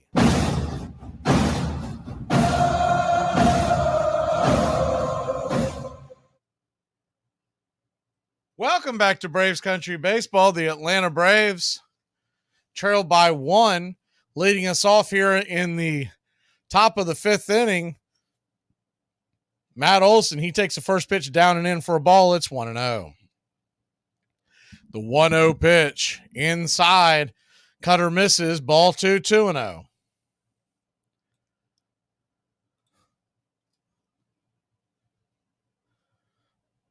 The 2-0 delivery. Rocks and fires. Swing and fists it foul and out of play. 2-1.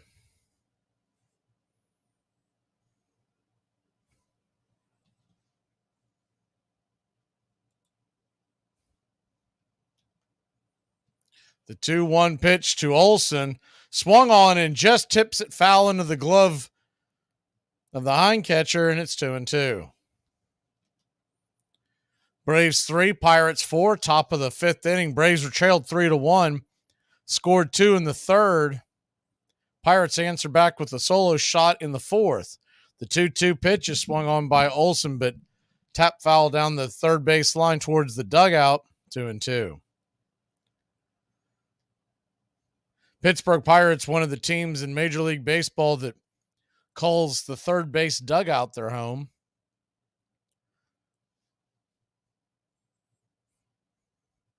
The 2-2 pitch. Down and in, 3-2. I think it's about a split. I think it's about a 16-14 split on first base to third base on who calls it home. The 3-2 pitch swung on, and that ball is drilled down the first base line into the corner in right field, but just foul by just a foot or so.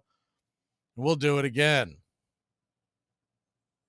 8th pitch of the at-bat.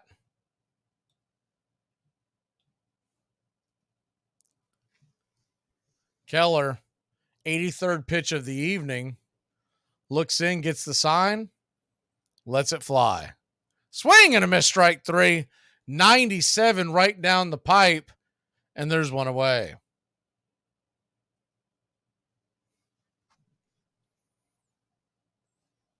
Olsen was just a touch behind that one. Must have been looking for the cutter or something off speed because he was way behind that one. Lulled him to sleep with the other pitches.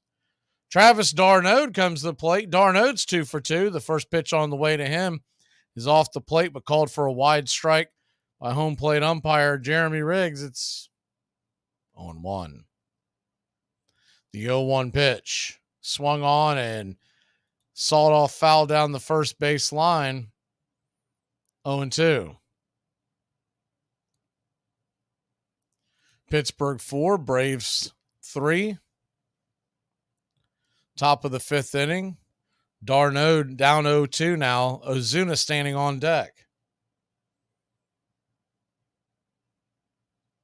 The pitch on the way. Caught looking, strike 3.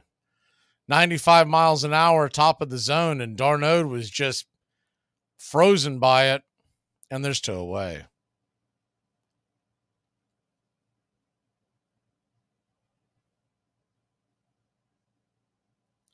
Marcell Ozuna will come to the plate. Ozuna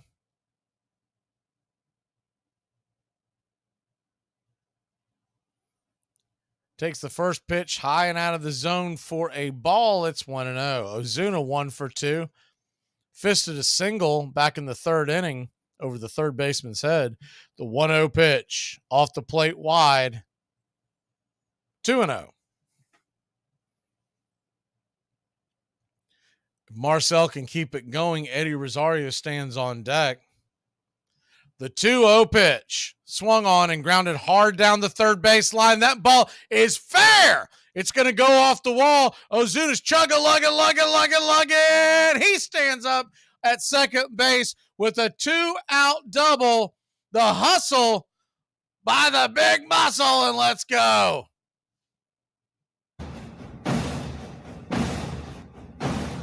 Looks like are they going to make a pitching change?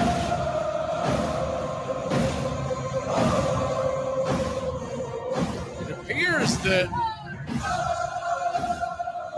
or is he checking to see if it was foul or fair? I believe what's going on. First, I thought it was a pitching change because he was heading towards the mound. He stopped to talk at the home plate umpire. Now he's talking to the third base umpire, Jim Wolf. And not a whole lot sure what Derek Shelton, the manager of the Pirates, is doing. This would be way past the time that you could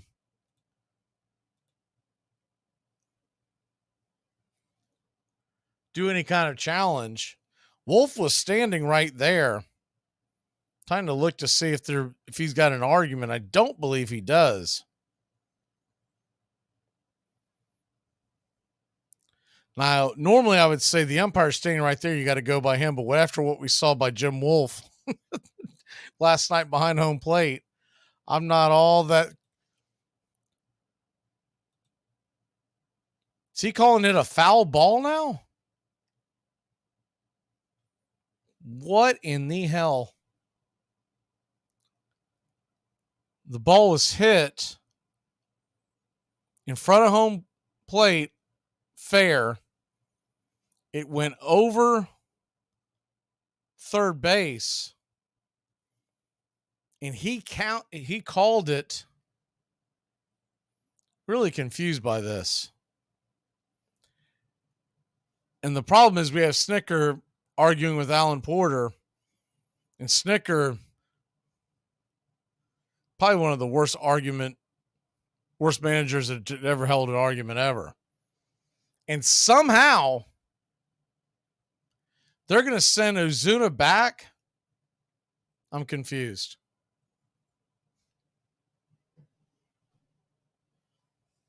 I'm going to have to get another look at this. They did. They sent Ozuna back. Pitch on the way to Ozuna is off the plate wide for a ball. It's 1-0. I don't know how in the world Jim. Now, look, I've had a lot of things to say about Jim Wolf the last couple of nights, but this is the worst. Pitch on the way to Marcell Ozuna, swung on and popped up and colliding, but holding on to the ball as the catcher. And that's the third out. That is the worst bit of umpiring I've ever seen Jim Wolf spit the bit again. We'll be back in a flash. What? No, you are promoting a benefit to clothe homeless people. You can't come out dressed like that. You're all puffed up. You look like you're going to swing in on a chandelier. Today we're going to talk about crazy stats. Mark Lemke played for 11 seasons and had 3,664 career regular season plate appearances. You may be asking yourself, what is crazy about that? In his entire career, he was never hit by a pitch. Lemke also had 257 career postseason plate appearances, and you guessed it, he was never hit by a pitch. It all starts with just one thing. Glass jars can be reused to store food and spices, as a holder for combs and brushes in the bathroom, or as a container for plants and homemade candles, in addition to simply being recycled. Find tips and more at onethingus.com. In 1910, Ty Cobb was locked in a fierce battle with Napoleon Lajoie of the Cleveland Indians for the batting championship of the American League. The hugely popular Lajoie had led the league in batting twice before and was considered the greatest second baseman in the game. The Chalmers Motor Company had offered a new car to the man who won the title. Cobb wanted that car, but he was so detested by those who played against him that when he and Lajoie were neck and neck for the title at the very end of the season, the manager of the St. Louis Browns, just to spite Cobb, ordered his third baseman to play so deep that Lajoie got 6 bunt singles in a row. The manager was found out and fired. Cobb ended up winning the title by a single percentage point. Years later, it was discovered that, in fact, Lajoie should have won. Cobb's average had been inflated by counting one game twice, but both men got cars. It would be the first of 10 cars Cobb would receive over his career.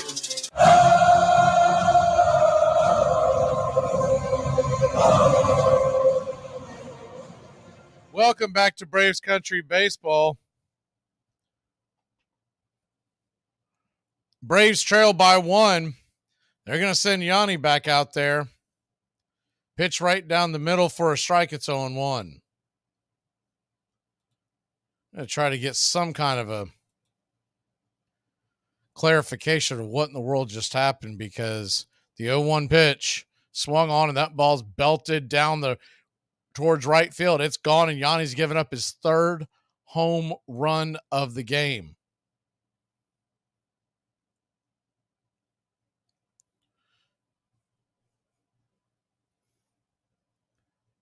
Braves trail by 2.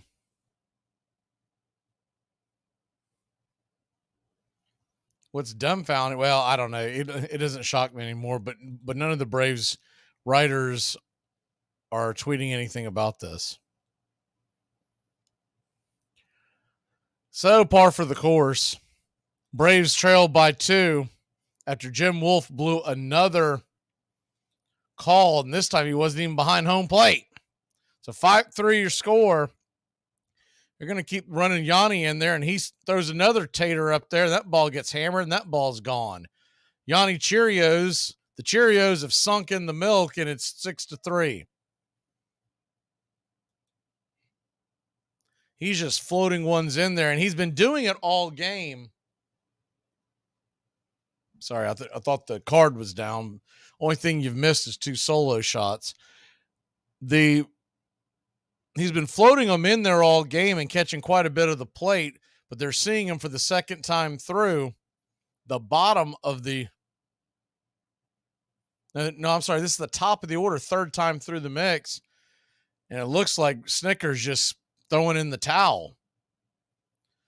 First pitch on the way to McCutchen, the number 3 hitter. It's 0-1. So the first 2 hitters that see Cheerios the third time through hit solo shots. The 0-1 pitch down and in, 1-1. Braves trail now 6-3. You can put this as much on Snicker as you can Cheerios. The 1-1 pitch right there at the knees for a strike. It's 1-2.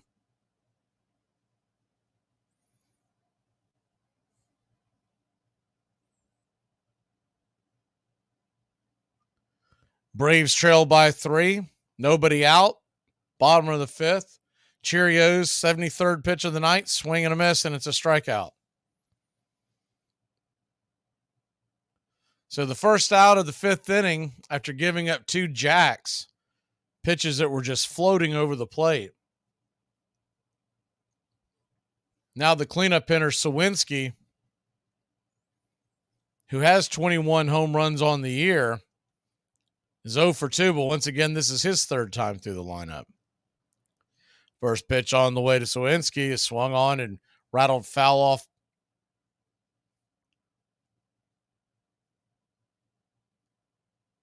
I think it hit Darnode first and then may have gotten a piece of the home plate umpire.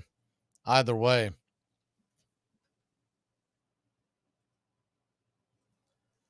The 0-1 pitch. Check swing foul down the line. It's 0-2.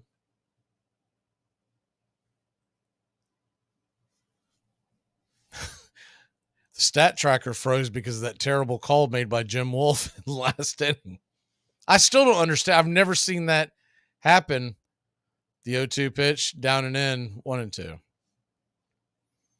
He called it fair. The Pittsburgh manager came out and said, I don't think it is. He said, yeah, you're right. And he called it foul. The next thing you know, the inning's over. The 1-2 to Sawinski, swung on and grounded hard on the ground right at Olsen. He'll step on first, and there's 2 away.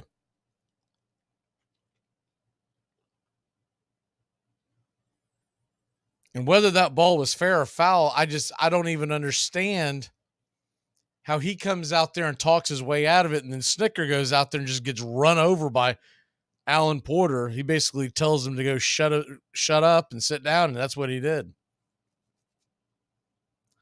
Miss the old Bobby Cox, don't we? The first pitch on the way to Brian Hayes. He, along with a lot of other folks, have hit a home run tonight. It's 1-0. Hayes, 1 for 2. The 1-0 pitch swung on. That ball's hammered down the left field line. That'll be extra bases. It's rolling to the corner. Rosario jogs over and gets it, and it's a 2-out double for Brian Hayes.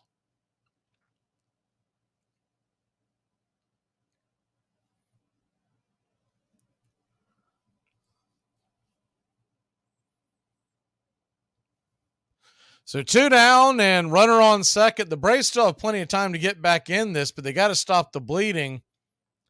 And the bullpen is not stirring. Unbelievable.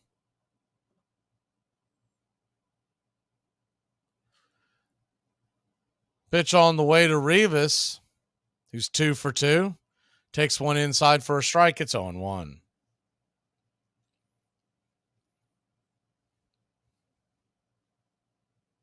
Hayes has a pretty good lead off a second. Yanni might be able to spin around and pick him off. I think he's trying to get a head start in case one's hit into the outfield. With 2 outs, you don't normally see that big of a lead.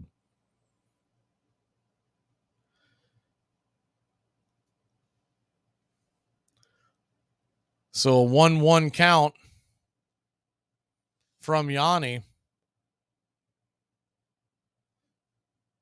to Chirinos. Pitch on the way, swing and a miss. 1-2.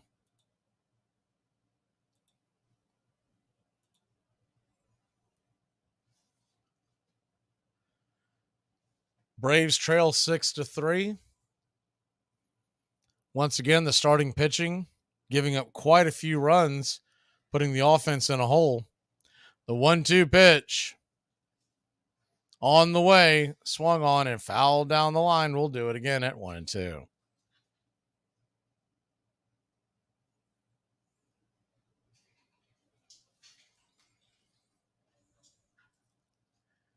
Baltimore leads Houston 6-2.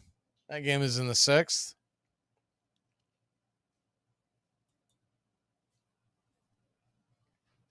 The 1-2 pitch. High and out of the zone, 2-2.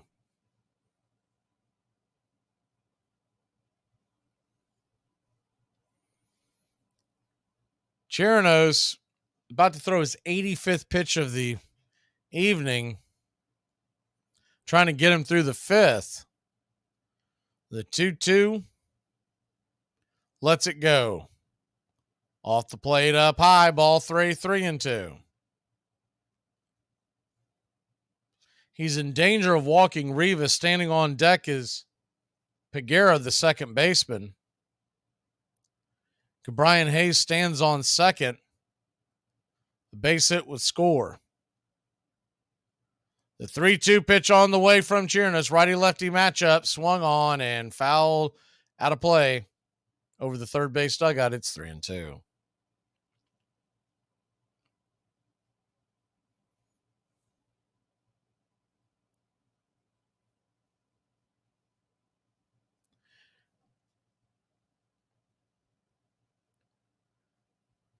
Braves trail 6-3. Runner on second, 2 outs.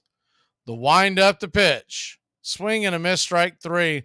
Chirinos jumps off the mound like he just won the Cy Young, but he gives up 2 home runs. We'll be back in a flash here on Braves Country. Say something, a comment about the ref. Is it 20,000? It's a lot of money, so I should not do it. I save my money. I got to pay for diapers. Learn with purpose with the Great Courses Plus. You'll have unlimited access to enlightening, engaging, in-depth video and audio courses on hundreds of topics taught by incredible professors. And you can learn anywhere, anytime with the Great Courses Plus app. What purpose awaits you? Find out today with a free trial. Sign up at thegreatcoursesplus.com. Remember, thegreatcoursesplus.com. Today we're going to talk about crazy stats. Hank Aaron wore number 44 in 20 of his 21 seasons with the Braves. In the first season after his death, the Braves won 44 games before the All-Star break, 44 games after the All-Star break, and then won the World Series in the 44th week of the year. We need Doubleday because as a culture we have to have origin myths. Now, baseball has no point of origin. It evolved. We know that. So they set up a commission, and they ginned up this absurd story about Abner Doubleday, who, as one writer said, probably didn't know baseball from a kumquat, but he did fire the first responsive Union volley at Fort Sumter, and he did briefly command the troops at Gettysburg. So to have an American hero as the originator of the game seemed very appropriate indeed. It's total mythology. In fact, there is no single point of origin. Let's not try to find a starting place for baseball. Let's consider it to be the Darwinian product of centuries of movement of people and continents and oceans, and something rising from the sea and then turning eventually after years of evolution into Barry Bonds. You're listening to Braves Country Baseball on Braves Country HD. Please like and subscribe today, youtube.com/@Braves Country. Welcome back to Braves Country Baseball.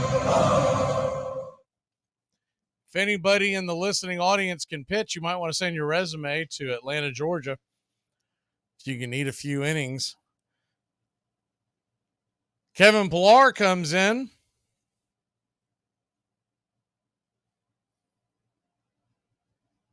As he is going to be facing Ryan Barucki.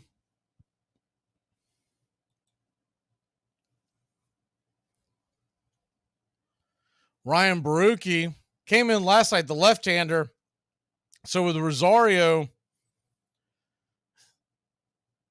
set to lead off the inning, they go to Pillar. Good to see they're at least trying that in Braves Country. so many times we've seen them just stick with them in a game where you need something, some kind of a, still a long way to go in this one. They got to keep the runs to a minimum with Pittsburgh. First pitch on the way to Pilar is swung on and tapped foul down the third baseline. It's 0-1.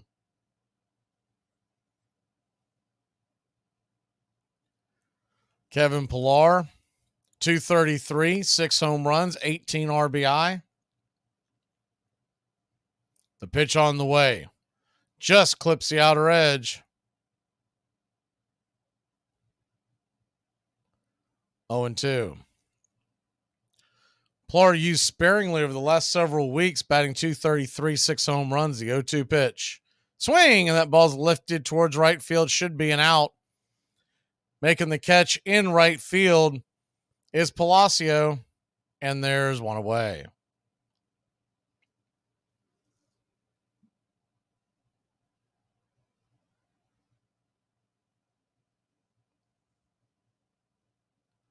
Orlando Arcia, 1 for 2. Steps in, and the first pitch on the way to Orlando is inside for a ball. 1-0.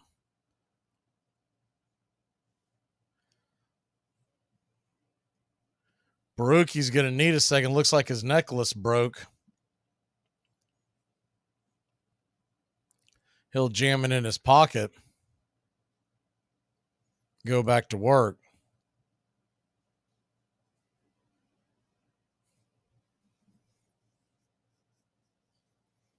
They did give him the timeout, so he's not going to be charged with the ball. So that's his timeout used. The 1-0 pitch drifts right there over the plate for a strike. It's 1-1.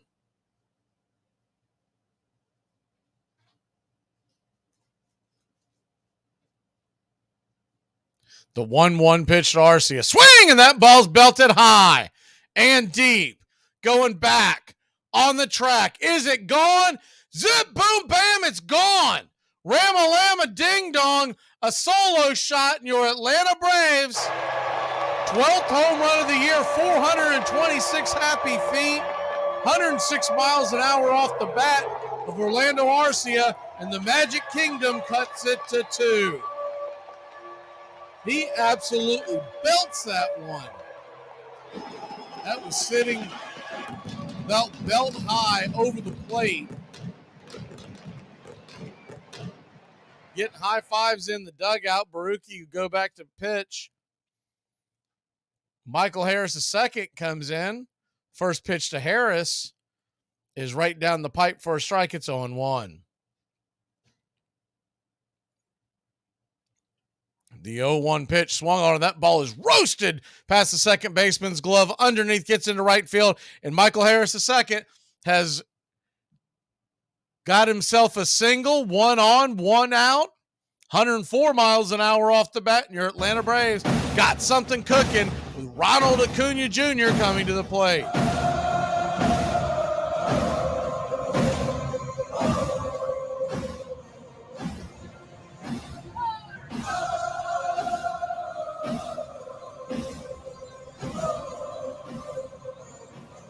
They're going to go out there and talk to him real quick.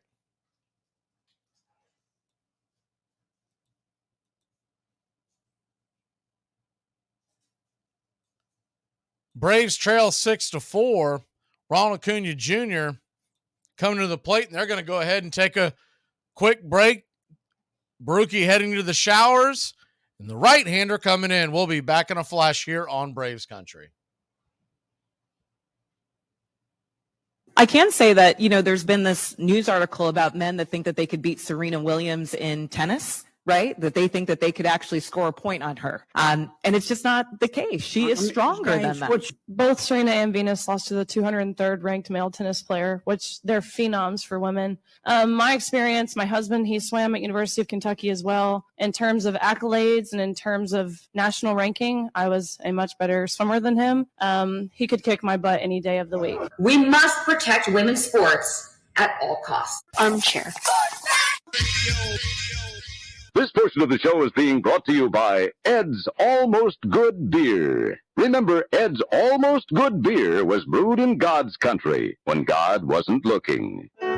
Hey, Braves Country. Braves Country HD is bringing you Braves Country Baseball. Braves Country comes to you every Tuesday night and Friday night, and 2 bonus games every week. Hi, I'm Mac Magee, and we'll be bringing you play-by-play, pitch-by-pitch of your Atlanta Braves. It's free to listen. Please like and subscribe. YouTube.com/@Braves Country. Braves Country Baseball for the fans, by the fans. Once I'm officially regional manager, my first order of business will be to demote Jim, so I will need a new number 2. My ideal choice, Jack Bauer, but he is unavailable, fictional, and overqualified. Lopez, managing the Indians in the 50s, was going to go down the home stretch using just 3 pitchers, and someone told Stengel about this, and he said, well, he said, I heard it couldn't be done, but it don't always work. He came on the bench one day. There was a fellow named Bob Serve, big, powerful hitter. And Stengel came out of the clubhouse and sat down, and Serve was sitting about 10 feet away from him, just looking out at the field. And Stengel looked over at him and said, there's not many people that know this, but one of us has been traded to Kansas City.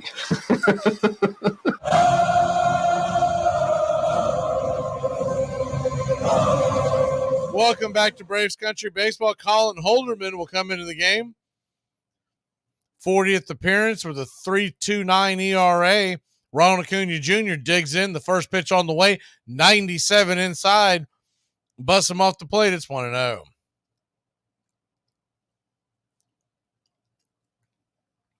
Ronald Acuna Jr. 1 for 3. Solo shot in the first. The 1-0 pitch. Off the plate wide. 2-0.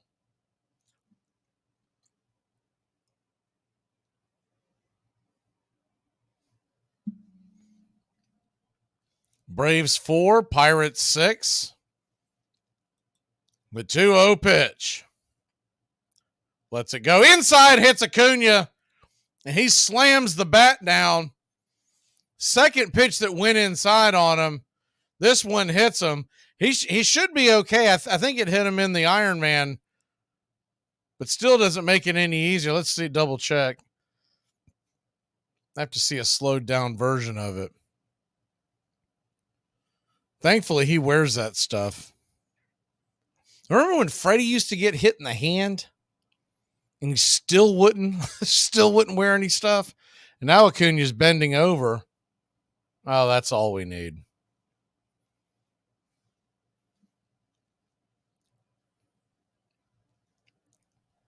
Acuna is being walked. Oh, it hit him in the elbow, and I'm hoping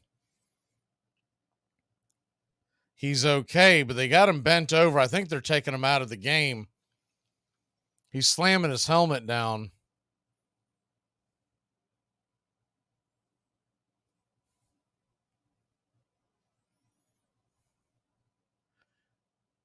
Hopefully they're just taking him out for precautionary reasons. But he is coming out of the game. Let's see who's coming in for him. I believe, yeah, that's Forrest Wall coming in for him. So Forrest Wall will come in. Remember, they had already taken Rosario out. So Forrest Wall will be the pinch hitter. Now, Forrest Wall can fly. So if one gets down, him and Harris can really book. But the bigger story is the injury to Ronald Acuna Jr. The way he was gripping his left hand, Ozzie Albies takes the first pitch off the plate wide for a ball. It's 1-0. We'll keep you updated. I'll be checking the different feeds. It was a 97-mile-an-hour pitch that hit him. The 1-0 pitch dragged foul. 2-0.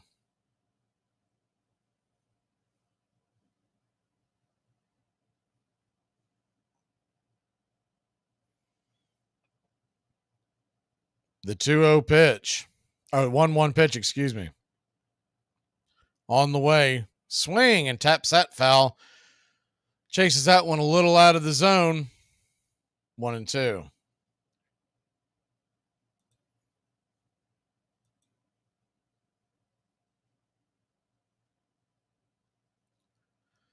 Looking at that pitch again on the replay, the 1-2 pitch swung on and taps that foul down the line.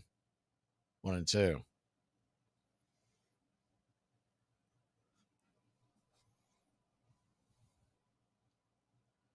Braves trail 6-4. Hit him right in the elbow. Now there is that plastic padding. Hopefully he's okay. But if nothing else, you figured that they're pulling him out for precautionary reasons. The 1-2 pitch, did he go around? Wolf said he did, so who knows? And there's 2 away.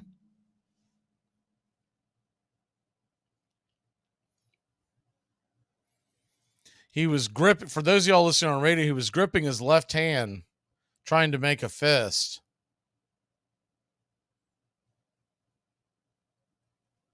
And the trainer came out, talked to him, and whatever was said, they decided to pull him out of the game.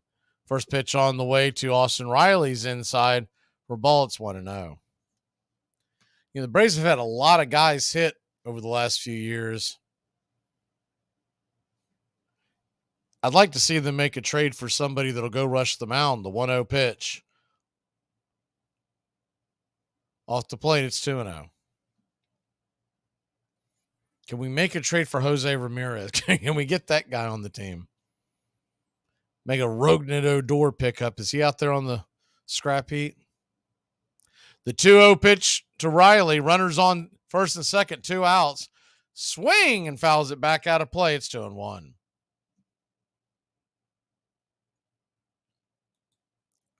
Can't imagine they're going to give us a update before the end of the game, but you never know if it's good news. Sometimes you hear about it before the end of the game. The 2-1 pitch off the plate wide, ball 3-1. So we're all concerned about Acuna, but the game is at the plate. Runners on first and second, 2 out. A 3-1 count to Riley.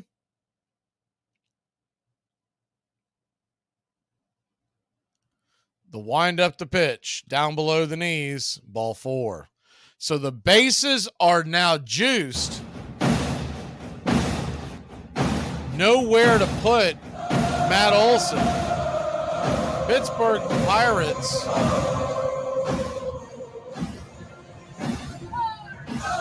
pitching coach is going to go out there and talk to him. Holderman.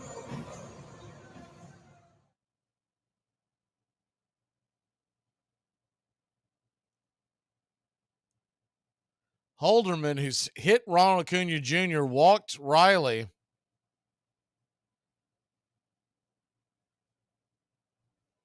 Oscar Marin,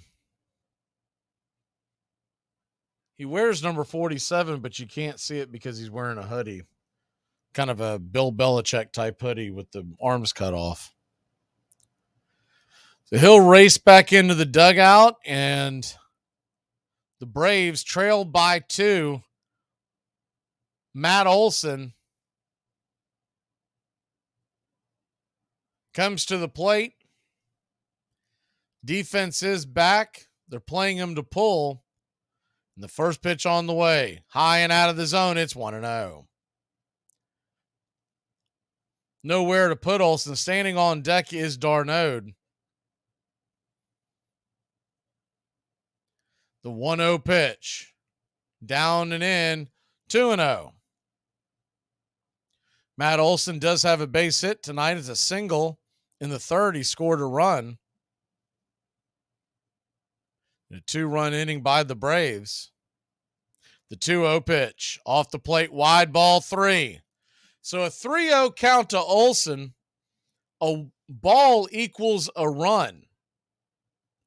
Nowhere to put Matty Ice. Bases loaded, 2 outs. The wind up the pitch. Right down the pipe, taken all the way, 3-1.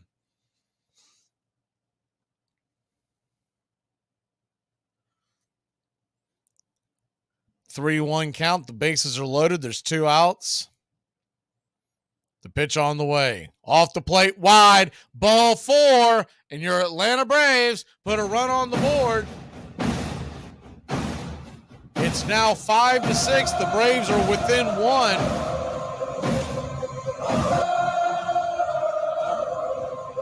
Matt Olson, with his Major League Baseball leading 100th RBI. Braves pull within 1. Travis d'Arnaud comes to the plate. D'Arnaud's 2 for 3. Pitch on the way to Travis is swung on. That ball's fouled off his right leg down around near the ankle. Gets up fairly quickly. Appears to be okay. It's 0-1. No, I'm sorry. It was on his instep. Thought it hit him a little higher.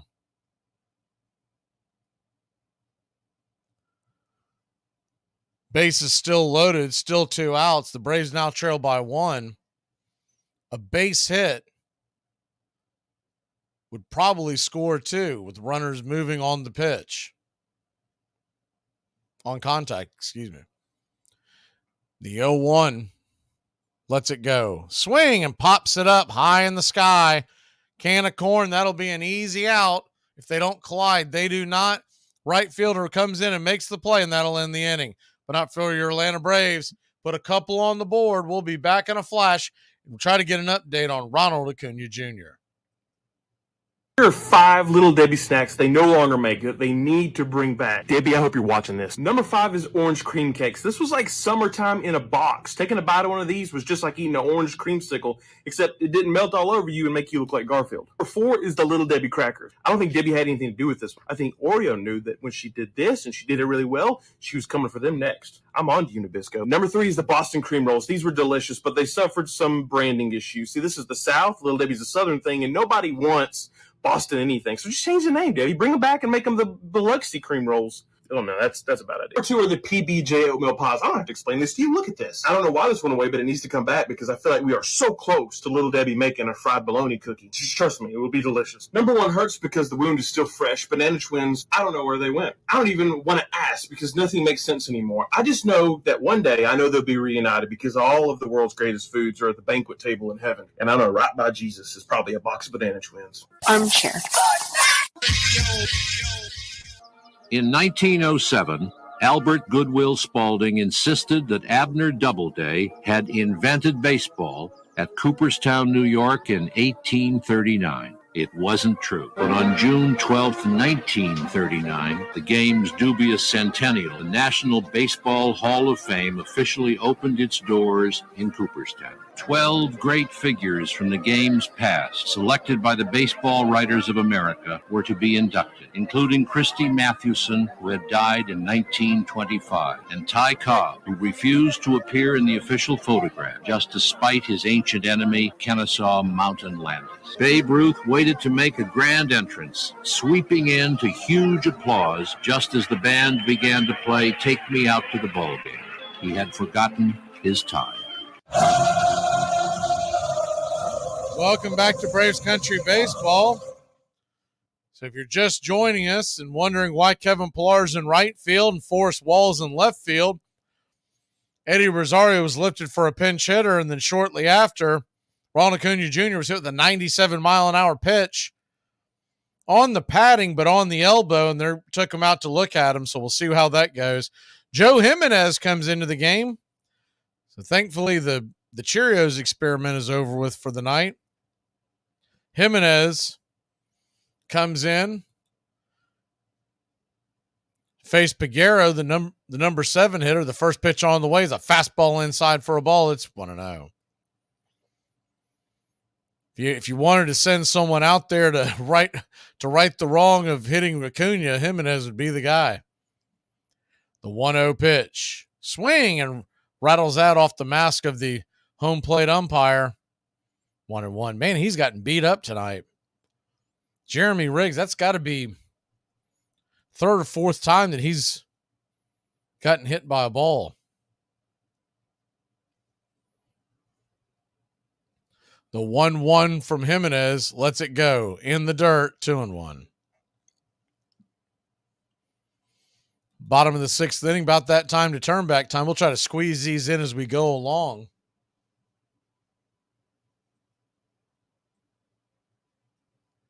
The 2-1 pitch. On the way, right there at the knees for a strike on the outer edge. It's 2-2.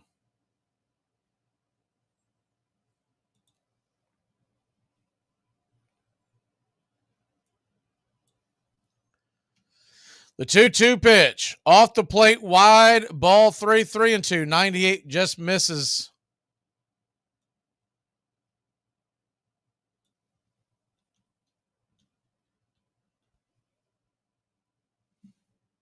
The 3-2 pitch. Got him, strike 3. 30. A 3-2 pitch, and the ball looked like a 98-mile-an-hour sinker on the outer cut. There's one away.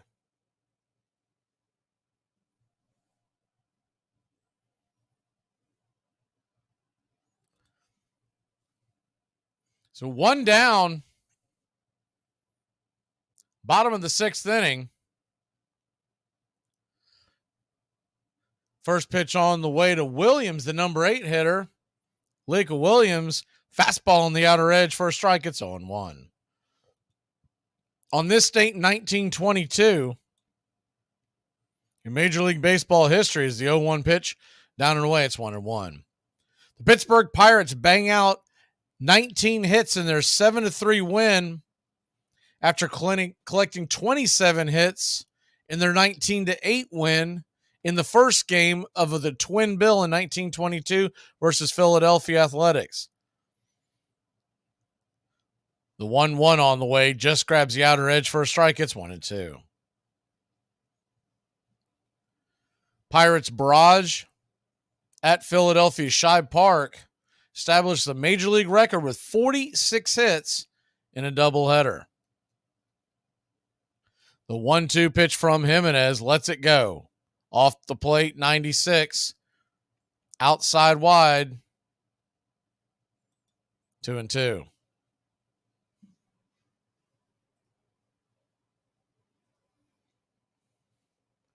The 2-2 pitch lets it go. Got him, strike 3. He got caught watching the paint dry, and there's 2 away. The 2 strikeouts by Jimenez, both of them finishing them off with the outside cheese. Jimenez coming in here in the 6th inning and dealing. Really don't feel like he's our 6th inning guy trailing. First pitch on the way to delay is off the plate wide for a ball. It's 1-0.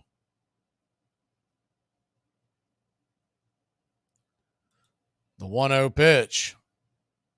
Jimenez lets it fly. Swing, and that ball is one hopper just under the glove of Arcia. Boots the ball. Runner's going to make it to first. He'll put on the brakes. There's 1 on, 2 out. We'll see how they score it.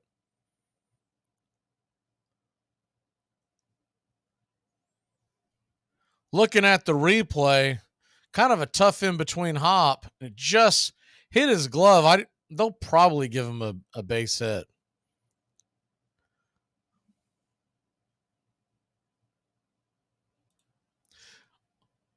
So 1 on, 1 out, or 1 on, 2 out. The first pitch on the way, swung on and pops it up high and deep into right field. Underneath it is Kevin Pillar, and that'll end the inning. So other than the 1 booted ball, a clean inning by Joe Jimenez, we'll be back at a flash here on Braves Country. What are you looking at, you dirty old skank? What are you looking at, Popeye? What are you looking at, you piece of road trash? What are you looking at? Jeez, I can smell you from over here. What are you looking at me for? I'm not a bottle of Jim Beam. What are you looking at, you dirty old skank? Armchair. Braves Country today. We're talking Southern sports. We go live 3 to 5 weekdays right here on WQEE. Braves Country today, Southern sports talk with the voice of Braves Country baseball, Mac Magee. Joined every day from sports analysts from all over Braves Country, talking college football, the NFL, Major League Baseball, and what's trending in the world of sports. Braves Country Today. We go live 3 to 5 weekdays right here on WQEE. It measures just 9 inches in circumference, weighs only about 5 ounces, and is made of cork wound with woolen yarn, covered with 2 layers of cowhide, and stitched by hand precisely 216 times. It travels 60 feet 6 inches from the pitcher's mound to home, and it can cover that distance at nearly 100 miles an hour. Along the way, it can be made to twist, spin, curve, wobble, rise, or fall away. The bat is made of turned ash, less than 42 inches long, not more than 2 3/4 inches in diameter. The batter has only a few thousandths of a second to decide to hit the ball. And yet the men who fail 7 times out of 10 are considered the game's greatest hero. You're listening to Braves Country Baseball on Braves Country HD. Please like and subscribe today.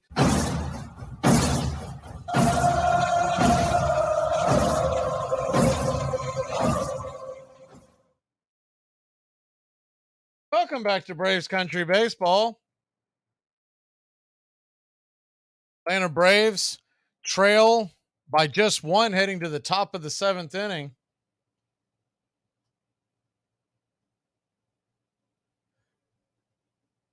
As we head with Marcell Ozuna leading it off. Thank you for the 100. We hit the century mark. Pull that annoying sign down that my production team makes me put up. Marcell Ozuna digs in. He's 1 for 3 on the day. The first pitch on the way to Ozuna is off the plate wide for a ball. It's 1-0. On this date, 1941, New York, Les Brown Orchestra record Joltin' Joe is released for Columbia Records. The 1-0 pitch, swing and a miss. It's 1-1. The song about the Yankees outfielder Joe DiMaggio's hitting streak plays nonstop on radios across the country, eventually reaching number 12 on the pop charts. The 1-1 pitch lets it fly. Swing and a miss. Chases slider well off the plate. It's 1-2. If you ever go to the Hall of Fame, you can play that song right there. There's a little area that you walk through the museum part of the Hall of Fame. The 1-2 to Ozuna. Kicks and deals, swing and a miss, swing and a miss, strike 3. Marcell Ozuna chasing Jackson, slider well off the plate. He's now set to face 2 more right-handed hitters. We'll see how they do with that pitch. That slider starts in the inner part of the plate and then just dances way off the edge. First pitch on the way to Kevin Pillar is right there for a strike. It's 0-1. On this date in 1998, the Minnesota Twins' Paul Molitor becomes the 5th player in Major League history to have 3,000 hits and 500 stolen bases. The 0-1 pitch right there at the edge for a strike. It's 0-2. He goes 5 for 5 and steals his 500th base. The 41-year-old joins Ty Cobb, Honus Wagner, Eddie Collins, and Lou Brock as the only ones to hit that milestone. The 0-2 pitch off the plate wide, 1-2. And on this date in 2002, John Smoltz of your Atlanta Braves records his 40th save in the 114th game of the Braves schedule, making it the earliest a relief pitcher has hit that mark in a season. 1-2 pitch, swung on and fouled straight back. It's 1-2. Lee Smith of the Cardinals accomplishes the feat in the 117th game in 1993. White Sox closer Bobby Thigpen, 118 games. The 1-2 pitch misses outside. Good take by Pillar, 2-2. John Smoltz would end up finishing that season. Is the 2-2 pitch on the way. Just missed as he go around. He did not. You got a full count to Kevin Pillar. Standing on deck is Arcia. The 3-2 pitch. Jackson lets it go. Swing and drags it foul down the third baseline. It's 3-2.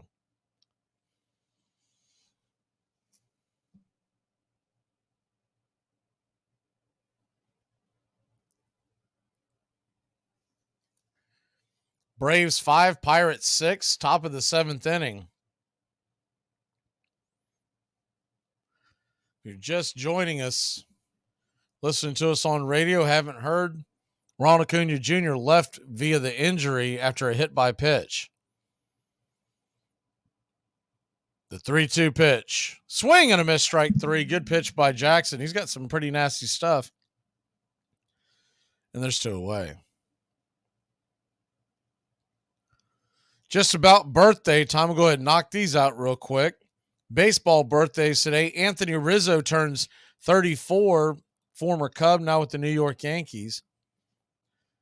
Great Jose Cruz of the Houston Astros, 76 years old in his 19-year career in Major Leagues.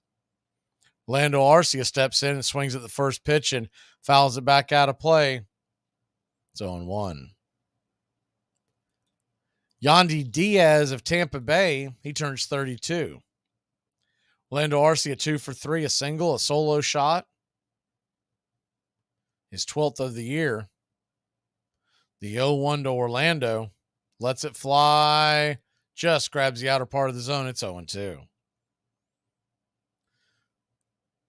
The non-baseball birthdays. Former football player and broadcaster Howard Cross turns 56. Trev Alberts of the Colts turns 53. The 0-2 pitch. Tapped over towards the first base side. A high hop making the play over at first is Rivas, and that'll end the inning. So the Braves fail to threaten. We'll be back in a flash. The 7th inning stretch. Get up and stretch, Braves country.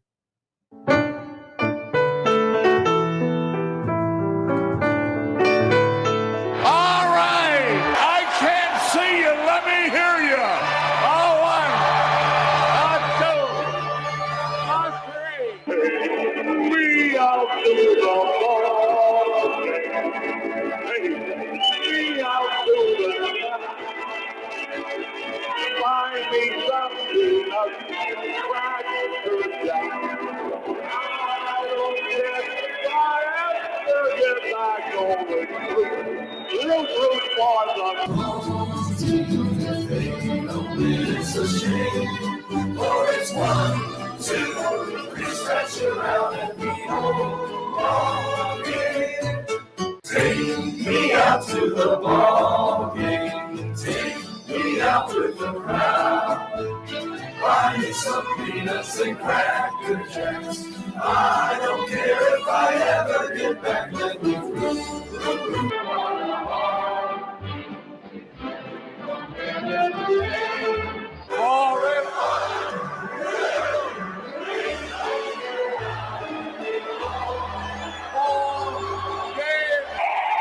You sound better tonight!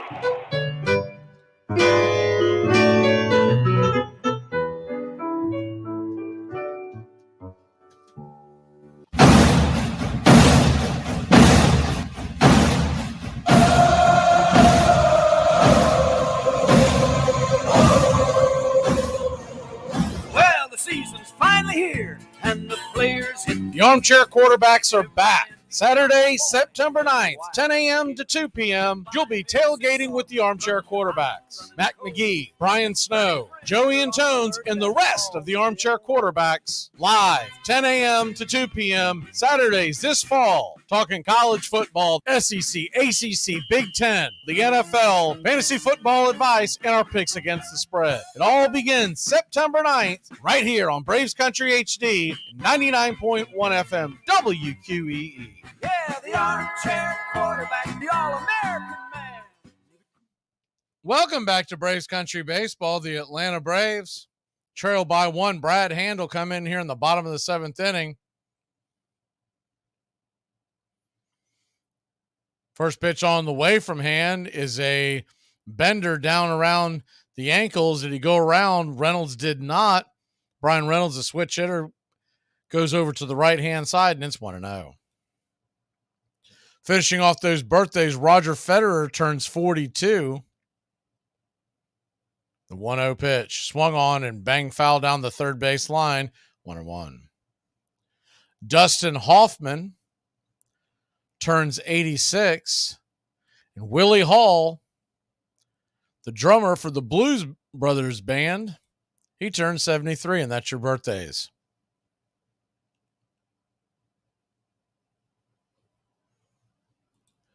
Pitch on the way.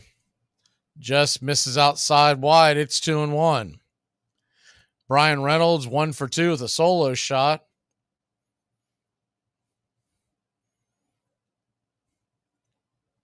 The 2-1 pitch. Lets it go high and outside. 3-1. The Braves can keep it right here. Michael Harris II will be leading off the next inning. The 3-1 pitch catches the top of the zone. It's 3-2. Of course, he'll be followed by Forrest Wall.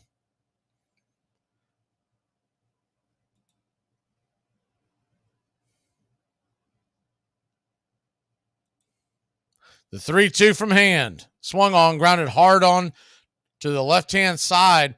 But Orlando Arcia fires a cannon over across to first. Olsen makes the catch, and there's one away.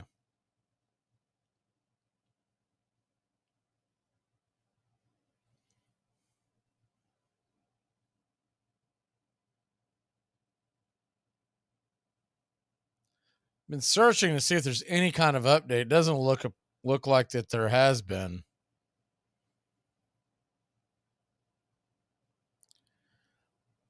First pitch on the way from Hand to McCutchen is right there for a strike, right down the pipe. It's 0-1.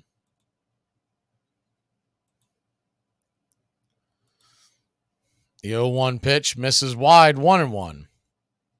Andrew McCutchen 0 for 2 with a walk in the first and a run scored.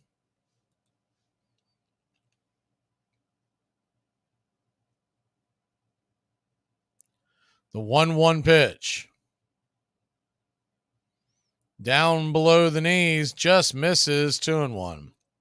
So if you weren't watching, Ronald Acuna Jr. got hit by a 97-mile-an-hour pitch just above the elbow on the left arm.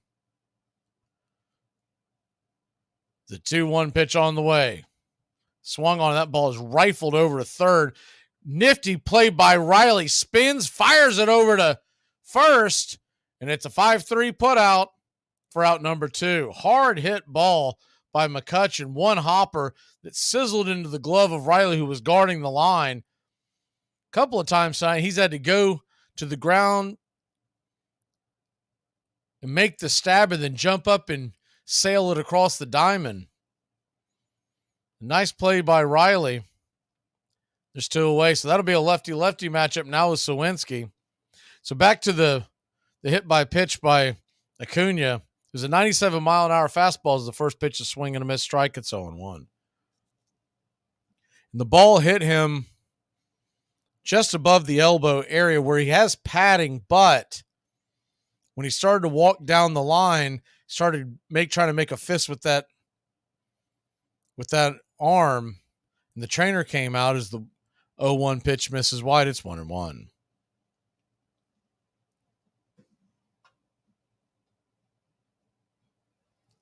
As that was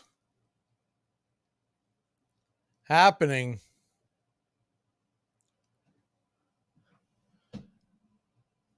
they decided to take him out, and it could have been precautionary. It could have been seeing something right now. X-rays are negative on Ronald Acuna Jr., so I do apologize for stopping the play-by-play. Brad Hand gets a strikeout to end the inning, but that is great news in Braves country as Ronald Acuna Jr. negative. We will be back in a flash here on Braves Country Baseball. Look, you and your mom have a bad history, and neither of you can nurture the other's self-esteem because you've both been damaged by past criticism and shame. Are you okay? I'm working half days, so I watch a lot of Donahue. Hey, football fans, the Armchair Quarterback Show is back Saturday mornings, 9 a.m. to noon Eastern. A 3-hour wake-up show that'll cover it all. College football, the NFL, fantasy football, and Major League Baseball. It's the Armchair Quarterback Show, 9 a.m. Eastern to noon Eastern, Saturday mornings, right here on the Armchair Quarterbacks 1 YouTube channel. Well, Memorial Day has come and gone. Tomorrow, matter of fact, is June 1st. We just showed you the NL East standings. You don't need me to tell you this, but I'm going to tell you anyway. The NL East is over. That's right. It's a wrap. No one is touching the Mets. Tweet me the hate all you want about the Jinx. Nonsense. The Mets will be National League Eastern Division champs, and I don't even think the Braves are going to challenge them. The Phils, please, you've seen them. What are you worried about, Mets fans? The Mets are only going to get better, and even if the Braves do turn it around, it will be too late. The NL East is over. Is the NL East still over? Well, look, I mean, yeah, the NL East is unfortunately over now. It's just the wrong team here. And I definitely owe the Braves an apology for not taking them as seriously as I should have. They are the champs until proven otherwise. And it was never really about the Braves. It was about the Mets. I believed in this Mets team. They're good for sure, but not good enough. And there are plenty of reasons why the Mets lost this division outside of this weekend. But the NL East is over, and it belongs to the Braves yet again. Armchair. Welcome back to Braves Country Baseball. Michael Harris II steps in. The first pitch is out wide for a ball. It's 1-0. Michael Harris II, 2 for 3 with 2 singles and a run scored. Braves trail by 1. The 1-0 pitch. Swung on, and that ball's lifted high, but not very deep into center field, making the running catch. Sawinski for a long out number 1. Deepest part of the ballpark, Harris hit it. That really odd area where it just keeps going and going. If you're just checking back in, just before we headed to break, I told you that Kelly Kroll said that the prognosis was negative on x-rays on Ronald Acuna Jr. So hopefully that means he won't miss any time or much time other than the game tonight. First pitch on the way to Forrest Wall is 96 up top, swing and a miss. It's 0-1. We might find out why Wall is normally just a pinch runner. That ball just got blown right by him. The 0-1 pitch lets it go. Right there at the knees, 0-2. Jackson, second inning of work here, really dialing it up.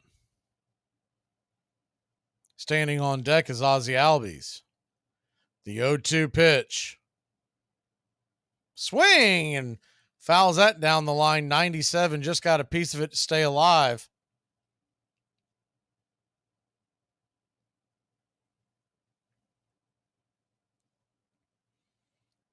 Braves trail by 1, but it's getting late awfully early. Just 5 outs for the Braves to play with. The 0-2 pitch off the plate wide, 1-2. If Wall can get on, phenomenal base stealer, but you got to get on. Forrest Wall, first 2 pitches in the major leagues in the Milwaukee series, he stole 2 bags. The 1-2 pitch. Top of the zone, strike 3, caught looking, and Wall sits down with a backwards K, his first at bat. He's got to realize there. He didn't like the call, but he's got to realize he's a rookie. He's not going to get the benefit of the doubt on that one. That was way too close to take. So Ozzie Albies, representing the tying run, stands at home plate. The first pitch on the way to Ozzie, righty-lefty matchup, clips the top of the zone for a strike, and it's 0-1. Ozzie Albies 1 for 4. Stands with the open stance on the left side of the plate. The 0-1 pitch swung on and just got a piece of that. 0-2.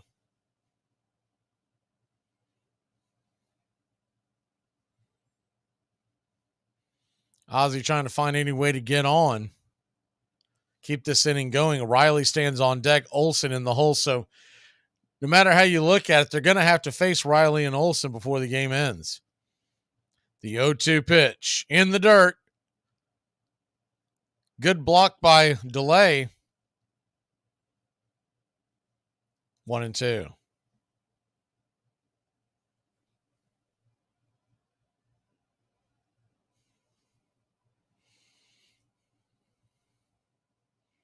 The 1-2 pitch.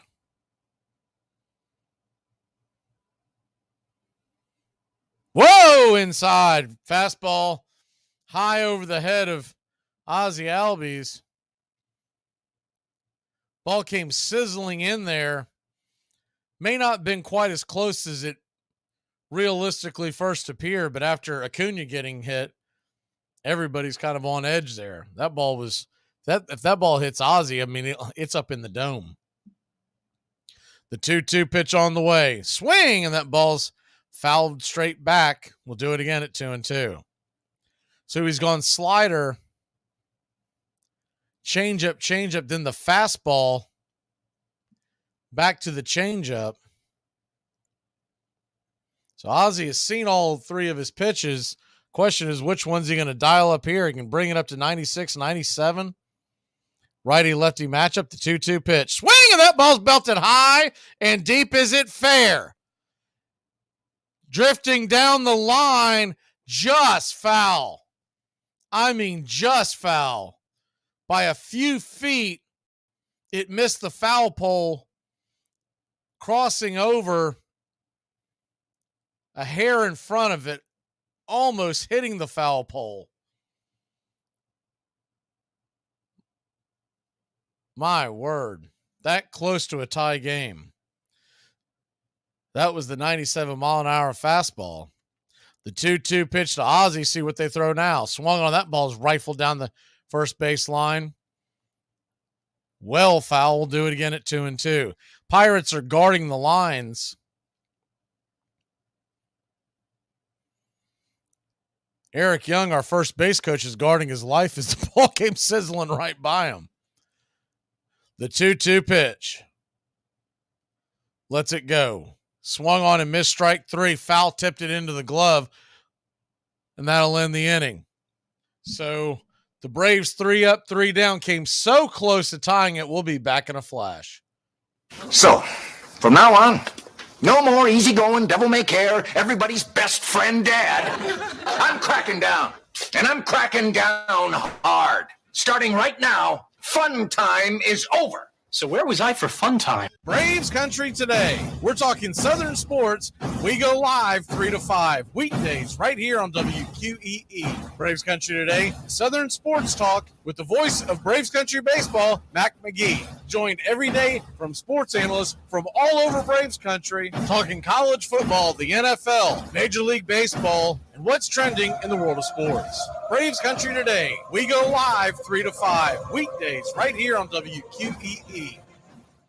Wendy's only makes one kind of breakfast, your new favorite one. How do we do it? With fresh cracked eggs, oven-baked bacon, and flaky croissants. You know, the things your old breakfast wasn't doing. So toss that old news and its soggy eggs somewhere useful. And get to Wendy's. A sausage, egg, and Swiss croissant, bacon, egg, and Swiss croissant, and honey butter chicken biscuit. Choose wisely. Choose Wendy's. His livelihood was taken away after the 1920 season, and with it, really, his life. He lived another 30 years, but not very happily. Joe Jackson played outlaw baseball in South Georgia for a time, then ran a liquor store in Greenville, South Carolina.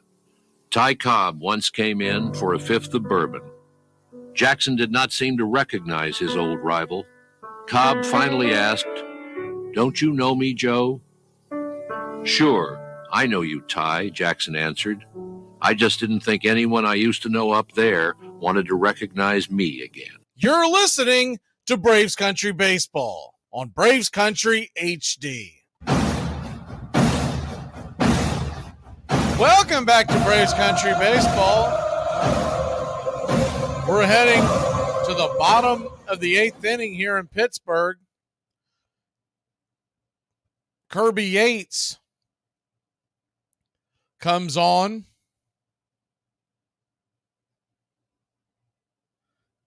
Score is 6-5. The Braves trail by 1. He's going to try to keep it right there. He's set to face Cabrian Hayes, Rivas, and Peguero. Yates.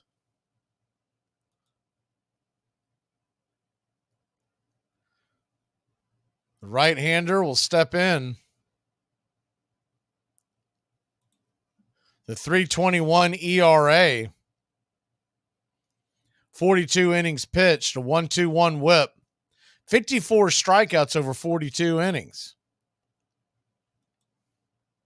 The first pitch on the way to Cabrian Hayes is right there for a strike on the outer edge. It's 0-1.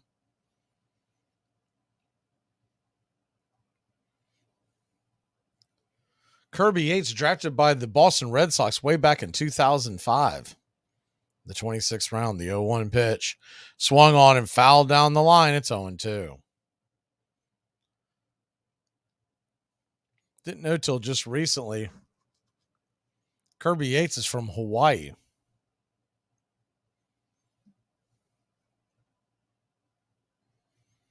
And his nickname is Chubbs Sr. The 0-2 pitch. Off the plate wide, 1-2. That has to be funny. How he got that name. Chubbs Sr.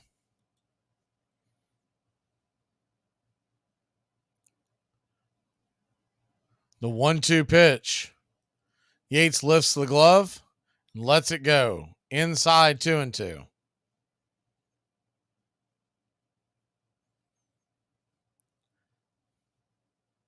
Pitt 6, Atlanta 5. Bottom of the 8th inning. Due up in the 9th, it'll be Riley, Olson, and Darnode. The 2-2 pitch. Swung on and bang foul. We'll do it again. Remember, they also have Sean Murphy standing on the bench if they do decide to pinch hit at some point. It's going to be tough to squeeze him in because, first of all, you don't want to lose your backup catcher. But second of all, where would you place him defensively? The 2-2 pitch. And he's going to get hit with another pitch clock violation. It's the second time Kirby Yates has been hit by that in as many appearances. It's going to be a full count now. He wants to complain, but I saw the clock winding down and could not figure out what he was doing. He's in there twisting his foot and raising his glove. And pitch on the way, he'll lose him. So after the automatic ball, he walks Hayes, the leadoff hitter, in a 1-run game here in the bottom of the 8th.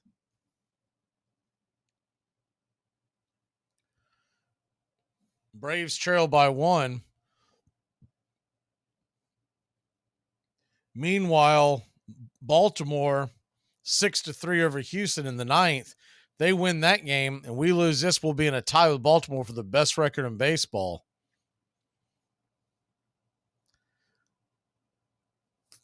First pitch on the way to Rivas is inside for a strike. It's 0-1. Bednar, who pitched last night, is warming up again, so they're going to look to him to go back-to-back nights. Second look at Bednar. The Braves may pay dividends. The 0-1 pitch. Swing and a miss up top. 1-1. 0-2, excuse me.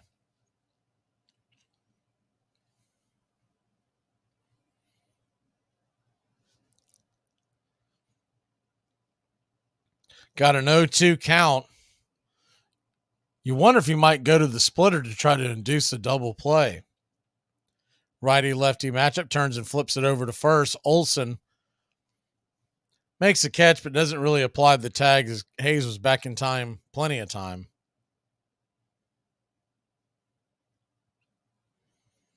So with Bednar warming up, and the Braves saw him last night slight advantage for Atlanta, but he's still a really good pitcher. The 0-2 pitch swung on and hit hard on the ground and foul just under the glove of Olsen. Ball was smoked. Thankfully foul. That would have been trouble. Man, it just took a turn before it got to the bag. So an 0-2 count. He did throw that splitter, by the way. He was trying to get him to roll over. Just don't want to roll over it that hard. 0-2, righty-lefty matchup. Runner on first, nobody out. The wind up the pitch from Yates. Lets it go. Swing, and that ball's fouled out of play. Do it again at 0-2.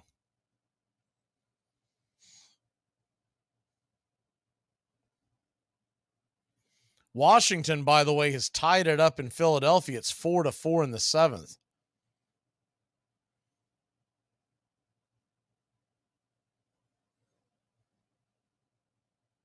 The 0-2 pitch. Yates lets it go. Fastball just misses upstairs. 1-2. Hit you with that scoreboard real quick. Bednar appears to be warmed up.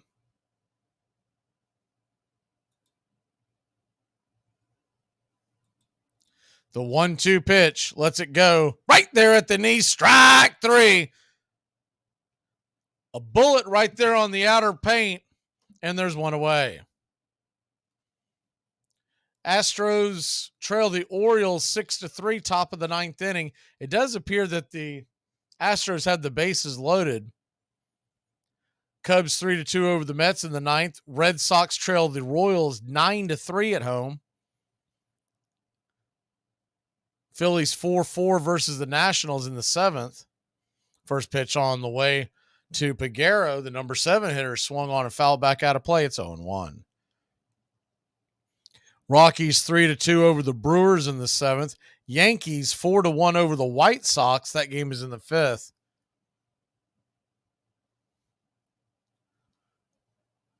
These games are in the books. Marlins beat the Reds.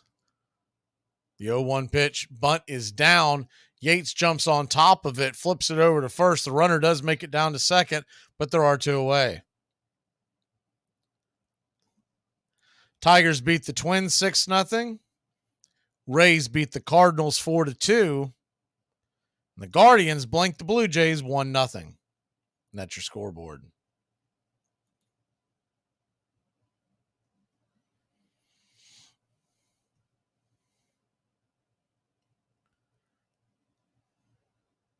So the 2 down, runner on second. Williams comes to the plate, and the first pitch is well off the plate, wide for a ball. It's 1-0.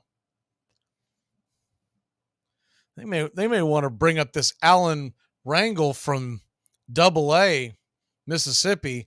He fired 6 innings of 1-run ball and 10 strikeouts. The 1-1 pitch, swing and a miss. 1-1.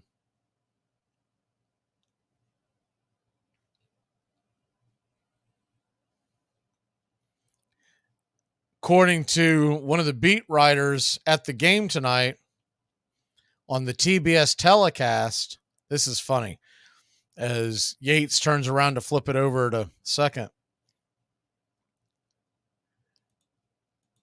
The fans started chanting very loudly, "Free Kevin Brown." If you don't know that story, he was suspended by the Orioles.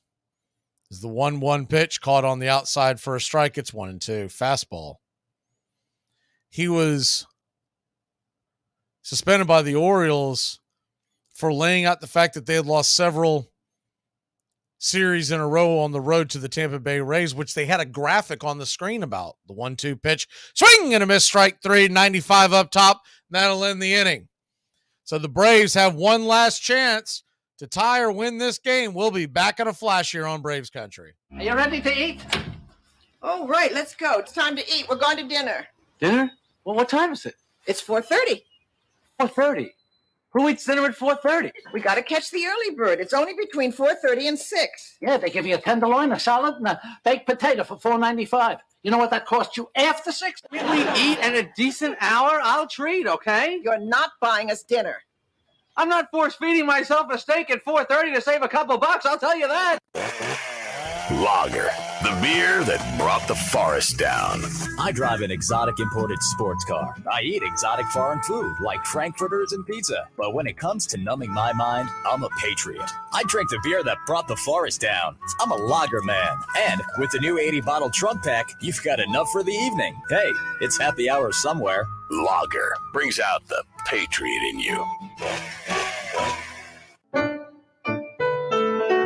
Hey, Braves Country. Braves Country HD is bringing you Braves Country Baseball. Braves Country comes to you every Tuesday night and Friday night and 2 bonus games every week. Hi, I'm Mac Magee, and we'll be bringing you play-by-play, pitch-by-pitch of your Atlanta Braves. It's free to listen. Please like and subscribe. YouTube.com/@Braves Country. Braves Country Baseball for the fans, by the fans.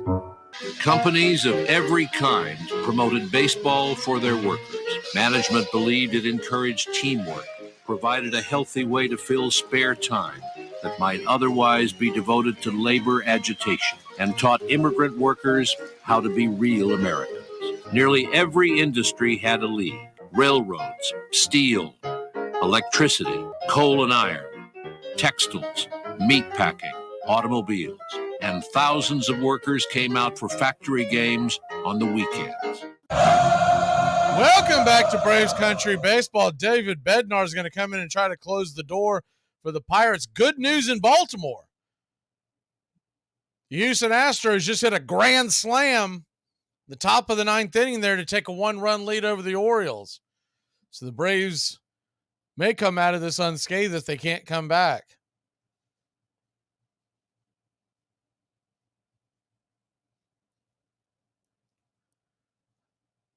So Austin Riley will come to the plate. First pitch on the way to Austin is swung on and lifted high, but not very deep into right field. First pitch swinging Riley, and it's 1 away. A little bit more than a pop-up. 1 down. Matt Olson stands in. Still sitting on 39.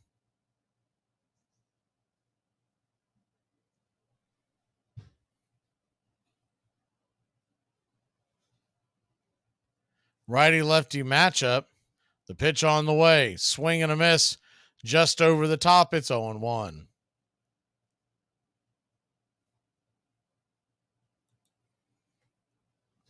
Olson 1 for 3 with a single, a walk, a run, an RBI. The 0-1 pitch. Off the plate wide. 1-1.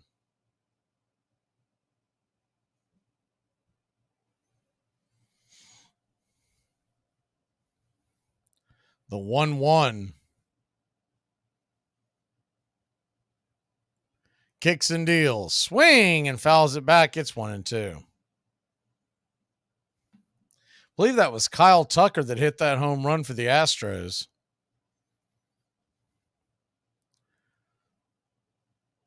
Baltimore's right behind us for the best record in baseball. The Braves have been stubbing their toe recently, letting him get back in, and Baltimore's been hot. The 1-2 pitch, high and out of the zone, 2-2. Standing on deck, Travis d'Arnaud to then keep it going, Marcell Ozuna.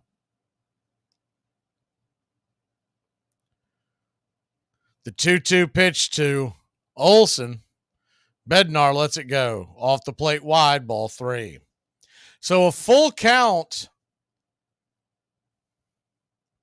Braves trail by just 1. One swing of the bat could change the game.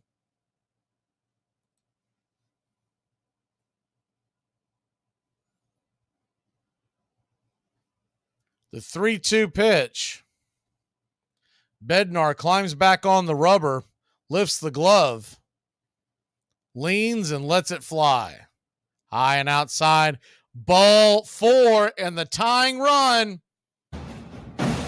is on first. 1 out. Travis d'Arnaud coming to the plate. Of course, if we hadn't had the injuries in the pinch hitting already, this would be a perfect time to put a Forrest Wall down there at first, and you can bet Wall's most likely going to be on the playoff roster for that reasoning. First pitch on the way to d'Arnaud is 97 miles high and out of the zone. It's 1-0. The 1-0.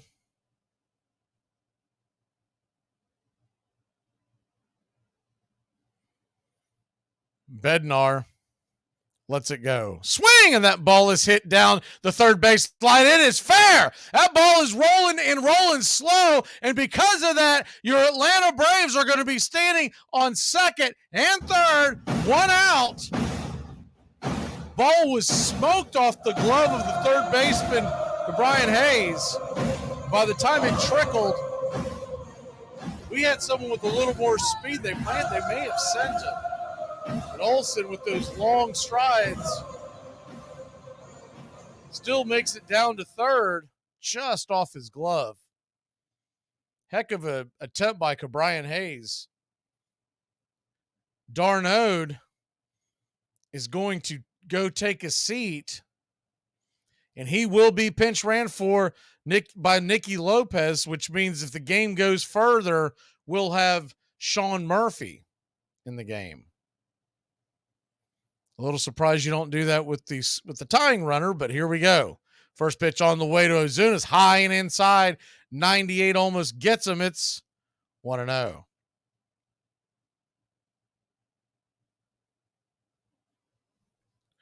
Braves 5, Pittsburgh 6, 1 out. Top of the ninth inning. Runners on second and third.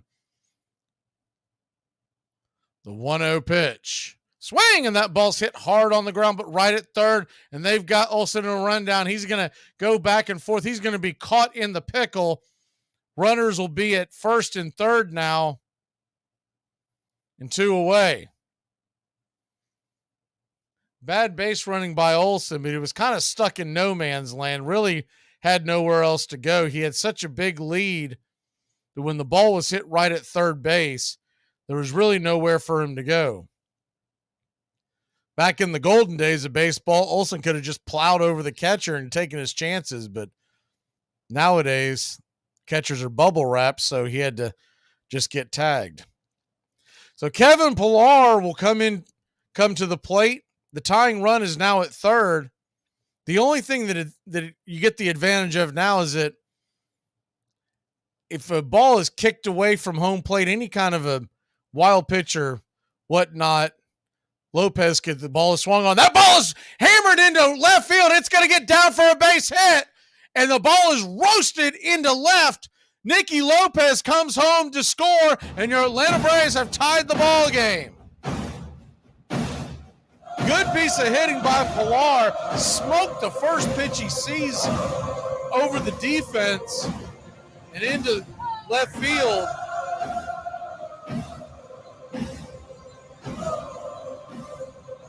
Just off the edge of the bat, but was out in front of it, was able to yank it into left field.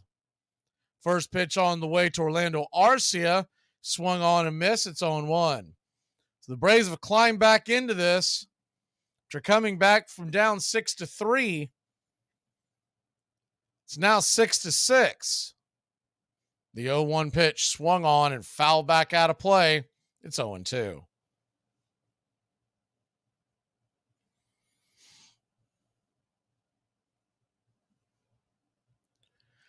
Runners on first and second, 2 outs. Orlando Arcia down to his last strike.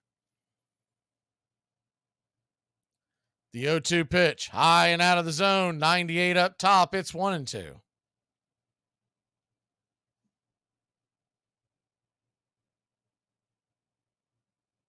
Marcell Ozuna stands on second, Pillar at first.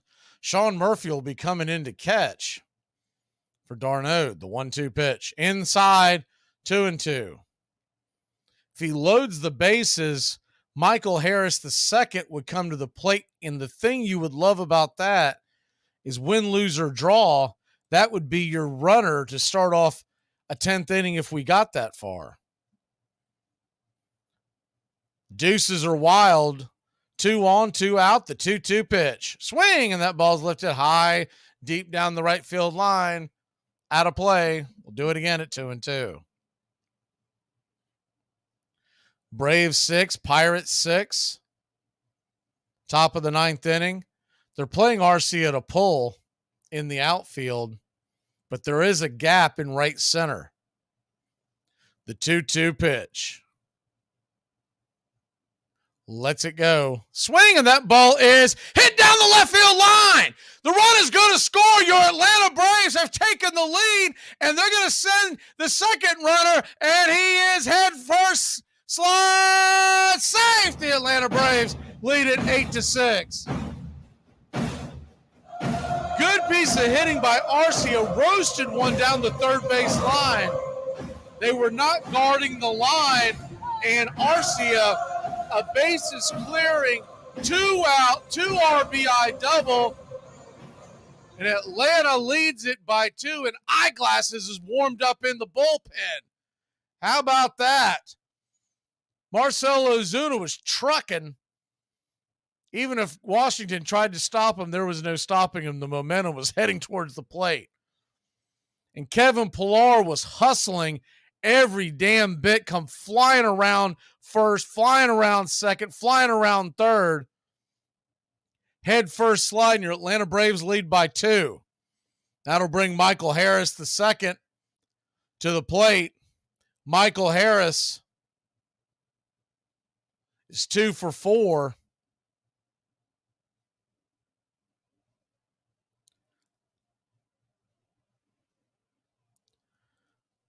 Harris is going to get intentionally walked.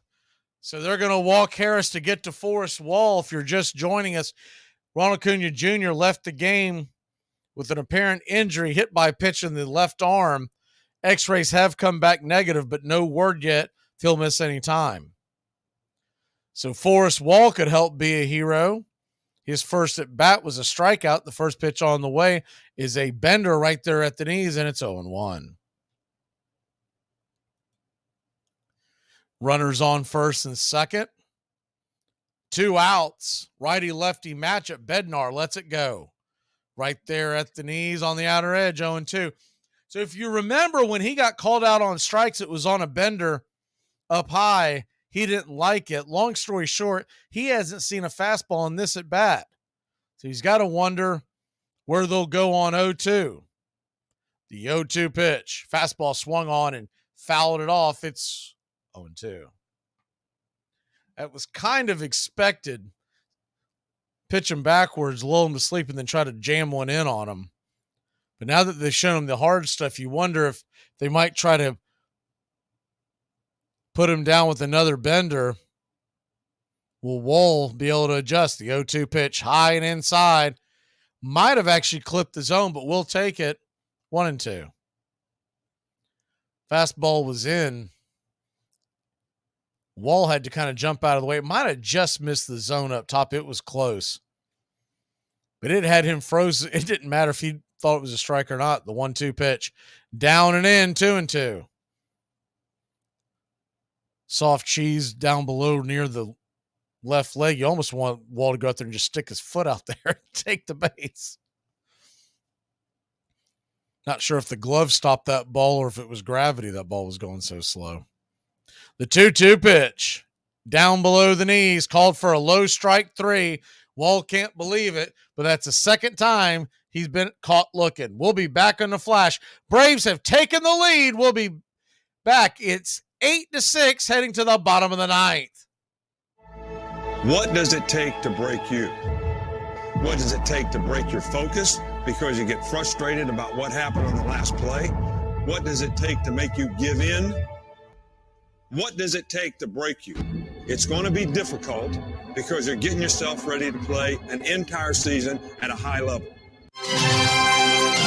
Armchair Quarterbacks Radio covers the whole SEC the whole season long. Down. Here's Tua stepping back, loads up, looks long, throws, end zone, touchdown! Alabama! Devontae Smith, touchdown, Alabama! and the Crimson Tide has once again ascended to the top of the college football mountain. Again, it's going to be Crapel, wing, and the kicker, Drew Alamo. LSU remains undefeated. Passes away, penalty flag down. Lamar Thomas has got it. Lamar Thomas is on his way down the sideline. George Teague is after him and runs him down. Takes the ball away from him. Teague's got the ball. Well, congratulations to the LSU Tigers, the 2008 BCS National Champion. Armchair. SEC! SEC! Roger Connor of the New York Giants was the era's greatest home run hitter. He smashed 138 during his career, a record which would stand until Babe Ruth came along. You're listening to Braves Country Baseball on Braves Country HD. Please like and subscribe today, youtube.com/@Braves Country.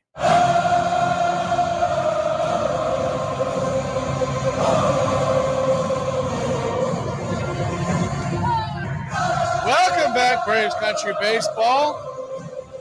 Raisel Iglesias try to slam the door here as the Braves have rallied back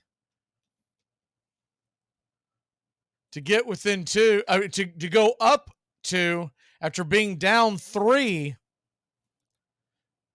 in a game where we lost Ronald Acuna Jr., but it appears that it won't be a devastating injury, at least we hope. X-rays came back negative. That doesn't always mean anything. Everything doesn't always mean everything. Sean Murphy will come in to catch as Travis d'Arnaud was pinch ran for. We finally got to see Nicky Lopez. And they're having an issue with the pitch comm. Imagine that. It's all we see. We saw it in the Chicago series. If the wind's more than 3 miles an hour, those pitch comms don't work. That's what happens when you order all that stuff off of Wish. So Raisel Iglesias comes in and fires the first pitch to the number 9 hitter, Endy Rodriguez, who comes in to pinch hit for delay, the hind catcher. Down and in, it's 1-0. The 1-0 pitch off the plate wide, 2-0.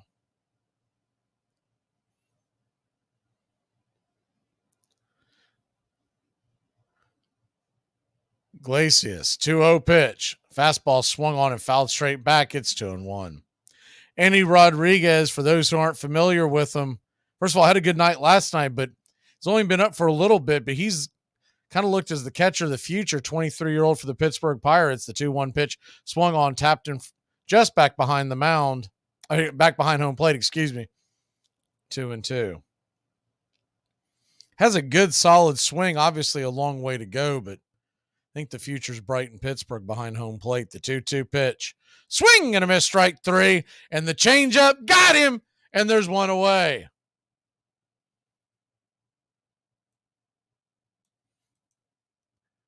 Love seeing that change. When he's got that thing working, he gets 2 strikes on someone, it is really hard to deal with that pitch.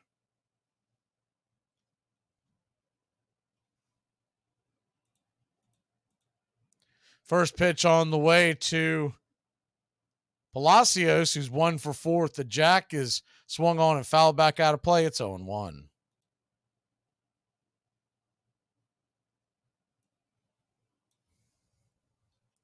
The 0-1 pitch, let it fly. Right there at the knees, dots the eye, and it's 0-2. Braves 8, Pirates 6 in a seesaw game. The 0-2 pitch swung on, grounded over to second. Ozzy's got it, flips it over to first, and it's a 4-3 putout. Braves are 1 out away from completing the comeback.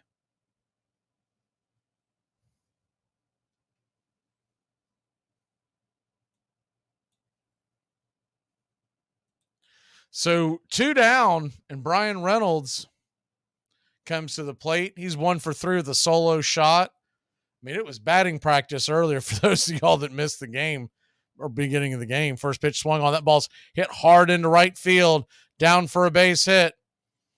And it's a 2-out single by Brian Reynolds, and Andrew McCutchen will come to the plate representing the tying run.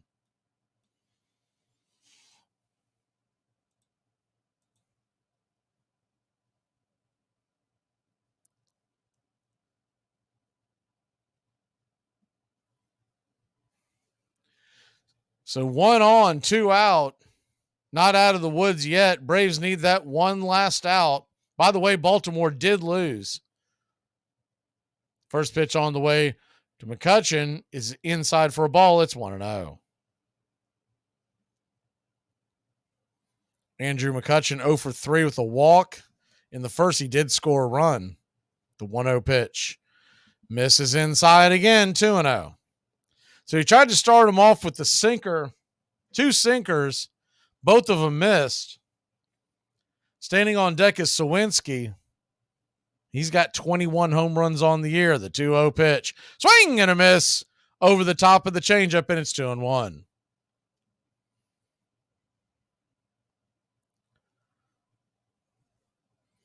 Braves lead by 2. 2 outs. Runner on first. Iglesias lifts the glove and kicks. Misses inside. Ball 3. That pitch just is not hitting for him. Keeps going to it, but he keeps missing it by just a couple of inches. The 3-1 pitch to McCutchen, runner on second, and right there for a strike, it's 3-2. Runner took the base on the last play on defensive indifference. His run realistically means nothing, but from the Pittsburgh standpoint, he stays out of the force play. The 3-2 pitch off the plate wide, ball 4. McCutchen flips the bat, heads down to first. And Iglesias is in a jam with what can be considered the Pirates' power hitter. Sawinski coming to the plate. It's going to be a righty-lefty matchup. Runner on first and second, 2 outs.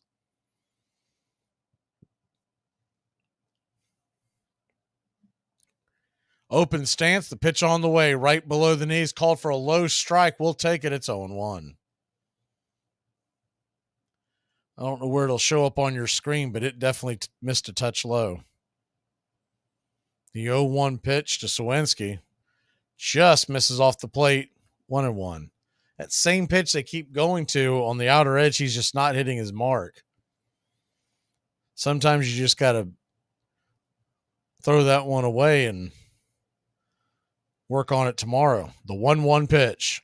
Another one misses, 2-1. So Iglesias, 5 of the 6 balls that he's thrown in succession here have all been just in that same area, just off the right edge. The 2-1 pitch swung on and fouled back into the padding chest protector of Sean Murphy. It's 2-2. So deuces are wild here in Pittsburgh, Pennsylvania. The Braves lead by 2. There's 2 on, 2 out, a 2-2 count. Raziel Iglesias kicks and fires. Just misses outside the same area. 3-2. So now the runners are going to be moving, which is not what you wanted. Really surprised they didn't go back to that changeup at some point down that was working. Instead, they're going outside and it's not hitting. The 3-2 pitch. Swing, and it's a comebacker to the mound to Eyeglasses. Eyeglasses will kick it over to Matt Olson. Matt Olson makes the catch, and Eyeglasses raises his fist to the sky, and your Atlanta Braves beat the Pittsburgh Pirates in comeback fashion 8-6. Braves win. Braves win. Your Atlanta Braves win.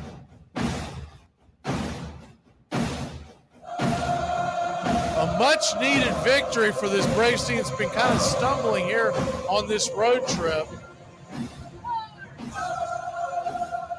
The game, I think everybody knows who the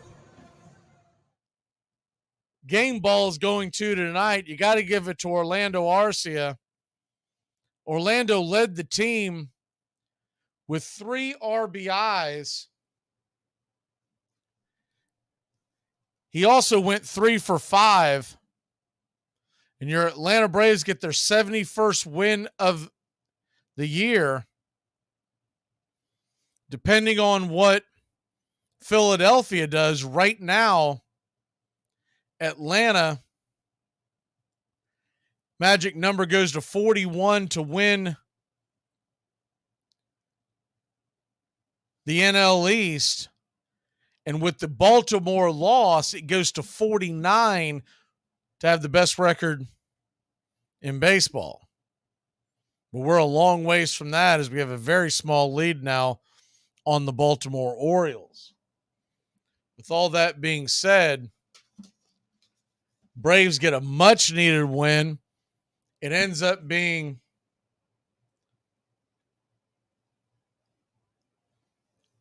eight runs, 14 hits, no errors for the Braves, 6 runs, 9 hits for the Buccos.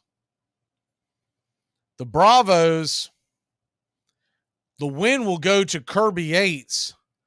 Maybe we should put him in the starting rotation. He's 6-0 on the year. Iglesias gets his 21st save. Bednar with the loss, he drops to 3-2. And we'll hope for the best news about Ronald Acuna Jr. Hopefully tomorrow night when we come to you pitch-by-pitch, play-by-play, hopefully he'll be in the starting lineup. The X-rays came back negative. Your Atlanta Braves win this 8-6. We'll be back tomorrow on Braves Country Today, live 3 to 5. And we'll bring first pitch to you. 7:05 once again. Tomorrow it is Max Fried Day. And he'll try to maybe get us start this old thing we used to call a winning streak together. Braves win, Braves win. Your Atlanta Braves win. 8-6. Have a great night, Braves country. Had a blast as always.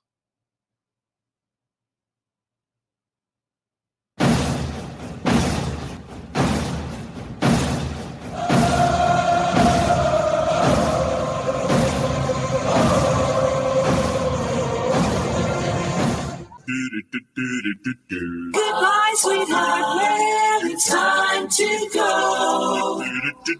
We're back tomorrow with another show. Well, unless we're fired, we'll talk to you then. Goodbye, sweetheart. Goodbye. Goodbye. Guys and gals, it's time to go. We'll see you on the next show. Same back time, same back channel.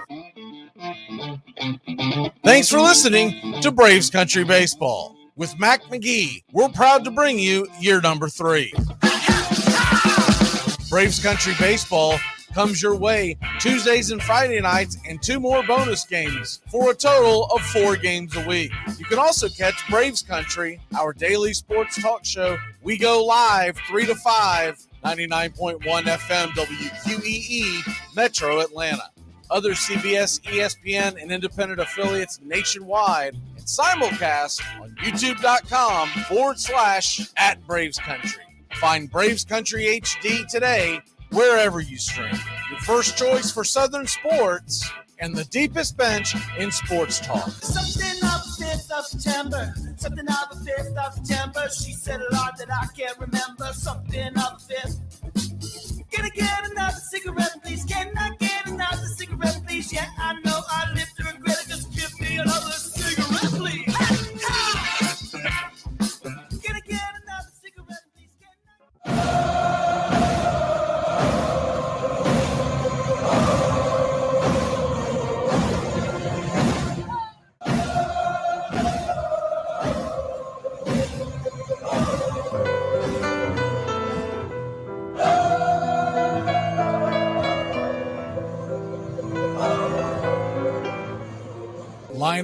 Yesterday by Ogden Nash.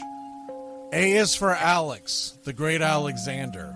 More goose eggs he pitched than a popular gander. B is for Bresnahan, back of the plate. The Cubs were his love and McGraw his hate. C is for Cobb, who grew spikes not corn, and made all the basemen wish they weren't born. D is for Dean, the grammatical diz. When they asked who's the tops, said correctly I is. E is for Evers, his jaw in advance, never afraid to tinker with chance. F is for Fordham, and Frankie and Fish. I wish he were back with the Giants, I wish. G is for Gehrig, the pride of the stadium. His record pure gold, his courage pure radium. H is for Hornsby, when pitching to Raj. The pitcher would pitch, then the pitcher would dodge. I is for me, not a hard-hitting man, but an outstanding all-time, incurable fan. J is for Johnson, the big train in his prime, was so fast he could throw 3 strikes at a time. K is for Keeler, as fresh as green paint, the fastest and mostest to hit where they ain't. L is for LaHoy, whom Clevelanders love, Napoleon himself with glue in his glove. M is for Matty, who carried a charm in the form of an extra brain in his arm. N is for Newsom, Bobo's favorite Ken. You ask how he's here, he talked himself in. O is for Ott, of the restless right foot. When he leaned on the pellet stay put. P is for Plank, the arm of the A's.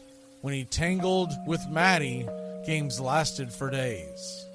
Q is for Don Quixote, Cornelius Mack. Neither Yankees nor years can halt his attack. R is for Ruth, to tell you the truth. There's no more to be said, just R is for Ruth. S is for Speaker, swift center field tender. When the ball saw him coming, it yelled, I surrender. T is for Terry, the giant from Memphis, whose 400 average you can't overemphasize. U would be Ubel if Carl wore a Cockney, but we say Hubble in baseball like football in Rockney. V is for Vance, the Dodgers' very own Dazzy. None of his rivals could throw as fast as he. W, Wagner, the bow-legged beauty, short, closed to all traffic with Honus on duty. X is the first of 2 X's in Fox, who was right behind Ruth with his powerful socks. Y is for Young, the magnificent sigh. People battled against him, but I never knew why. Z is for Zenith, the summit of fame. These men are up there. These men are the game. Lineup for yesterday, Ogden Nash, January 1949, Sport Magazine.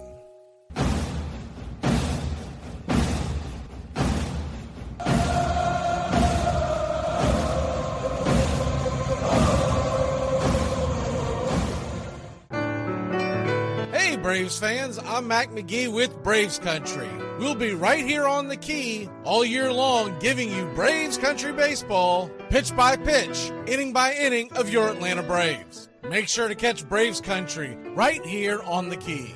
We go live 3 to 5, and we'll keep you up to date on the upcoming schedule for Braves Country. That's Braves Country HD and Braves Country baseball right here on the key.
Casey at the Bat by Ernest Lawrence Thayer.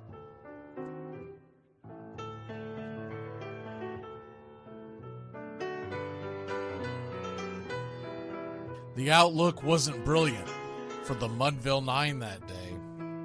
The score stood 4-2, but with one inning more to play.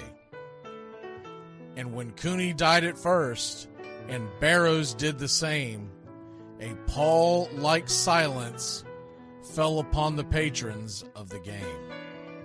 A straggling few got up to go in deep despair. The rest clung to the hope which springs eternal in the human breast. They thought, if only Casey could but get a whack at that, we'd put up even money now with Casey at the bat. But Flynn preceded Casey, as did Jimmy Blake, and the former was a hoodoo while the latter was a cake. So upon that stricken multitude grim, melancholy sat, for there seemed but little chance of Casey getting to the bat. But Flynn let drive a single, to the wonderment of all, and Blake, the much despised, tore the cover off the ball. And when the dust had lifted and men saw what had occurred, there was Jimmy safe at second and Flynn a hugging third. Then from 5,000 throats and more rose a lusty yell. It rumbled through the valley, it rattled in the dell. It pounded on the mountain and recoiled upon the flat, for Casey, mighty Casey, was advancing to the bat. There was ease in Casey's manner as he stepped into his place. There was pride in Casey's bearing, and a smile lit Casey's face. And when responding to the cheers, he lightly doffed his hat. No stranger in the crowd could doubt 'twas Casey at the bat. 10,000 eyes were on him as he rubbed his hands with dirt. 5,000 tongues applauded when he wiped them on his shirt. Then while the writhing pitcher ground the ball into his hip, defiance flashed in Casey's eye, a sneer cooled Casey's lip. And now the leather-covered sphere came hurtling through the air, and Casey stood a-watching it in a haughty grandeur there. Closed by the sturdy batsman, the ball unheeded sped. That ain't my style, said Casey. Strike one, the umpire said. From the benches black with people, there went up a muffled roar, like the beating of a storm waves on a stern and distant shore. Kill him! Kill the umpire! Shouted someone on the stand, and it's likely they'd have killed him had not Casey raised his hand. With a smile of Christian charity, great Casey's visage shone. He stilled the rising tumult, he bade the game go on. He signaled to the pitcher, and once more the dun sphere flew. But Casey ignored it, and the umpire said, Strike two! Fraud! Cried the maddened thousands, and echoed answered fraud. But one scornful look from Casey, and the audience was awed. They saw his face grow stern and cold. They saw his muscles strain. And they knew that Casey wouldn't let that ball go by again. The sneer is from Casey's lip. His teeth are clenched in hate. He pounds with cruel violence, his bat upon the plate. And now the pitcher holds the ball, and now he lets it go. And now the air is shattered by the force of Casey's blow. Oh, somewhere in the favored land, the sun is shining bright. The band is playing somewhere, and somewhere hearts are light. And somewhere men are laughing, and somewhere children shout. But there is no joy in Mudville. Mighty Casey has struck out. Casey at the Bat, Ernest Lawrence Thayer, published June 3rd, 1888. San Francisco Examiner.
Bye.